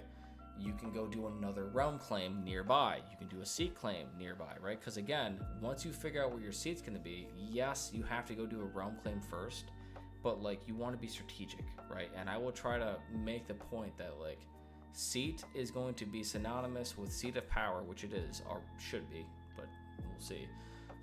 But then that is synonymous with capital of your kingdom, your home base, your home realm claim. Where are you going first, right? And so you do your realm claim, you do your seat claim, then you can reuse your realm claim, right? But you also have your legion claim, right? And so once you think, like some people are just gonna be like, hey, I have a seat, I have my legion lives here, and I will die here.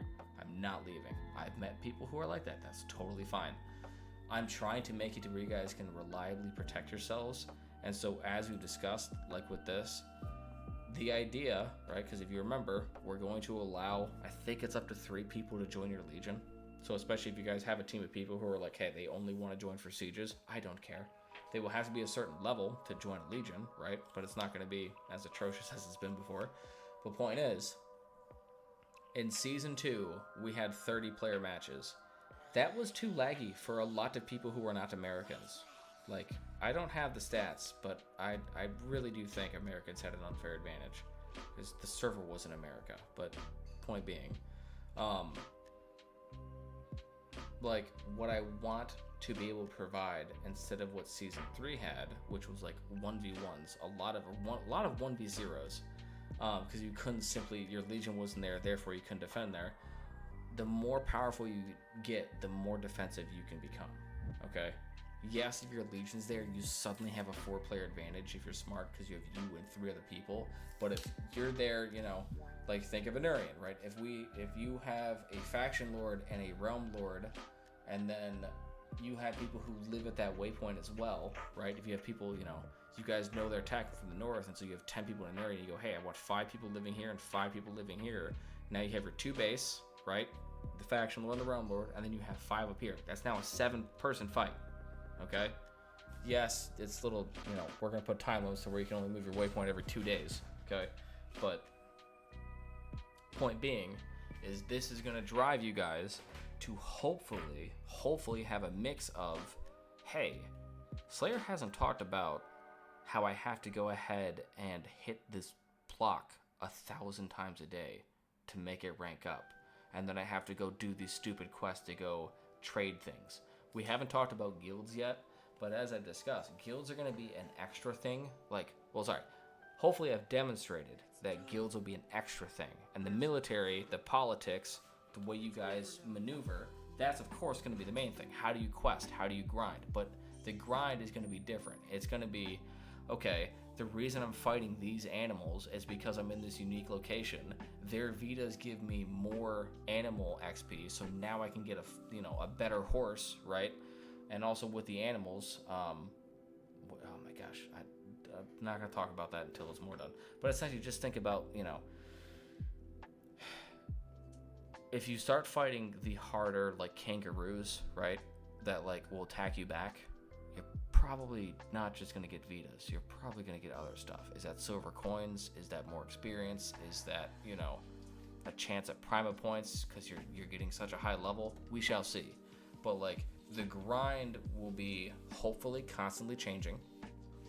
Hopefully constantly evolving to where it's not like, oh, crap. Suddenly, it's this easy boss. No, I don't think you guys understand. I'm going to make kangaroos shoot fireballs at you. Okay? If you're on your 1,000th quest down here, I'm gonna make it. I'm gonna make a kangaroo that can kick your chest through your back. Okay, like it's not gonna be the same quest you've done. Okay, it's gonna be more rough, but when you do that, you get more rewards, right? It's a more what's it? Ouroboros, right? It's a snake that eats itself. The more you put into it, the more you get out of it, right? But it's hopefully, and we haven't even gone over this,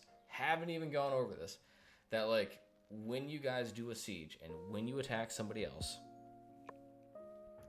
and let's say their waypoint has 5 districts and all those districts at level 10.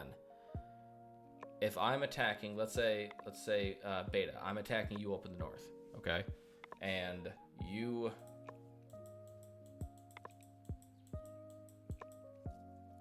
Oh yeah.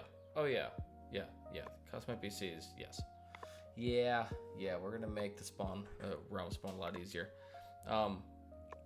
So with Beta up in Skull to Joy, right? Let's say I go ahead and attack you here, and you have a waypoint that has 5 districts. Their average is 10 or whatever, right? So your waypoint's at level 10, right? So when I attack you, okay, let's say I win, okay, and I go, Beta, you have 2 choices. You die by the sword, or you can bend the knee. If you bend the knee, here's the math, okay?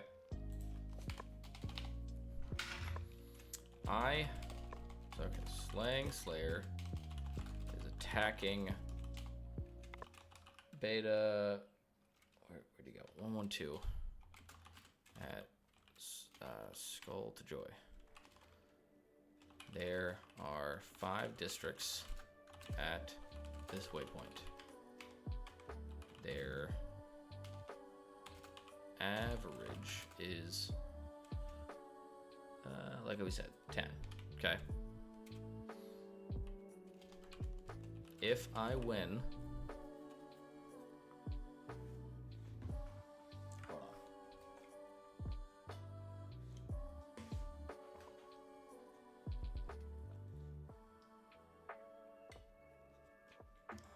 Okay. If I win, I can offer you bend the knee, die by the sword. I think I'm just gonna say the sword. So, if you bend the knee, you can only lose 2 levels. If at 3 or less, sorry, I think it's 5 or less. 5 or less, 1 level. Okay? If you take the sword, you will lose the waypoint mastery.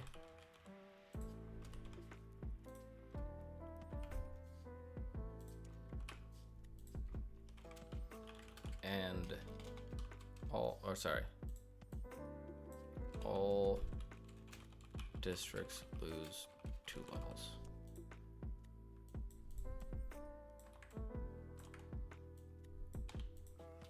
If at 5 or less, all districts lose 1 level. And the Lonely Mountain.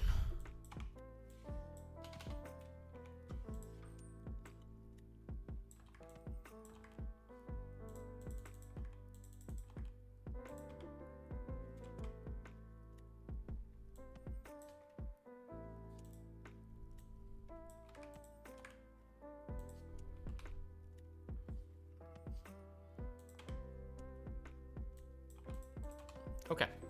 So, these are the different scenarios.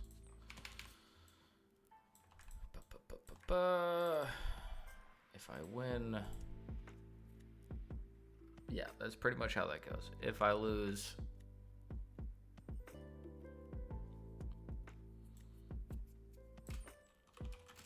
You can...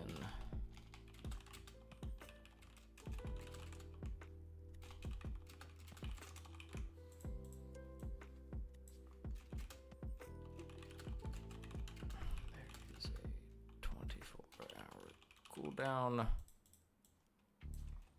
I lose 10% of all remaining men.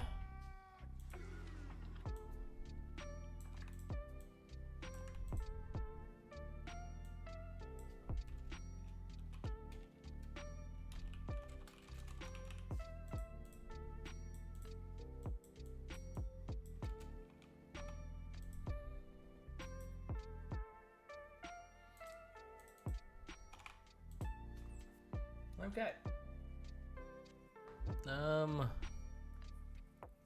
So I'm a little bit iffy on like this last rule because like no one's gonna take this, and no one's gonna take this too.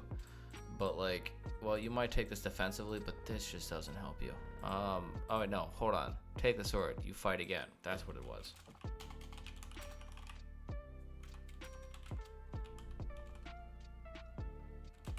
They cannot attack. Okay, you fight again. But this is not a siege. The defending legion will have to fight to the man. So anyways, you fight until you die. Which means you can go ahead and take down the remaining troops, or if it's legion to legion, which might be what you guys want to do. So beyond that, that's pretty much how sieges will go. And so you might notice that, like, okay, so if it's 5 XP, that takes 5 days to get to 25 XP, which means to get to level 10, that took 200 days, okay? And doing a siege, that can lose you 10 days. I don't know if I'm doing the math. I'm so tired.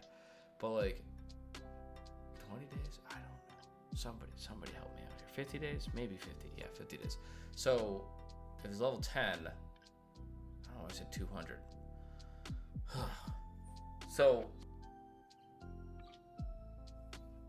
I don't know. It might be 200. I don't care. So anyways, you can lose some time, but you're not going to lose all of it, okay? If you bend the knee, listen to me. If they offer you, they can offer you that. If you bend the knee, you will lose 2 levels, okay? Which means you survive. They will have to siege you again. I will give you a hint. Don't give them a reason to siege you again, okay? Like, listen to them. Don't make them come back. Don't make them come back. So, we will describe as to how kingdoms will work next time. It's way too late. It's 10 o'clock. I need to go to bed. But essentially, that relates to, like, what does bending the knee mean? Or can you be part of a kingdom even if you bent the knee, quote unquote? And it's just, it's how do you relate faction lords to the possibility of there being many factions per kingdom? Wink, wink. So, anyways, lads, ladies, and bees, everyone. Oh, man. Thank you for joining me on this. I know that was a lot of words, and I started off really quickly, and now I've gotten quieter. It's because I'm tireder. And so, yeah, it's been a lot of fun. I do like explaining this stuff to you guys. It's also good that we get it written down. Hopefully this will make more and more sense. The idea is, you know, before anyone can go ahead and be an asshole to you, they will have had to have at least claimed their homes. And so you're going to have to take time. So, yes. Well, if any of you are lonesome, why don't you guys join one of our two Discords. We have the War of the Ring Discord, which will teach you many things. And then we have Slayer's Mansion, which is where we play video games. I have no control over it. But there you guys go. Alrighty. Until next time, everything will be more refined, and I hope you guys have a great night and a great day tomorrow. Have a good one.